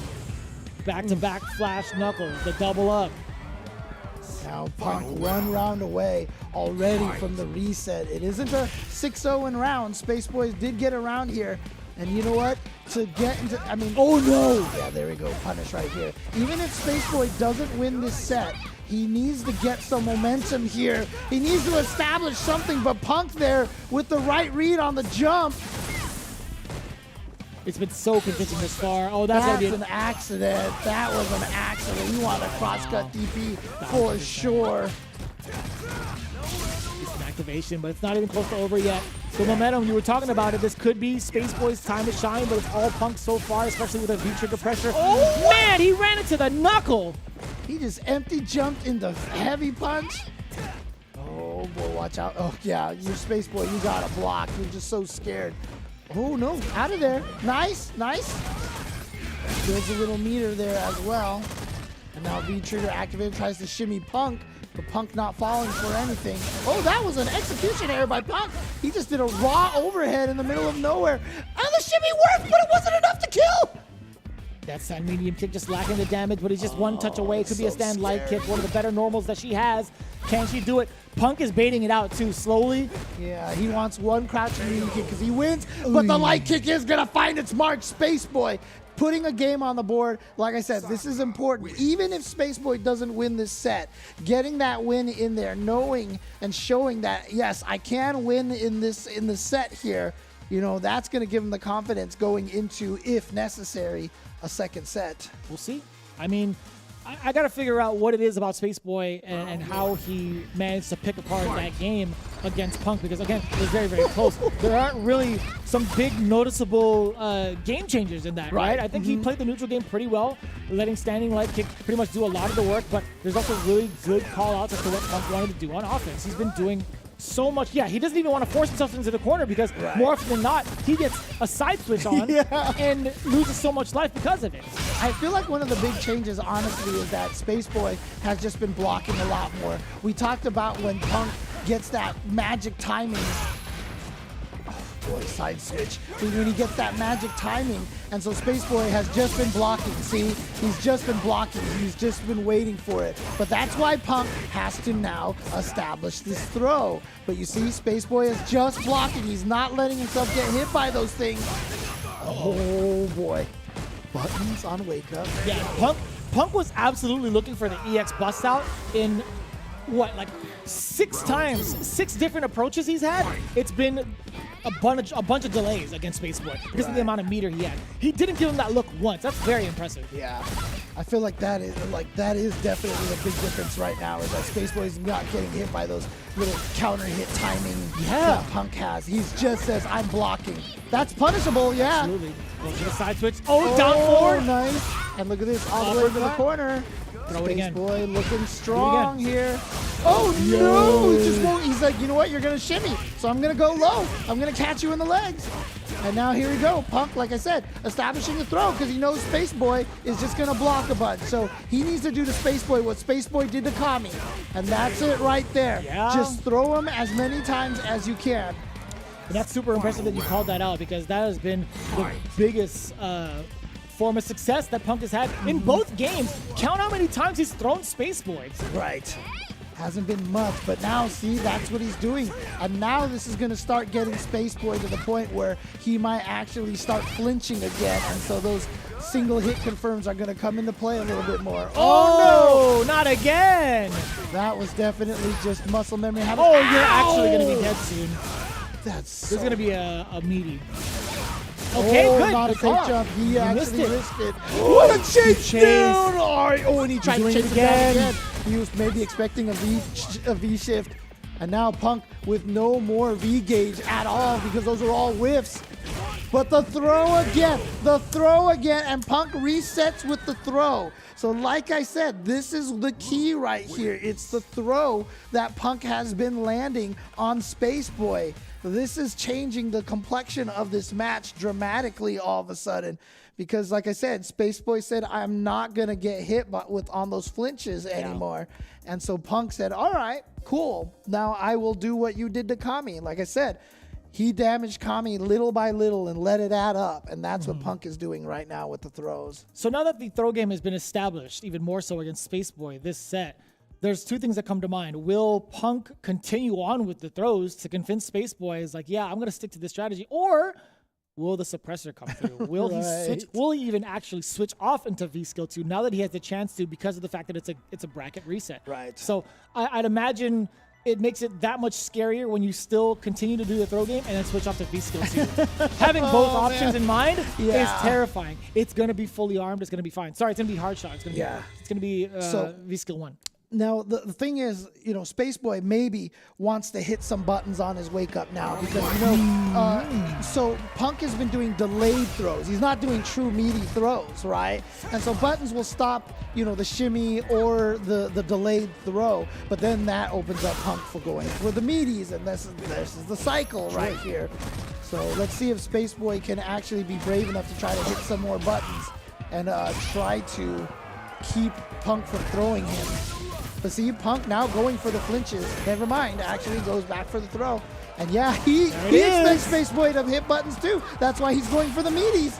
He can throw them all day. He's not losing any trigger for it. Yeah. Oh, the bust out. This is going to be a what a tag. Force of resources. What a tag again from Punk. Again, those mediums just peppering him, keeping him in place. He's trying to go for takeoff, but he's been denied 2 times over. Well, oh no, got clipped. He was expecting a wake-up EX uppercut there. Saw a wake-up jab, though. You see the strategy coming into play, right? Oh, man. He still has trigger left. I can't believe he got that in time. Uppercut. No. Or throw. Build some more meter for yourself. Punk, again, has been on a tirade with these throw-strike mix-ups against Space Boy. He hasn't found a solid solution to it yet. Even if he's woken up with buttons, it hasn't led to anything. Oh. And yeah, now you see the flinching is happening again, and Punk is finding those hits again. Activation. Oh, nice crush. Okay. So here we go. Oh, no, and then he drops the combo. Oh, no. We've seen him land that like 2 or 3 times already. The mental stack is coming through. Space Boy, he needs to brush it off. He's got a lot of meter right now. One from the side of Punk. There we go. Back throw. Take advantage of your spacing here in the middle of the screen. Here we go, the sweep activation. Now it's all Punk. Again, look at him. So intimidating. The frame trap's not coming through, actually. Oh, wow. Oh, and the frame trap off of that fireball. And he finally got the shimmy on Punk. Here we go. Look, Space Boy, if he can win this round and go up 1-0, that is definitely a huge confidence boost for Space Boy. Wow, just goes for a cross-up, but Punk walks right under for the throw. Look, it's a snapback. Oki time. Catches him walking forward, and here we go. Throwing again. Ooh! Catches his delay against Punk. That was a counter hit, but no meaties on the side of it. A little bit overzealous on the reads on offense, and that's going to be enough for Punk. Critical art incoming, and even if it wasn't critical art, he could have stunned with uppercut and continued to onslaught. Yeah. Punk is looking dominant. This is a very scary and dicey situation for Space Boy. The ship is falling apart. I mean, I The said ship it is now falling apart. I said it at the start of this top 8, right? I felt like this was Punk's tournament to lose because Idom was gone, because Arturo was gone, and he was probably Punk's tournament to win. Tournament to win. Yeah. Okay, I was like, wait a minute. So yeah, I think Punk right now is just feeling that, and you know what? He sees Capcom Cup in his sights right now. Again, even though he is considered one of the greatest of all time for Street Fighter V, he does not have the big Evo win. He does not have the big CPT win. This could be, I mean, he's probably looking at this right now. I'm getting into Capcom Cup. I'm going to win this. I'm going to end Street Fighter V, showing who is definitively the best Street Fighter V player for the course of this game. And I feel like maybe Punk is feeling a little bit of this manifest destiny or something. Possibly. Now, I gotta say, with the way that Punk has been performing against Spaceboy needs to find something else, and it might be the Luke play. Okay. All right. This is what he did against Lil Evil, and like I said, he really dominated that matchup in the footsies. Let's see if he can establish the same thing. Spaceboy going with the camo. And he's got plenty of ammo. You can see it right here. He's been taking advantage of the sand blasters, almost infinite sand in those pockets, bottomless, if you will. But I will say, all jokes aside, Spaceboy off to a very spectacular start. Counter hit, standing medium kick, close enough. Oh no, I don't think that's what he was trying to do with the fireball. I think he was trying to whiff punish or something else and accidentally rolled the controller. Oh. Here comes Punk again. Like I said, establishing those throws so he can get the jukes. But here we go. Spaceboy now the one going to be getting all the damage here. Rock Smash will do it. Man, instead it's the snapback and smacking him up. Yo, Spaceboy now on the board first in game 2. It's important. And again, these buttons that Luke has, able to shut down what Punk wants to do with his Luke buttons. Sakura, like I said, a little bit of a stubbier character, and these hit confirms that Luke has are so powerful.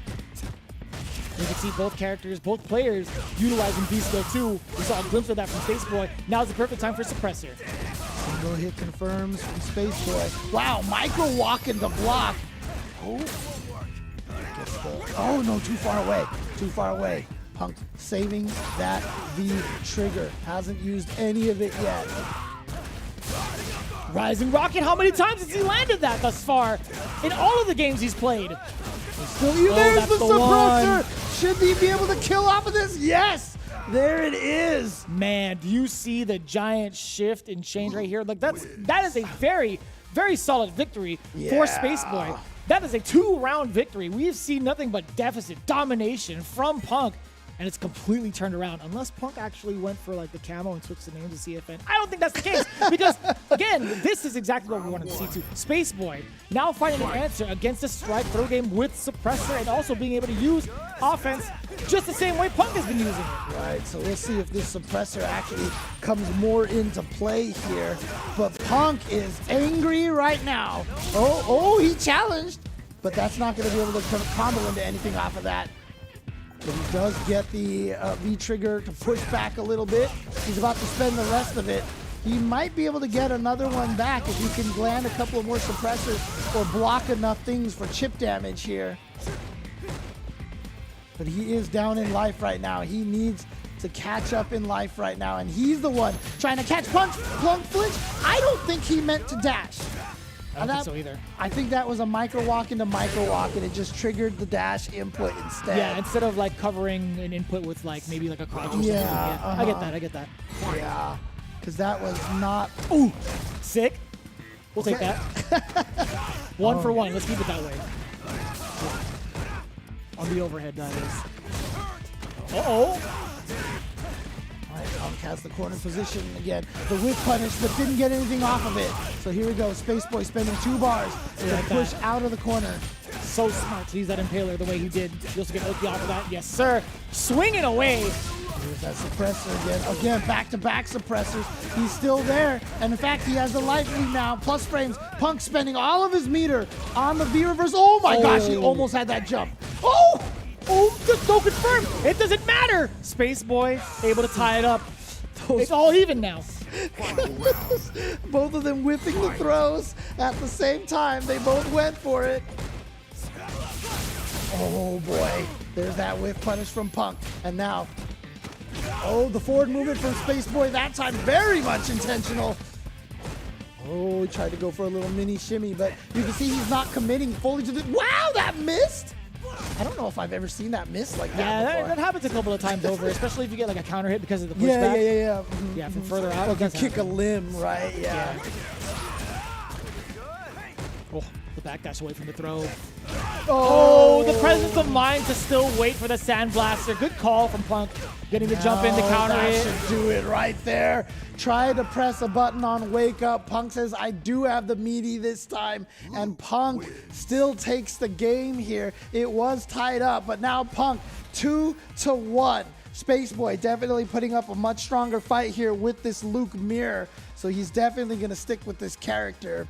Unless he wants to ride or die on Sakura. I mean, there is that option, no. I think having the offensive capabilities of Luke, having multiple touches that lead to death really fast, and also having something like Suppressor to force Punk to reconsider the throw game could be a pretty big deal. So I'd much rather see Spaceboy go in with this Luke.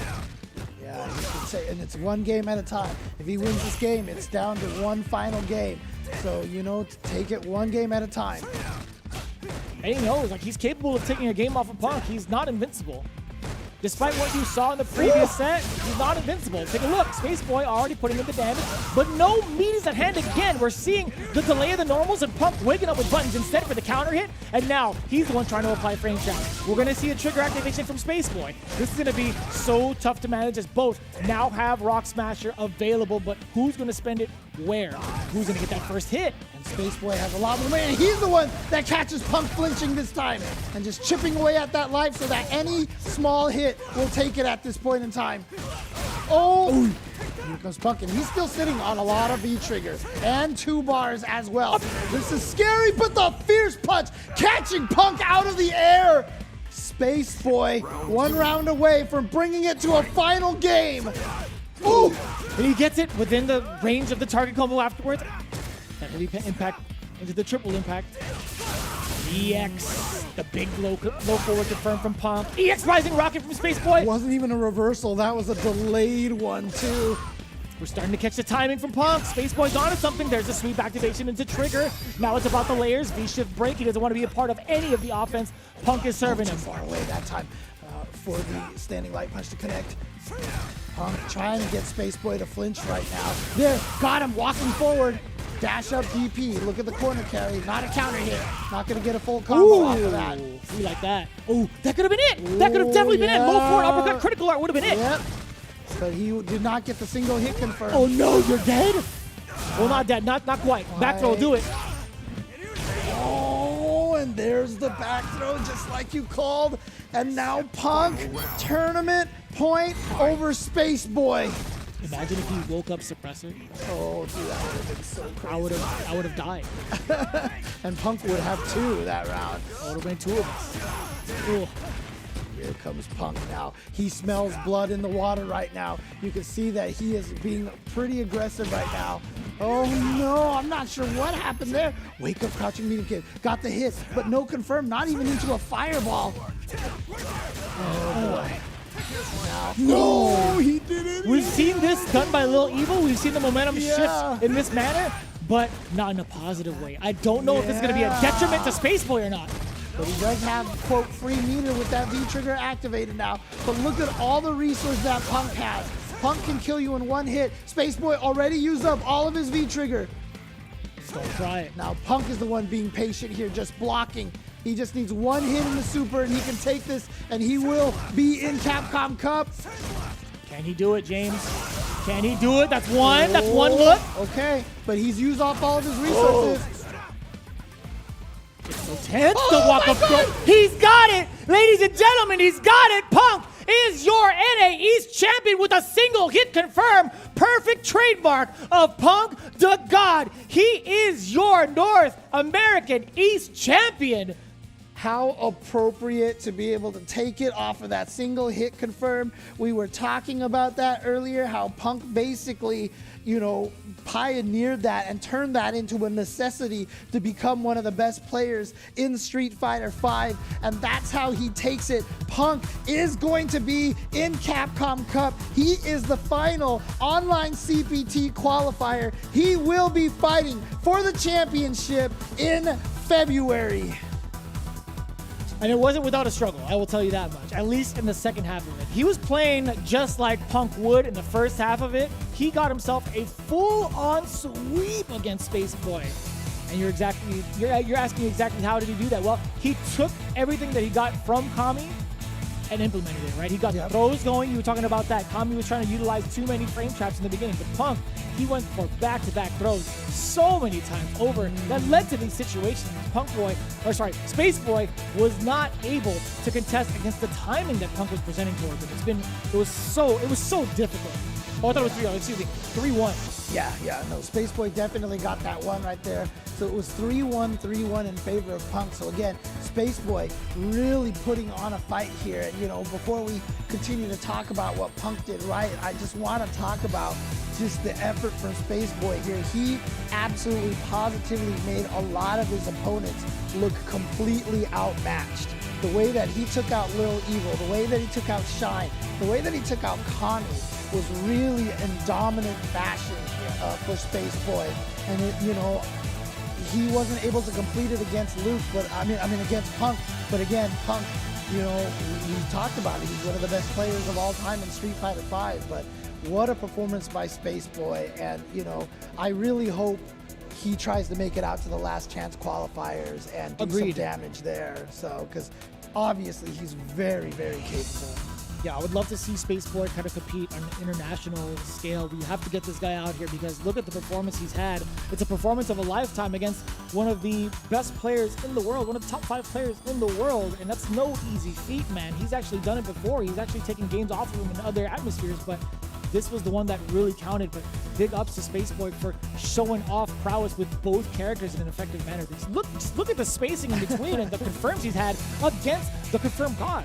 Now, he's not in the top 8 for that World Warrior, right? So he is not one of the players that's in that, if I'm not mistaken. He is. Oh, he is. So he still has one more chance over there. He still has one more chance. But you're right. What's scary here is Punk's in there as well. Right. You want to know the list, by the way, as we go through our bracket? Let's do that. Kudo's in there.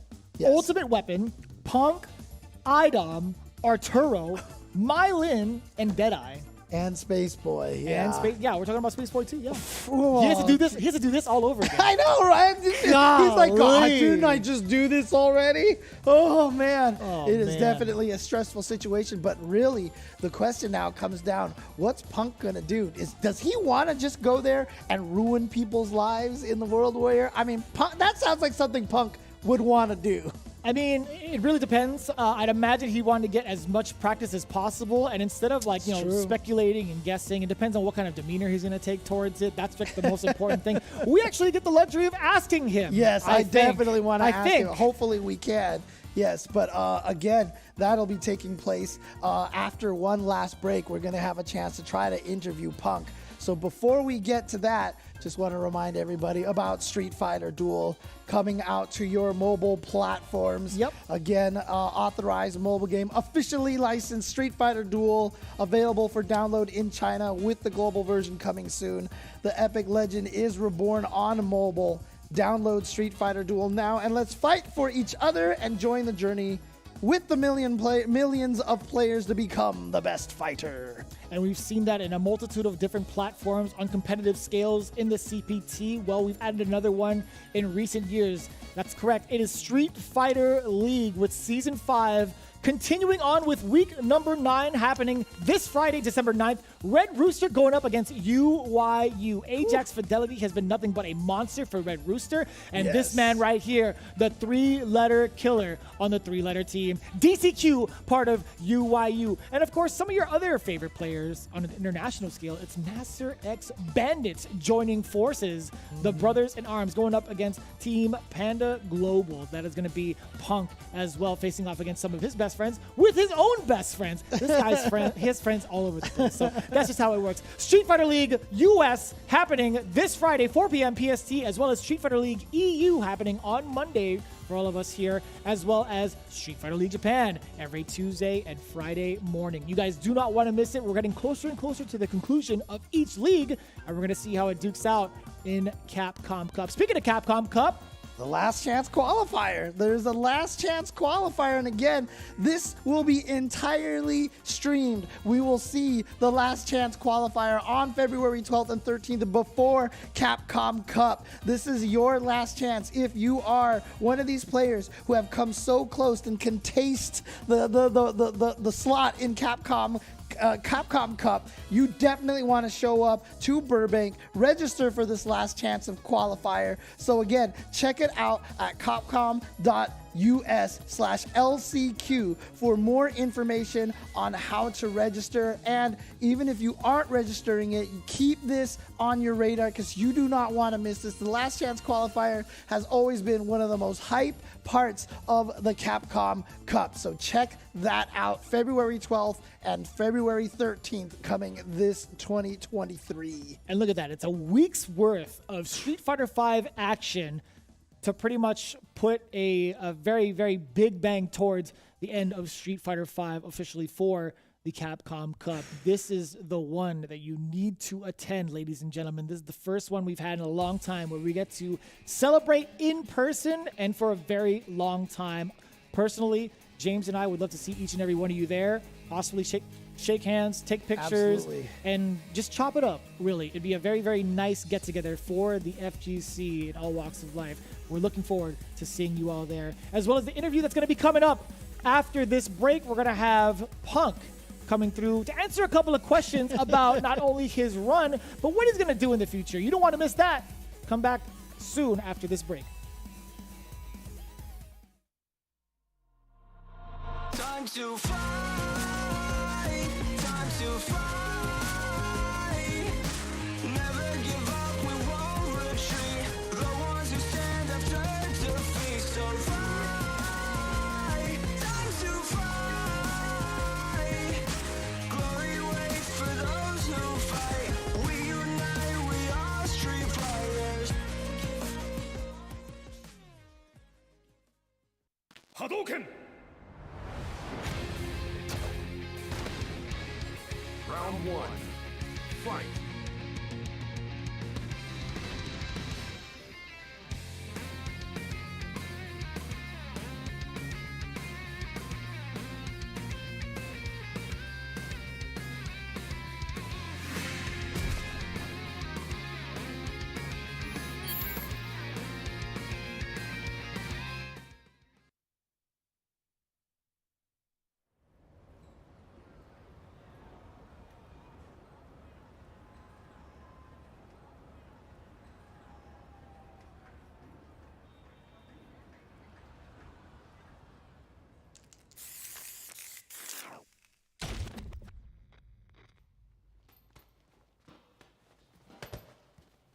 When you go looking for strength, it's not like a game. This journey doesn't have a real ending. Okay then, hope you're ready to begin. If you want to start off on the right foot in this city, hit the streets. Yeah, hey there, I do this. Never fear losing. And when I get up in the game, y'all be improved. A real problem, but I solve them all fakes proof. And if you think I'm going forward, then you talking fool.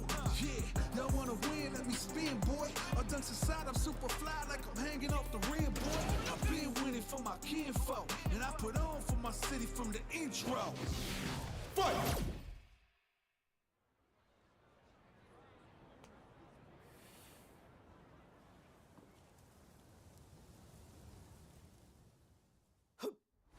It started from the ground up, training getting wound up.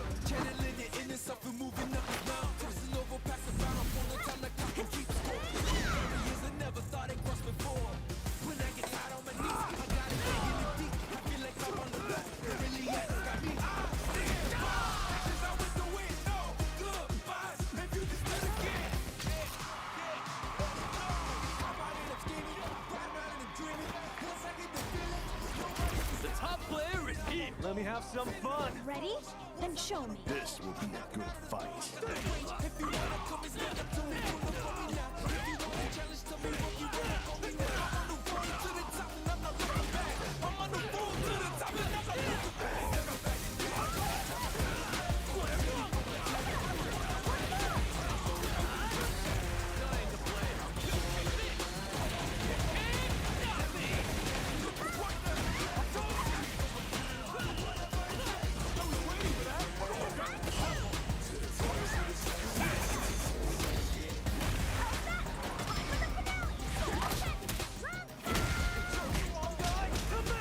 This is our destiny. My secret art, Shin Shoryuken!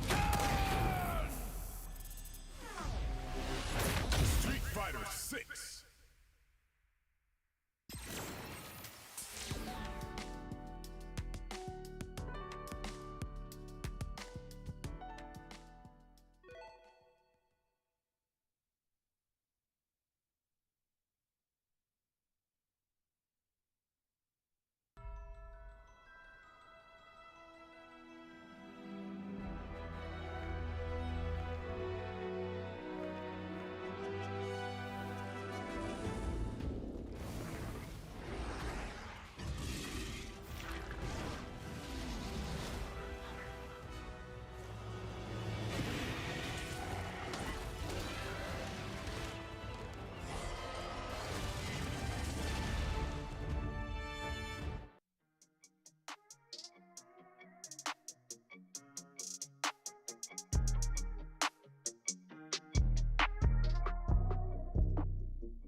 We thank each and every one of you for coming along on this spectacular journey of the Capcom Pro Tour online. We have finally reached the end of it all.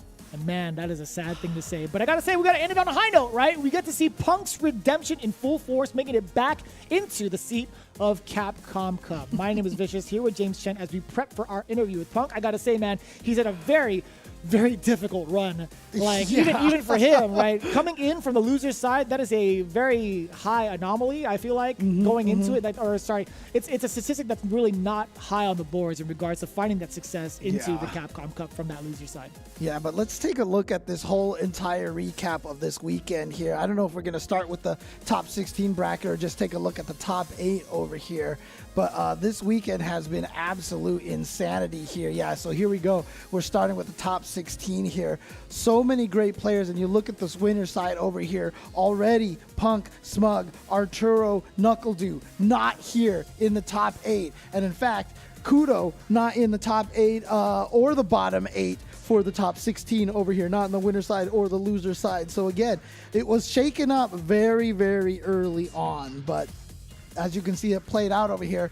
Zonk and Kami ended up in the top 8 on winner side. Shine and Spaceboy. And again, Spaceboy's run, he went through Lil Evil 2-0, and I believe it was Shine 3-0, and then Kami was at 3-0 as well. He just basically ran through everybody, and it was finally Punk who was able to end that run. Yeah. But let's take a look, right? When we see one of the biggest names in here, one of the biggest candidates, Idom actually fell short from the winner's side in case you had missed it. But can we take a look down below on the loser side? This is where we kind of lost our minds, right? This is where Punk's run became the run of a lifetime. Taking down one of the opponents that do give him a hard time and can take him down pretty consistently, it was Arturo. He took him down 2-1 in a very close set. Then a complete massacre happened. Yeah. Punk versus Idom, 2-0.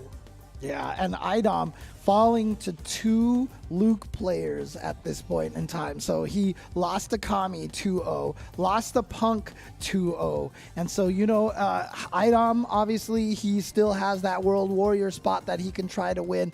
But in order to be able to get in the Capcom Cup, that's going to be one of the key chances for him. He doesn't get an automatic berth, even though he's the current reigning champion. But he needs to find an answer for that Luke. He needs to find an answer. Play Luke. I mean, that's a great answer. I mean, we've had plenty of that in the top yeah. 8 as we switch it over, right? As we get into what it transpired today. There's been so many different donuts. 3-0, 3-1. 3-0. Kami, Spaceboy over Kami. Okay, gotcha. Yeah, so focusing on what had happened in the winners finals, you see Spaceboy take down one of the Lukes, but in a very impressive manner. I think there was a little bit of reluctancy from Kami utilizing that strike throw game, more so relying on the strikes than the throws, whereas Punk, when we talk about his run, he 3-0'd Deadeye Artists. Yeah. He had to 3-2 one of his best friends also, but 3-0 against KnuckleDu, that was a little unprecedented. I didn't think it would go down in the way that it would, that it did, I should say. And then Punk versus Kami, another 3-0. He's had, how many different looks throughout his entire play in top 8, man. And honestly, shout outs to Shine there. You can see right there, basically getting it down to the final game, final round situation there, Shine versus Punk. I mean, in 2 sets, Spaceboy won 2 games, and Shine was able to do that in that one game. So he definitely got Punk sweating a little bit. A little bit. I think he's the closest one to make him sweat, right? I think out of everybody, Shine's the only one that has taken 2 games against Punk in the entirety of top 16, and thus led to our results in the grand finals. 3-1 back-to-back against Spaceboy, against Sakura, as well as the Luke Mirror. The Luke obviously was a great choice for Spaceboy to change to. It really changed the complexion of the match a lot, but it just wasn't enough. Punk showing that he is the alpha as always, and I do believe I want to see if we have Punk ready to go for the interview here. And there he is, the alpha himself, Punk the God. Congratulations on making it once again into the Capcom Cup. Thank you, James. I appreciate it. How many Capcom Cups is it for you now? I've lost count. I feel like it's every year, right? It has to be every year, right? Too, bro. I ain't even got to count no more. That's fair. That's fair. Like going into it, right? Like we've kind of talked about how this is like the hottest region for the North American scene. Your run going into the loser's side, like how much stress did it put on you going into it, coming from the loser's side? Like what kind of pressure were you feeling, if any, going into your run from top 16 into top 8 today? So honestly, I didn't really feel much pressure this whole week. Usually going into these online CPTs, I'm mad pressured. I'm looking at my pool, and I think everyone, even if I know I beat them free every time, I'm looking at them like, well, this might be the last one for me. I'm gonna get washed here. But this time, like I actually like I talked to Angry Bird some, and he gave me, and he told me that like, you know, it's only, or what did he tell me exactly? He said that there's no need to get nervous or like put any pressure on yourself, because you, at the end of the day, you're going to play your best, and that should be enough for you, win or lose. As long as you play your best, it's nothing that, you know, that you should be upset about. You tried your best and you gave it your all, and you know you can go home feeling good with the way you played. So hearing that from Angry Bird, hey, it honestly helped me a lot with this coming tournament. So that quote from him, he doesn't know how much it means to me to actually say that, and it really helped me a lot with my mindset in this tournament. That's so. I mean, look, you said, you know, Angry Bird said as long as you play your best and everything, and I noticed in this entire top 16 run, it was 100% Luke. Like, was that just like the plan at this point? Was there no question to change to any other character? We've seen you go mirror matches and like try to have fun with people, but you were in serious mode this whole time.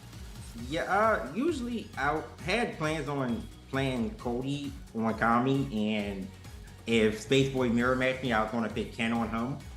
But, you know, again, another person, Mena, told me that I should just stay playing Luke. There's no reason to switch. So, you know, I just listened to him today, and I was like, all right, I'm going to just play Luke, and I'm not going to switch off no matter if I lose, don't feel comfortable. I told myself, just run the Luke all the way. He doesn't really have any bad matchups. I forced Dawson and beat him. So if I can get that one out the way, then I feel like the rest of the tournament should have been a pretty smooth ride for me. So it wasn't that way here because I had Sean, but Yeah. it went kind of He was smooth. the only one to make you sweat. Like, you look at the record, right? He's the only one to bring you down 2 games, but everybody else, it wasn't even close, I feel like. It was nigh close in the beginning, but we literally talked about that in the beginning. If Arturo gets out of the way, which he did, you took him down, and then Idom was the next in your path, which was a ridiculous path, by the way. I feel like everything in the world was against you in that path, and you still managed to, like, overcome it. Like, I kid you not, that is the most unlucky route, I feel like. But it was, like, unlucky for them. It's like, call the ambulance, but not for me. I go into every tournament assuming that I have the worst road all the time. Every tournament I ever play in, I always have this terrible road of just top players, and I'm just like, I don't understand. So for me, I love those, being able to play against all the best players and beat all of them. No one can say anything to me, bro. Yeah. They can't say I'm not the best. Yes. You know what I'm and saying? you get to do it again this year at Capcom Cup. You know what I'm saying? Like, now it's like it's the culmination of that mentality, and you learn to love it now. Well, you've loved it like freaking since you stepped on the scene. So it's like now we get to see that force again for everybody. You know what? I mean, here, look. You said that you were playing like stress-free, kind of relaxed, and it kind of gave you a lot of strength in this. Tell me about this World Warrior Top 8. Are you gonna go in here just to ruin people's lives over here? What's the goal now for this World Warrior Top 8? For today, I actually did plan on playing in it even if I won, but I actually rated Metro M today when I first was streaming the World Warrior tournament earlier. I rated Metro M, and he just sounded like he really wanted to play in a World Warrior, and he would have really appreciated if I won and I give him. So I feel bad now after hearing him, and I feel a little bad. So I probably won't enter it. I would have loved to keep Idom, won't lie. I would love to not let him in the Capcom Cup and potentially not have to deal with that at all. But I'd rather see someone else that might have a chance playing it, and I'll just let, Metro M get the spot because I feel like, he worked his way off. But I did just feel like I wasted mad weeks of my life playing in that for nothing. And that's the real reason I really wanted to play, because I feel like I wasted 5 weeks online.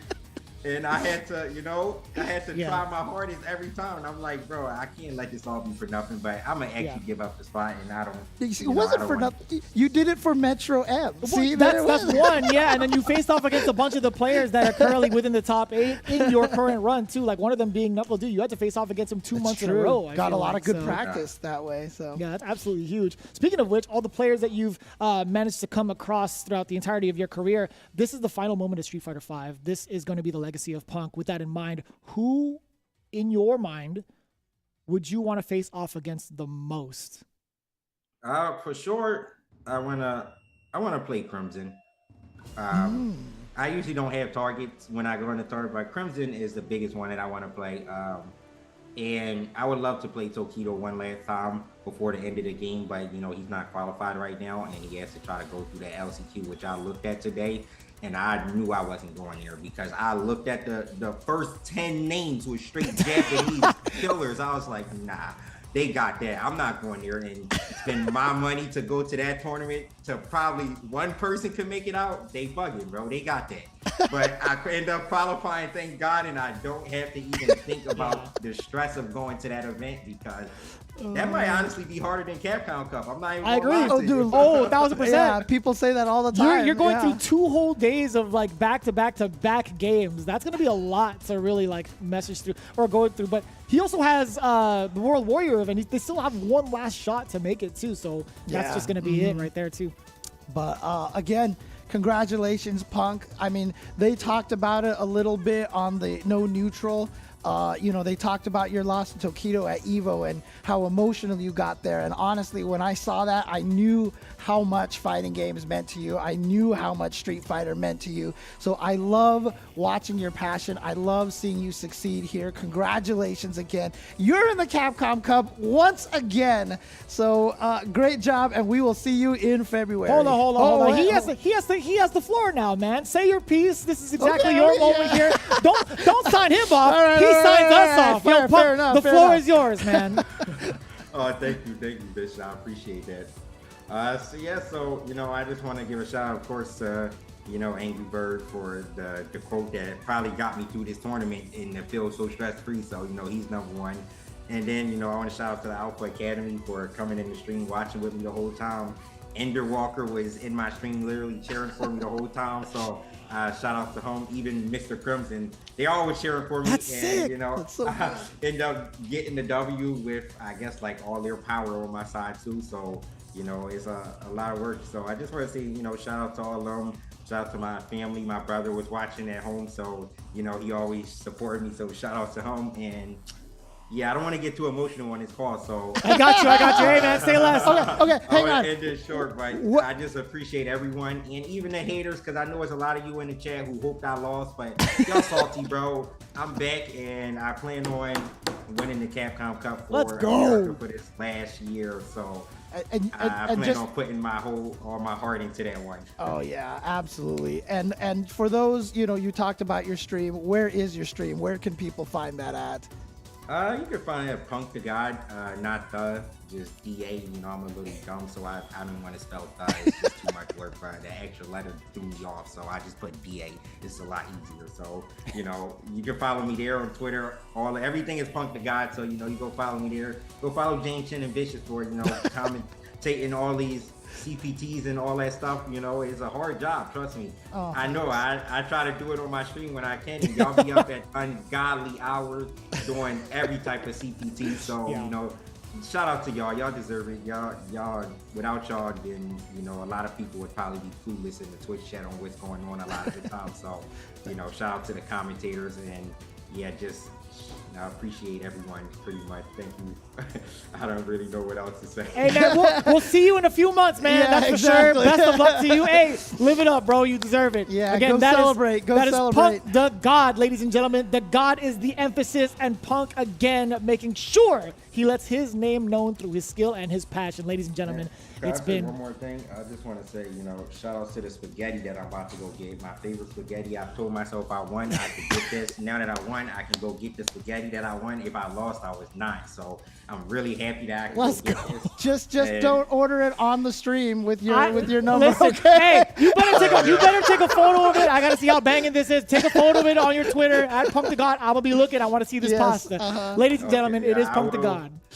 Thank you. Thank you. It's been an absolute pleasure. Yo, man, I gotta say, man, there's something about like the East Coast. Not only are they some of the best talent we can ask for in the realm of Street Fighter, but they have the best personalities too. Yeah. Good or bad, funny or sometimes dull. They actually have like the perfect mix, the perfect combination, I feel like. Yeah, absolutely. And again, I mean it. Like I see how much it means to Punk to be able to play this, to be able to try to go after, chase all these accolades and stuff. And he said commentating is not easy too. Doing what he does is definitely a lot harder for a lot of these players. A million times harder. So, it's like when they say if you can't do, you coach. Yeah, That's all I'm going to say.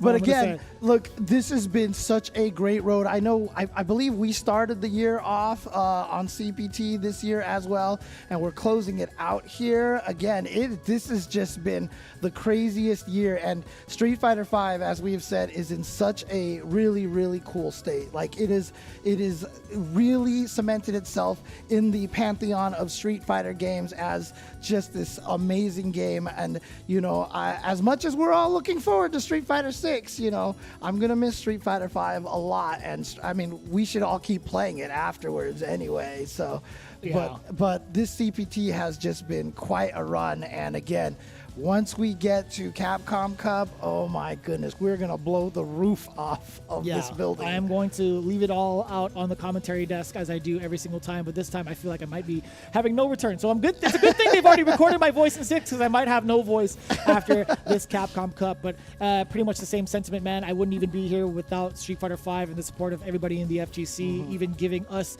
the time of day to even broadcast some of these things. We are truly honored and humbled to even be a part of your mobile devices, your home PCs, your consoles, to even like listen to us speak and even give us a piece of your mind, whether good or bad. It's all coming in strides, and it's all going to be love at the end of the day. So We do truly appreciate you guys, man. Reach out to us if you ever need it, because we are all one community. It's all one love too. At JChenzor, at Vicious FTC. You can find us as well at Capcom Fighters, where all the action goes down with Street Fighter V. Ladies and gentlemen, let's go out with a big one. We hope to see you all at the big dance. This has been the CPT, and we'll see you at Capcom Cup.